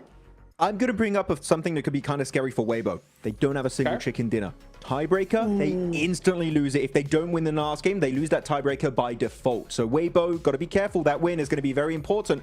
But yeah, Inner Circle slipping down very slowly but surely. But the point gap is so small, guys, right? I don't know if you would agree in the pure Hot Jukes, but it's so small. We could literally have a world where in this last game, Alter Ego and Weibo both get pushed out of top 2. That is how close it has been the entirety of today's matches. No, you're absolutely right. It's entirely possible, Jukes. I mean, Flash had a really good game that last Miramar that we just had. Influence Rage have been stepping up in the last few matches. Weibo, I'm on the fence on because they consistently get to the top 7, and then once they get there, it's like they fall apart completely. I don't like how they played that last Miramar at all. Alter Ego seem to be the only ones who, when they're allowed to, you know, loot peacefully, they seem to have a consistent game. So for me, Alter Ego, the only one's consistent so far today. Look at that. Redox putting up 8 eliminations. Tons of damage here towards the end. Good to see some signs of life for some big players here. You know, as we get into the last game, though, guys, let's get super serious, all right? I want ultra realness for last chance. Going into this last game, Max, what do you feel is gonna could happen? You know what I'm saying? When it comes to the top squads, which teams do you think could possibly take the top 2? With everything you know about going into the last game, what do you think? Also, you want my predictions right now? You're asking for predictions for top 2. Okay, my prediction: Alter Ego, Influence Rage. I think Influence Rage have been just going super hard on these final games. They are just taking every fight they can get involved into, and I think that's going to be enough to just push them in. They just, what is that, 5 points away from top 2? I think Influence Rage might just make it happen here on this last game. You think Inner Circle can do it, Neptura? I hope so, but honestly, I'm not entirely hopeful. I feel like Flash have a better opportunity of sneaking in last game. We saw them just leave the top 3 in the group stage in the final game. In the final game, I think here, they could definitely make it into the top 2. They're 4 points, 5 points away from Weibo. Weibo have not been consistent. I think it could be AE and Flash. Every single part of me wants to believe we could see a crazy big game from Inner Circle. Hey, all right. He's like, we're going to the finals. We're going to the finals. I love how Hodges were like, there's so much pressure in this lobby. So much pressure. And AE just like, we got this, baby. We got this. And honestly, I think they do. I mean, just seeing the last game, the pressure is so incredible, right?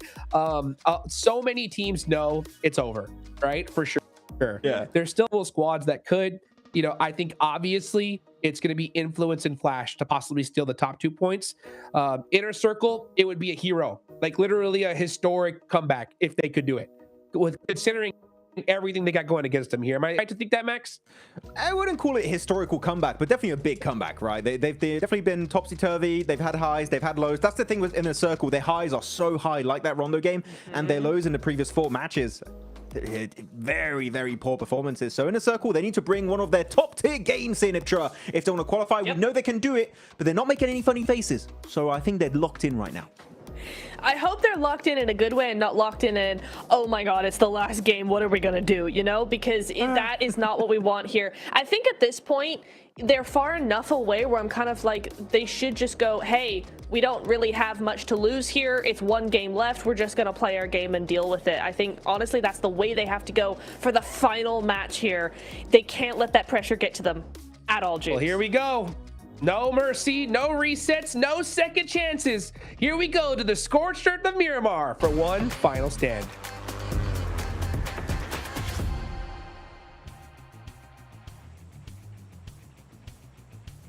One more time. Let's see. Are we going to change the tune of the top 2? I feel like if there's a day to do it where we change our standings, it might just be today. Right now, Alter Ego and Weibo are top the pack, but it is teetering, it is tottering, it is ready to fall at the slightest breeze. And let's see who's going to be able to put on a Gale Force performance. Last game, last chance. Really is the last chance now for some of our squads. Alter Ego looking a little bit more relaxed with it coming into this final game. Weibo a little bit more nervous. They were pipped to the post on the final match of their game here on Miramar as well. Can they break the curse? Can Inner Circle get a massive chicken dinner here to get in? Can Influence Rage show us more of that aggression we saw over on Erangel? Oh, it's all to play for now. Things are getting serious. Alter Ego might have been smiles before it, but you can bet they have furrowed brows aplenty on side right now. As they're dropping out, no teams going for hot drops. You don't imagine maybe some trouble around loops, but no, we're going out to the west side for the final map here, over towards Monte Nuevo, over towards Ladriera, those Chumacera Hills on the south cut of the circle. That's where our teams are going to have to end up. Actually could be a great game for Weibo. They have a very strong hold. West Ladriera, Falcons and Wolves just going at it at the start of the game. But the Wolves, this is painful. This is really painful. As Doran will go down, will get knocked, so will Baton. Now Valo is traded off, and now Ralph has the backup. Koa and Redox moving in to try and isolate the fight, but Igor crosses. Koa crosses him back. Flashes down, and Coops looking for the flushes, however.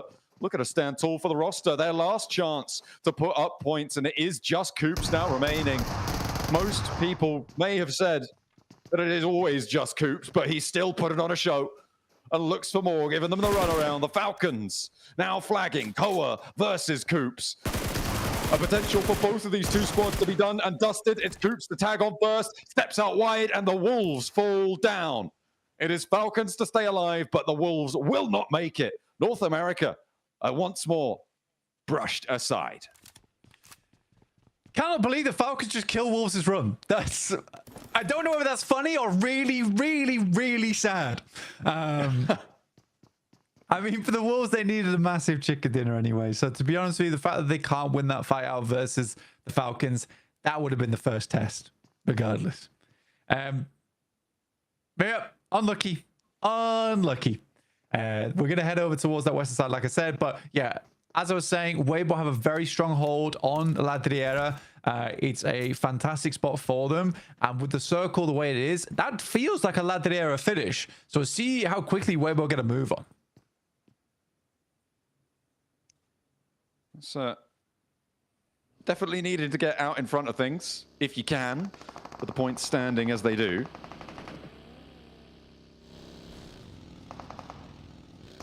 And now Genji trying to move on past on its north side.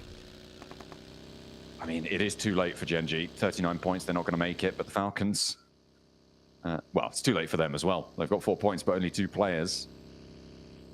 And no prizes right now. It is an unhappy end for them. Loops, the only team in Montenuevo. I mean, there is the most distant. There is the most outside of chances that Loops could make it. But it needs like 22, 23 Elim chicken dinners in order for them to do it. And yeah, I don't know if that's going to be on the cards. With enough teams just taking chunks out of each other, like we've seen, I don't think that number of Elims is going to be available to anyone. Yeah, for Arcred Loops, that's like game of the year level. For Alliance, Inner Circle, way more believable. Like, I think for Inner Circle, doable. Alliance, believable. But it really is that top 5 that is fighting out for the top 2. With only 2 points to sit between Alter Ego and Weibo. It's a crazy finish. It's a crazy finish for our day here. And Miramar always is a really slow start. So it does give us a little bit of that tension to go off. Influence Rage currently looking to rotate past La Cobreria on that top side, wrap down on the west, similar to Genji. But Weibo's very slow to this, which is curious to me. Usually they're very fast towards the center of this circle. I think that this is almost a change of playstyle from Weibo to more of an edge sweep, considering I think what they've seen today is a lot of teams trying to go for center. I wonder if there's going to be a lot of adjustments like that in this last game, though. Because it is, as you said, the last opportunity, and teams have kind of been feeling the heat so far today, so that could be a widespread adaptation at the moment. We'll have to wait and see just what unfolds here, but last match is a sobering experience, and maybe it's going to knock some sense into some of our IGL calls and some of our player calls coming on in. The rotations may get tidier just by virtue of the fact this is their last chance to do them. I don't think it's even the rotations being untidy. It's a case of teams having to force center because they know they need a big game. And what's the best way to do that is to try and confirm a central position early, get some strong shots out towards the side. I think in my head, the reason that Weibo isn't going for this initial push here and has been playing more towards the edge all day is because they've been much more safe than a lot of our other squads. For Weibo, obviously, much more safe means 4 points ahead of the Flash and 5 ahead of Influence Rage. And yeah, you're just hoping that they make mistakes here. For Weibo, that's not like a confirmation on a finals ticket, but it is the safer of the two.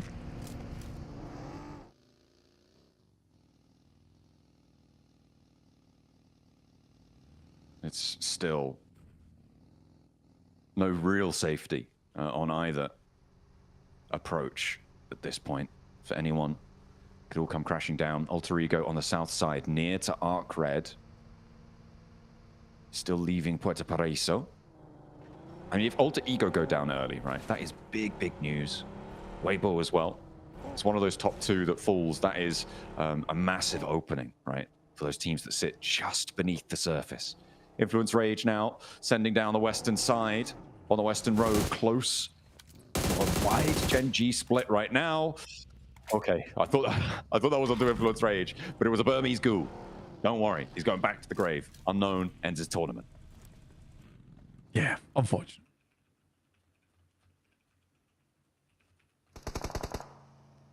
GK currently on our screens. They had a good start today, like you're saying, John, for the Flash. They're looking to finish off Baw's run right here and now, and also earn themselves some cheeky points. Themselves further up the tables. Only 88. Alter Ego very much in the blue right now.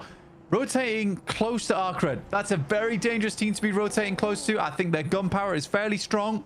That's not an easy fight. No matter where Arcred is placing on the tables, I still think that they are a difficult team to go 4v4 against. Absolutely. Next circle's coming on in as well. You could see Alter Ego there. 90 Globe and down towards... I mean, there is a prison on there as well, so maybe they're having flashbacks. North Circle shift... Well, not really North Circle shift, but keeps Chumacera in. Weibo Gaming and Inner Circle. This is an opportunity here to make yourself a little bit of a legacy. Extend your leg room, lean back the seat, and maybe claim one of those top 2 spots, because those are the 2 teams sitting dead central on the north boundaries of Chumacera. So stressful. Circle moves over towards that northeast side. That's very rough. Borzo finding Zeus. Very bad news. On 3 now for Flash. At this early stage of the game, that is really distressing for them. Alter Ego on a weird rotate for them as well on that south side. Still making their way through. 9Z Globen. They're on that south side. They have eyes on. They will be chasing, stalking Alter Ego through this circle. Snape is late behind, but looks like at least Rosemary has eyes on. He's spotted at least 2. He knows there's a team leaving from the Partona Island on the south, from Minas del Sur. And we'll be able to fold back. So a little bit more information gathered, and Alter Ego managed to dodge past the first obstacles. The blue zone still tagging at Snape a little bit, but he should be safe onto his north flank. And they're going to move into the position over Chumacera, but getting through or around Chumacera is going to be difficult for them. Weibo don't need to do that. And that is a huge advantage to be in the center of the circle already. But the concrete, it's fairly isolationary right now. Weibo's still on this eastern side, and it's fine. It's fine. For Alter Ego, on the other hand, there's a lot riding on them. I'm surprised they don't really feel that much pressure, because it's about time Bigatron was allowed to pass the torch of the most dominant Indonesian team we've seen since then. And I think this Alter Ego certainly looks like it to me. They absolutely look like it. Getting to grand finals, I think at that point they can lift that torch. We'll see how well they can do here, as they have pretty much slipped unnoticed on the south side of Minas del Valle over towards the south side of Chumacera. Doesn't look bad. Really doesn't look bad for them. Little boy creeping up. Rafinha knows all about it, though. In the watchtower, he is vigilant. And Rafinha, I mean, Neil Zada pulling some stunts over on the sand dunes in the distance, and little boy maybe more preoccupied with that. Rafinha has a nade in hand, and he knows this roll-up's coming in. I don't think they quite will know exactly who it is, though. 9Z Globen, they're moving out to the east side. Blank, the next circle's coming through in about 10 seconds. The west side for the Falcons and Alliance could get a little bit messy. It's one of those long arms of the Ladriada Hills. But both teams not really in a position to do much. Well, Alliance, to be fair, with a big game, definitely could. But it is very much an outside chance. Yeah, I'd say so. Like I said, for Alliance, it's believable at best that they make it in. Redux gets taken down by Gen G. And Flush leaving one player alive now for the Falcons in co-op. This is bad news for Influence Rage. You're losing a player again for both the Flash and Influence Rage. Oh, no. Dear me. That's another... Dragged down by Loops. their countrymen. The pain inflicted, personal at this point, and now Loops are looking to try and convert for a couple more points, but Federal is on the hunt at range. Vitin is knocked, is flushed now as well. Barato Boy runs down Law, breaking all sorts of speeding regulations there. Going over the course of his countrymen again, over to Federal. There's the spot they were looking for, and Influence Rage are drawing to a close. The sunset on their ascension is here. One player off on a mission. Diego, with not much more he could do, but let's hope, let's pray that he can find it. At least we can say no collusion. Very true. But that is horrendous. That is horrendous. I'd be big mad. I would be big mad of the game. But them's the rules. Them's the rules. That's nasty stuff, though. Diego as a solo, I mean, Loops are almost certainly coming down this angle as well. May very well be that they're on the hunt entirely. Weibo now with Arc Red to their south. Potential for Arc Red to want to push on in as well. But they may actually prefer to go through Chumacera, go a little bit further west. Weibo are really balled up in this one, so a difficult crash if they want to go for it. Not likely to be super third-partied, though. Again, we've had some pretty messy fights towards the beginning of this match, and it's starting to slow down again a little bit. It really is going to start to pop off as we get through to stage 5, stage 6. Most teams are way more concerned with getting those higher placings, so they're less likely to go for these pushes. Now, Arcred again versus Weibo. Another fight that I think that Arcred could win. Especially with Sook making some weird rollout over towards the blue. Some apparent reason. I mean, I guess he knows what he's doing. He's taking the ridge side on the road line to try and get an angle on towards Arcred, who are kind of leapfrogging Weibo here. The next circle going to be popping in as well. Looking at Papra Supermassive in the middle of this one. Doing pretty well on that spot, but nobody else really. It's the west side of Chumacera that holds the balls right now that Alter Ego may look to try and take from them. And it looks like Alva's already making inroads. Alter Ego on that south side.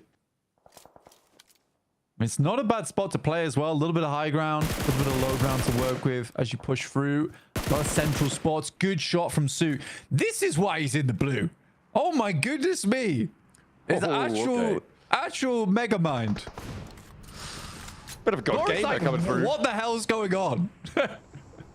He's getting the angles, man. But now he's trapped out of the blue, and I wonder if Arcred are going to take the fight to him, or if Weibo are just going to crash them down and not even let them take a second look over towards Souk, because they're hopping out, they're dropping order, and Hero's back into the driver's seat. The blue zone survivable still, and they're going to make the most of it. Weibo chewing down, trying to close the gap. They're now neck and neck with Alter Ego on the points tallies, and they haven't taken a knock just yet, but that changes as there's a threaded shot through from Ramses on the high ground to 33Z. Hero trying to keep this under control. Order heals up and needs Ramses to go down. Souk still chiming in, but he's down as well. Weibo maybe drawing short. Order challenged. Oh, it's all up to Hero now against Hardboy, and he will not do it. Ramses is there as well over the top, and Weibo fall in second place. They are under threat now of teams pushing past them. A minimal gap here for Team Flash, who are in their own fight. I mean, what I'm saying is, Arcred, you could lose that fight. And Souk is just taking weirdo plays. Time and time again. It looked cool. It looked great, but the rest of the team not able to step up. I think 33Z's had a terrible day today. If I'm being perfectly honest, I think 33Z's had a terrible day today. Souk and Order trying to do so much to keep Weibo in. I think if they go out, I'd be a little bit mad, honestly. Well, they still have a chance. Flash need to go out now. They definitely do. So do Influence Rage and Inner Circle and Alliance as well. Goodness me. Falcons go down. That's their tournament over. Really not what we hoped to see from this roster. But we'll see them next year, I hope so. We'll have to wait to see if they can repair the damage that's been done. Now we're over to Inner Circle. Again, another one of these teams chasing. Up against Gen G. Gen G trying to flank out wide. IQ under threat. Does manage to dodge back. The nades will pour on through. Satan versus Falak up the top of the hill. Quick, going for the bolster. Back towards the center area. Claws is on the off angle for them. And at long range, Falak lands the nade though. And for Inner Circle, with Weibo going down with Flash on 3, Influence Rage on 1, they could break the boundary here. Quick now getting hunted down, and Falak is on the warpath. Desperate to put Pakistan on the global stage. Great shots, great nades. Falak once again just popping off. For Weibo, like you said earlier, John, no chicken dinner. They are absolutely dismantled when it comes to the tiebreaker. For Flash, it looks like they have no contest either on that western side.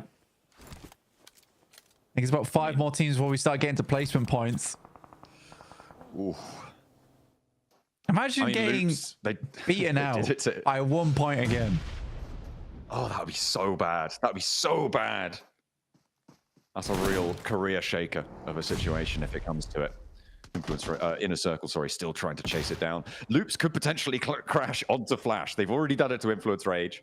Maybe they are the dream shatterers. As Falak charges in, bursts through the door. Claws, though, goes down to the nade from the off angle. Where's that shot come through, though? It's Loops again. Oh, I thought maybe they go to the Team Flash, but no, it's Inner Circle. Oh, no. They're broadside as well. This is bad. This is very bad for Inner Circle. T24, I don't think he's getting back up again. Ratto Boy has oversight over towards this. Not a bad nade coming through from Neil Zada. Doesn't quite go far enough. Just bobbles in. T24 getting flushed. We'll find it. That drops Inner Circle down to 3, and their chances are dwindling now. Noki's going to have to leave in the vehicle, abandoning Falak to just try and escape with burnt rubber on the ground. Looks like Falak may be able to thread it through here, and actually moving up close to Team Flash, who are now just 4 points shy of Weibo. 4 more points and they get second, but they are not safe even if that happens, with so many teams behind them still alive and kicking. We're going to try and put points up on the board. Loops have been an absolute terror for the teams at the top. Then in a circle, they take another one. Noki is down. That's flushed out in the open. And with 2 players in a circle, do manage to find a little bit of sanctuary. In my mind, that's GG for Inner Circle. Unless we can pull a Zuxi, it's not happening. It's really not happening. So for Inner Circle, I think for Pakistan, that might be the end of the run there. Just a little bit sad, to be quite frank. Diego becomes neighbors. Alongside Inner Circle, 4th, 5th on the tables. Flash biding their time. Next circle will push them out, though, likely. Right? Oh. But there aren't many angles looking their way. I mean, I was looking at Alter Ego, and 90 Global were actually sending in. I thought that the backstop for Alter Ego was going to get caught out, but they regroup away from it. They're 2-2 right now, up and down. Loops playing the foothills beneath them. Geeke, Burmese Ghouls having a scrap on the northern edge. No one really going to flex out for the third party on this. Potential for Inner Circle to steal away a point or 2 if they can get a shot over towards Burmese Ghouls. But we'll see if they can do it. Rosemary has been spotted, and that is what I was waiting for.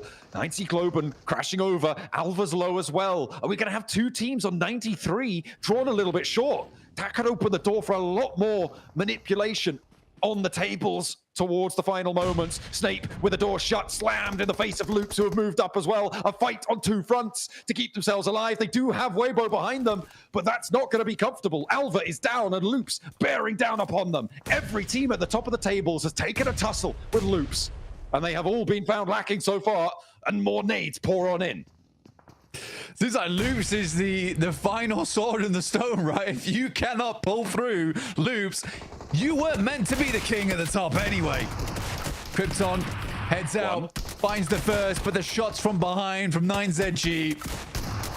I think this is Alter Ego going down on 93 points, tied up with Weibo. Oh my goodness me. And those silly faces really do feel silly now. I mean, this is so huge. For Team Flash, this is a massive opportunity, Blank. 2 teams now sit before them. It's Weibo who will be pushed out first.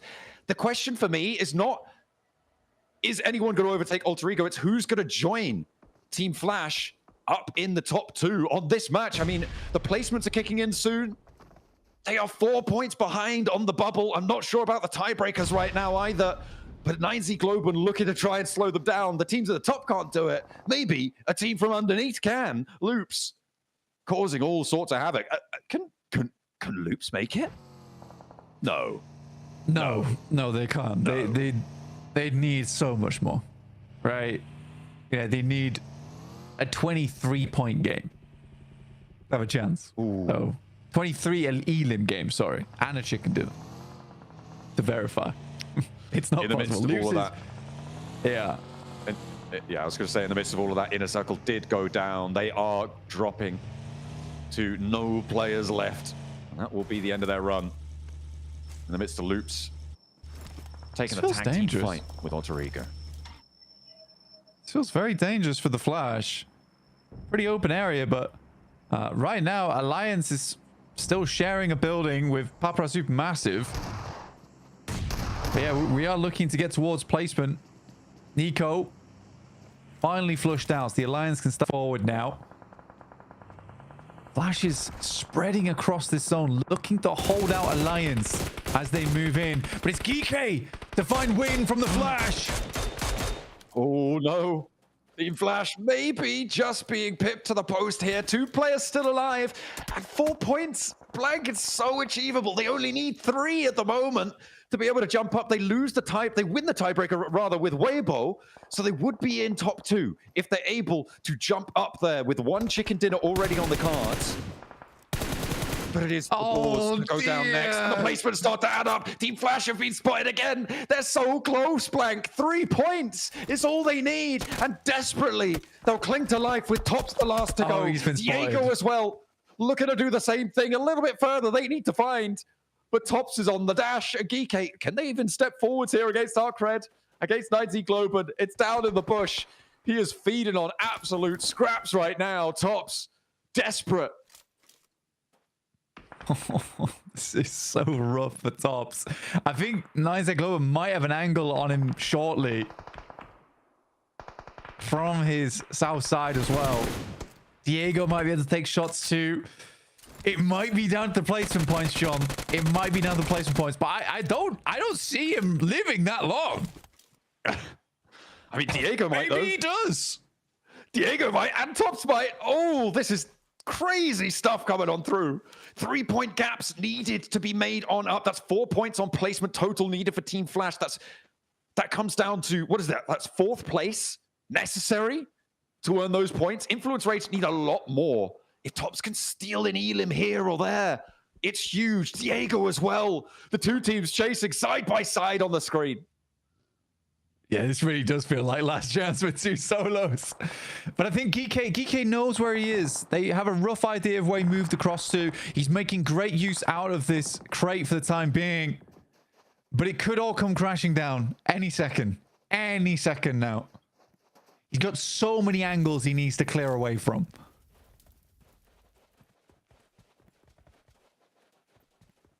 Alliance moving around. They've got 3 Elims already. Potential for 14 more. If they can clear every single other person in the lobby, I think at this point, it's impossible for Alliance to make. I think the only 2 teams that can change things at this point are Team Flash and Influence Rage. In terms of those top 2 spots, 9ZG spot a player from Arcred. And that pressure over towards Tops is getting a little bit bled as Geeky takes shots from Alliance as well. They're sending in. They don't look towards the crate here. And honestly, you could have some big shots over towards them and steal away. Oh my goodness, Blank. 9Z Globan from atop the hill as well. They hate to see it, but they love to see it. 9ZG. Potential to close it down. There's Tops with 2. Tops with 2 on the spray down. He's finding the points. 91 points now. 6 teams remaining. That's 2 placements. They're neck and neck. They've beaten Weibo. Blank on the placements alone. They've beaten Weibo. They've beaten them. They're in. Oh, dear me. The Flash do it again. Cause all the problems for Weibo. And they bite back in those final moments. Tops What a play from him. Diego's still living on as well. There is a chance. There is a chance for Diego. He needs a lot. Not anymore. Right? It's just added another Elam to the... Oh, this is... Okay, I mean, yeah, right. it's done. Yeah, it's done. If Tops wins I mean, Diego could do it, but it would require him to get a chicken dinner, right? Which is so unlikely. If Tops wins this, though. Ooh, that'd be crazy. That'd be crazy. Are we going to close down the day with a back-to-back 9ZG, though? I mean, it seems fairly likely, but they got to drop from the top of a hill. And look, I hate to harp on about this, but moving down from high ground seems to be a weakness for them. Yeah, launch themselves off the cliff top, drops out. I just take it. I just absolutely take it. 100%. Go on, then. This guy is doing so unbelievable work right now for the Flash. Oh, wow. Weibo are out. They aren't going to make it. 9ZG trying to crash down. Diego will be denied entry as well. Now 2 players for Loops alive and Tops for Team Flash. Their debut performance here at the PMGC, and it looks like they're going to finals. Loops can't make it. 9ZG cannot either. Alter Ego able to hold on just about by the skin of their teeth on a tiebreaker. But Team Flash, I think that they place, right? I think they have. I think the Flash do have plays. Alter Ego wins out with the chicken dinners. And for Weibo, it is a really bad finish for them. That nade. Good ball. So. Oh dear. So further, but Tops doesn't. It's Rafinha peeking alone, and they will be on the hunt. It's very likely this is a back coming through the 9Z Globen, but it is too late. They cannot make it. Surely they, right? Have to double leave that one up to the desk, but for 9Z Globen, that's too far. They don't even count on this match, and out they go. Tops will look for the spray down, but they connect in response, and the spray round is there. He falls, but he has done in 9Z Globen back, but Alter Ego team take the 2 important spots to top the tables. They know they've done it. Do they know if they've gone far enough? Do the math. I mean, for the Flash, it's such a great game from Tops. It is an amazing game from encapsulate to be in last chance. He's gonna do it with one fella hiding on a crate in the middle of the zone, stealing away elims wherever you. What do? And we'll wave goodbye. Weibo as well blank their final miss. Can't bite the flashbacks of 9Z Global running inside prison is going to be team new go in the time. Who's done it? Oh, the referee's putting his hands up. He's not telling. And his nerves are completely. And there they go. The news delivered. And Team Flash know they've done it. Or should be aware as well. I'm not a little scared though, because if the Flash is above them, who else is? There you go. They should get. They should know. There you go. Relief on the faces. And on a tiebreaker too, I don't think we broke the century. It might have just been 100 points just for our first place.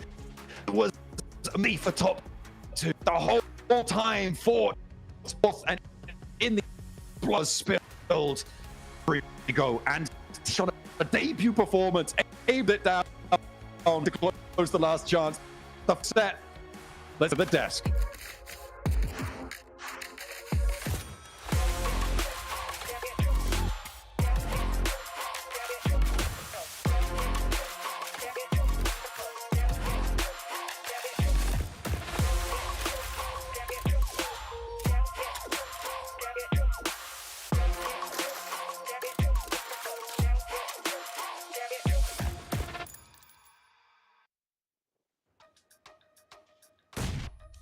That is how we finish off the last chance. When Top holding out right there towards the end, literally hiding in plain sight. You saw him hiding behind that crate. He was blowing on the smoke a moment, just going, please stop bringing attention to me. And he clutches it up for his team. What a way to sneak in to the grand finals. Who would win? WBG full squad or one crate boy? The crate boy of top wins, and he qualified into that one. We'll have to see exactly what point difference was. The fact that Tops is completely invisible to GK Niptura, and they just go ahead of him, and he gets an instant backstab, snatches those points. One of the most clutch qualifications final games I have ever seen in a long time. Oh, absolutely. And it goes to show you that there is power in the solo, right? The game is not over just because you're alone, just because your team got taken out early. Flash did not have the beginning of the game they wanted, not the beginning of the game we were looking for, and yet they still do it. They still get a second place. They still get into grand finals. They are through, and it's all thanks to Tops. Crazy finish here towards the end, man. I mean, it could have gone in any direction, and of course we just see a solo player be able to make it for his squad. You know that team's got to be so excited. I do a little bit of love to 9Z here towards the end, just on the fact that they had like the craziest final day. They had 11 points max going into today. How crazy is that? Yeah, and good day from 9Z Globan. Woke up a little bit too late, but in the early stage was also wild. Falcon hot dropping onto Wolves. Instantly, the run of Wolves was down in the first 2 minutes of this game. Madness happening from the very beginning of this match until the very last few seconds. He's drifting over there, getting himself a little bit of a Tokyo Drift moment. But this game, so many sick plays. But looking at this Weibo replay in particular, Niptura, why in God's green earth are we seeing Sook out in the blue trying to go for some wacky off angles when you're on the brink of making it to the finals? Sook, why? Can we just extend that to Inner Circle? Why are you so slow? It was looking so good. You did so well, and then you just get stuck here and you decide, oh, we have time to loot. You need that 4 times, thank you very much. And then GK come over the top of the hill. Stop it! I'm so sad. I'm so sad. I wanted to see them in finals. It was such a good fight too from Inner Circle at first, but then they get too greedy for that solo. Or you go for the solo earlier, or you just let the circle do its job. I don't care which decision you make, but you've got to try and play around that as much as possible. And then, of course, Tops does fall down. But Weibo, not even a second place curse this time around. Dropping down even further, it seems, as you go over the rotations of these teams. And again, 9Z, love these Southern rotates. Big props to them. Hope to see more of them in 2026. Depending on how things go. But La Triera circles, Niptura, are never fun because you got into these valleys, and really, the terrain alone is the main why so many of these teams were just out of the running in the early stage. Yeah, I mean, when I was talking about in the beginning of this match, right, is like, you want the Miramar to have more points. There's more space to actually rotate, right?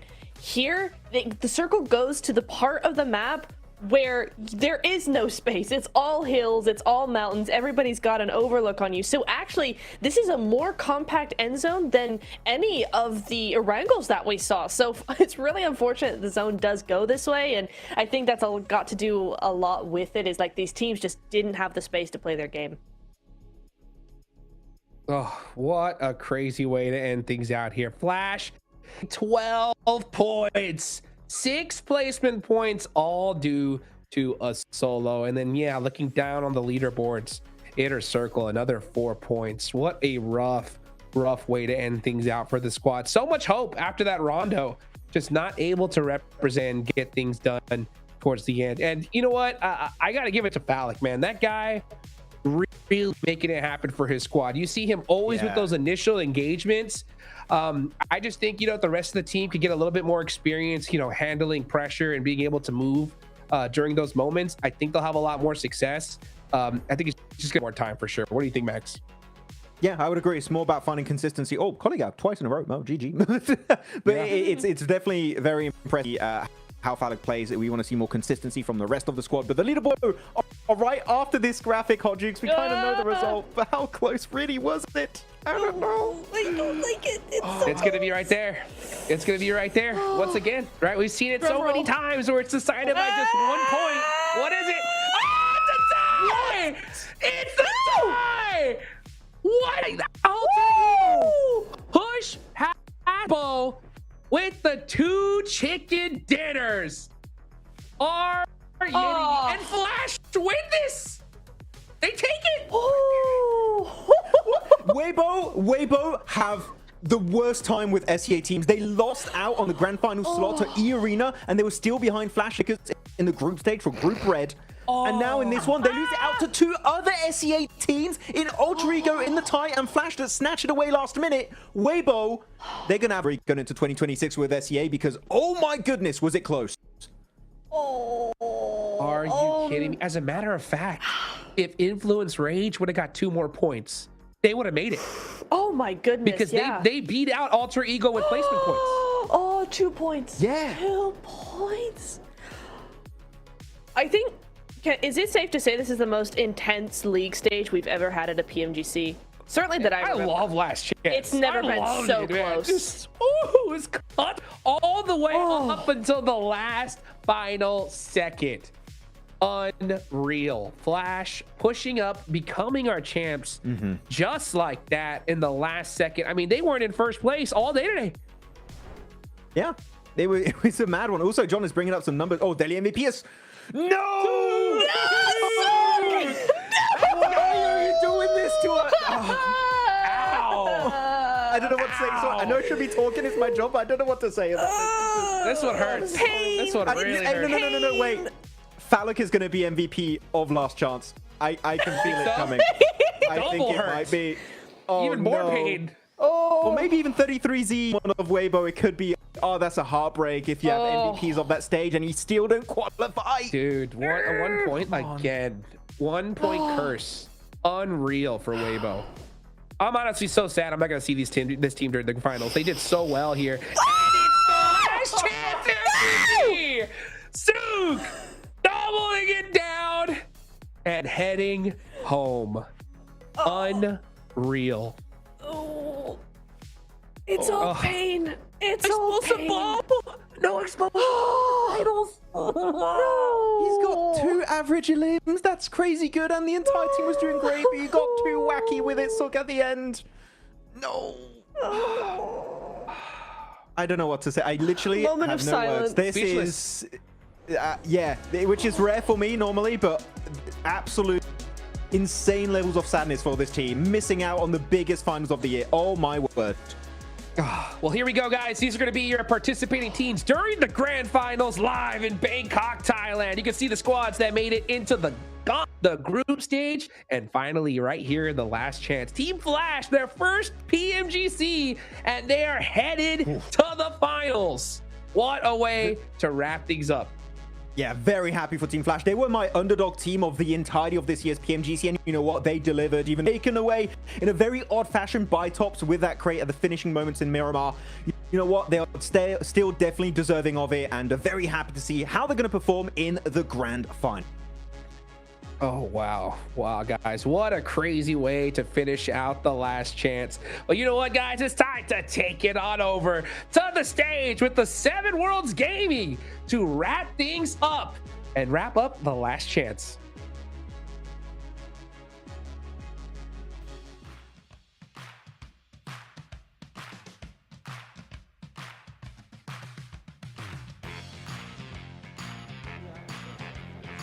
That is it. We have our grand final squads, the last 2 that are going to be joining the other squads. Alter Ego Aries from Indonesia and Team Flash from Vietnam. We're going to start with Rosemary because your squad ended up being tied with WBG, but thanks to your wins, that was the tiebreaker. Now, I'm going to switch it up because you were telling me something that I thought it was true, but you were able to confirm it for me. This is going to be your first PMGC Grand Finals. How does it feel to finally make it to the Grand Finals? Oke, ini adalah pertama kalinya kalian Alter Ego Ares lolos ke Grand Final PMGC. Bisa ceritain dikit nggak gimana perasaan kamu saat ini? Jujur kalau ditanya tentang perasaan kali ini sih jujur sangat senang banget karena di mana juga kita lolos dengan tiebreaker bisa dibilang kayak itu dikasih rezeki sama Tuhan yang sangat gila banget sih menurutku karena ya intinya dengan dedikasi kita yang sangat wow sih pasti hasilnya pasti bakal memuaskan lah buat kita lah gitu aja sih.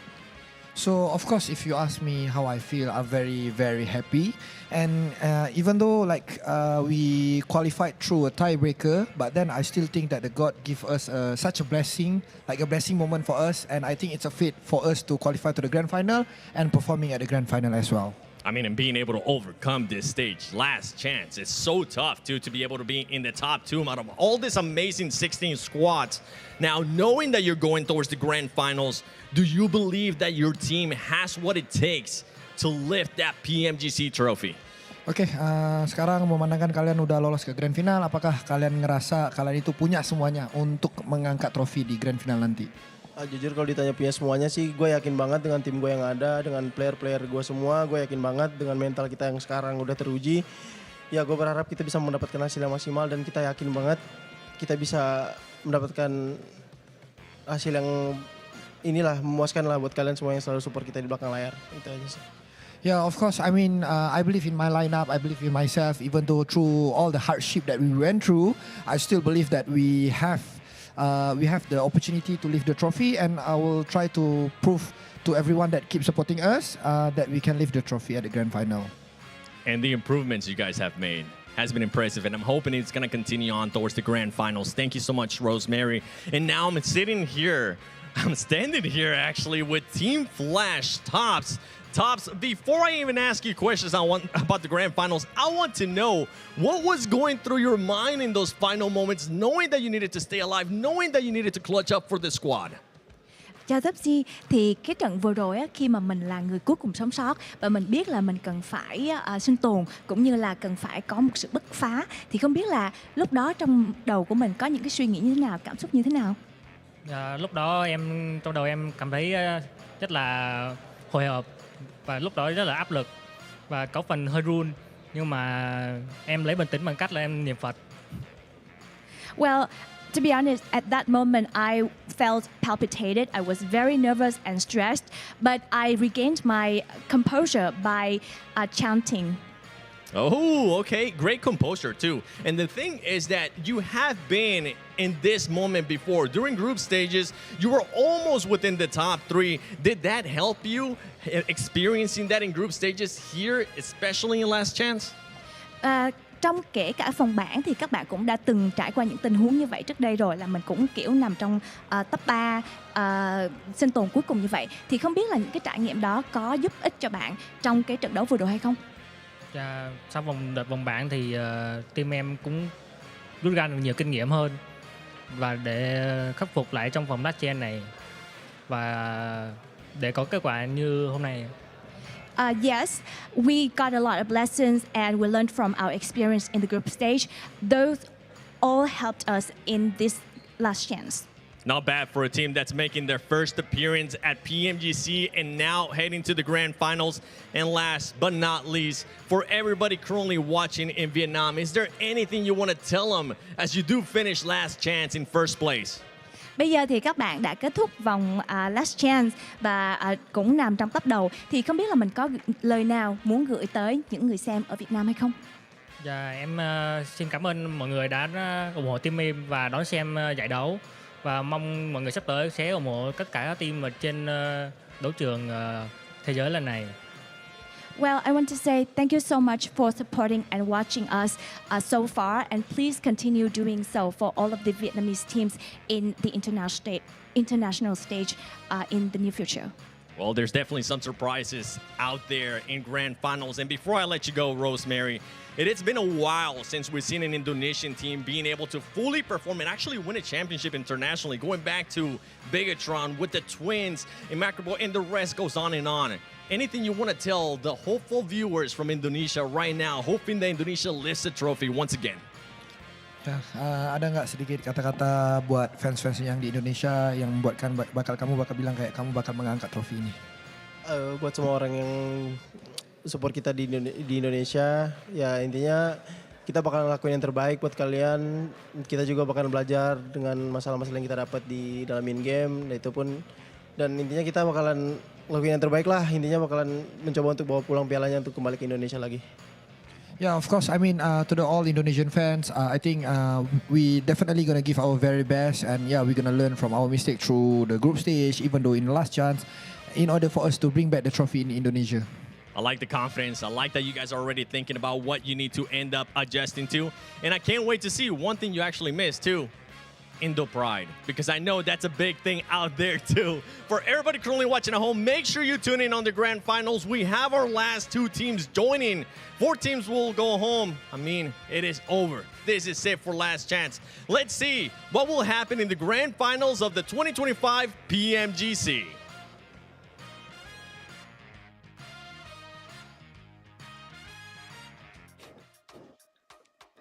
Hey, what a way to wrap things up here for the last chance. And for the final time, of course, we got to give a big thank you to none other than the Infinix GT30 series, the official gaming phone of PMGC 2025, engineered for precision, performance, and victory, empowering every gamer to hashtag be the one and outplay the rest on the global stage. Man, this was one heck of a time I had with you guys.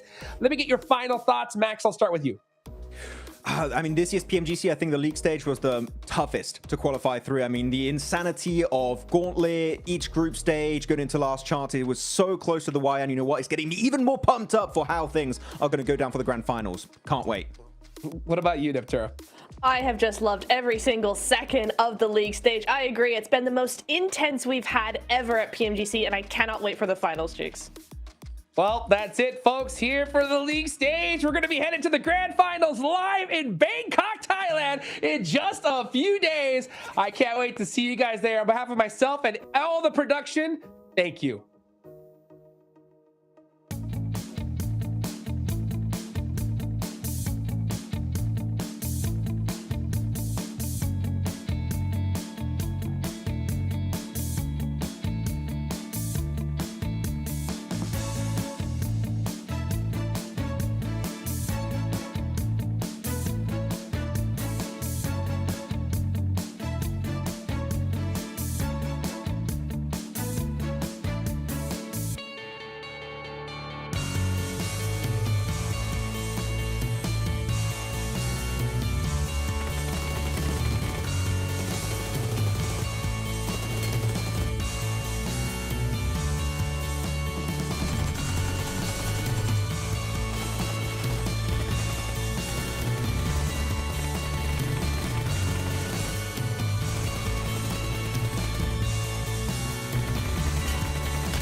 The time has come, so see we all face.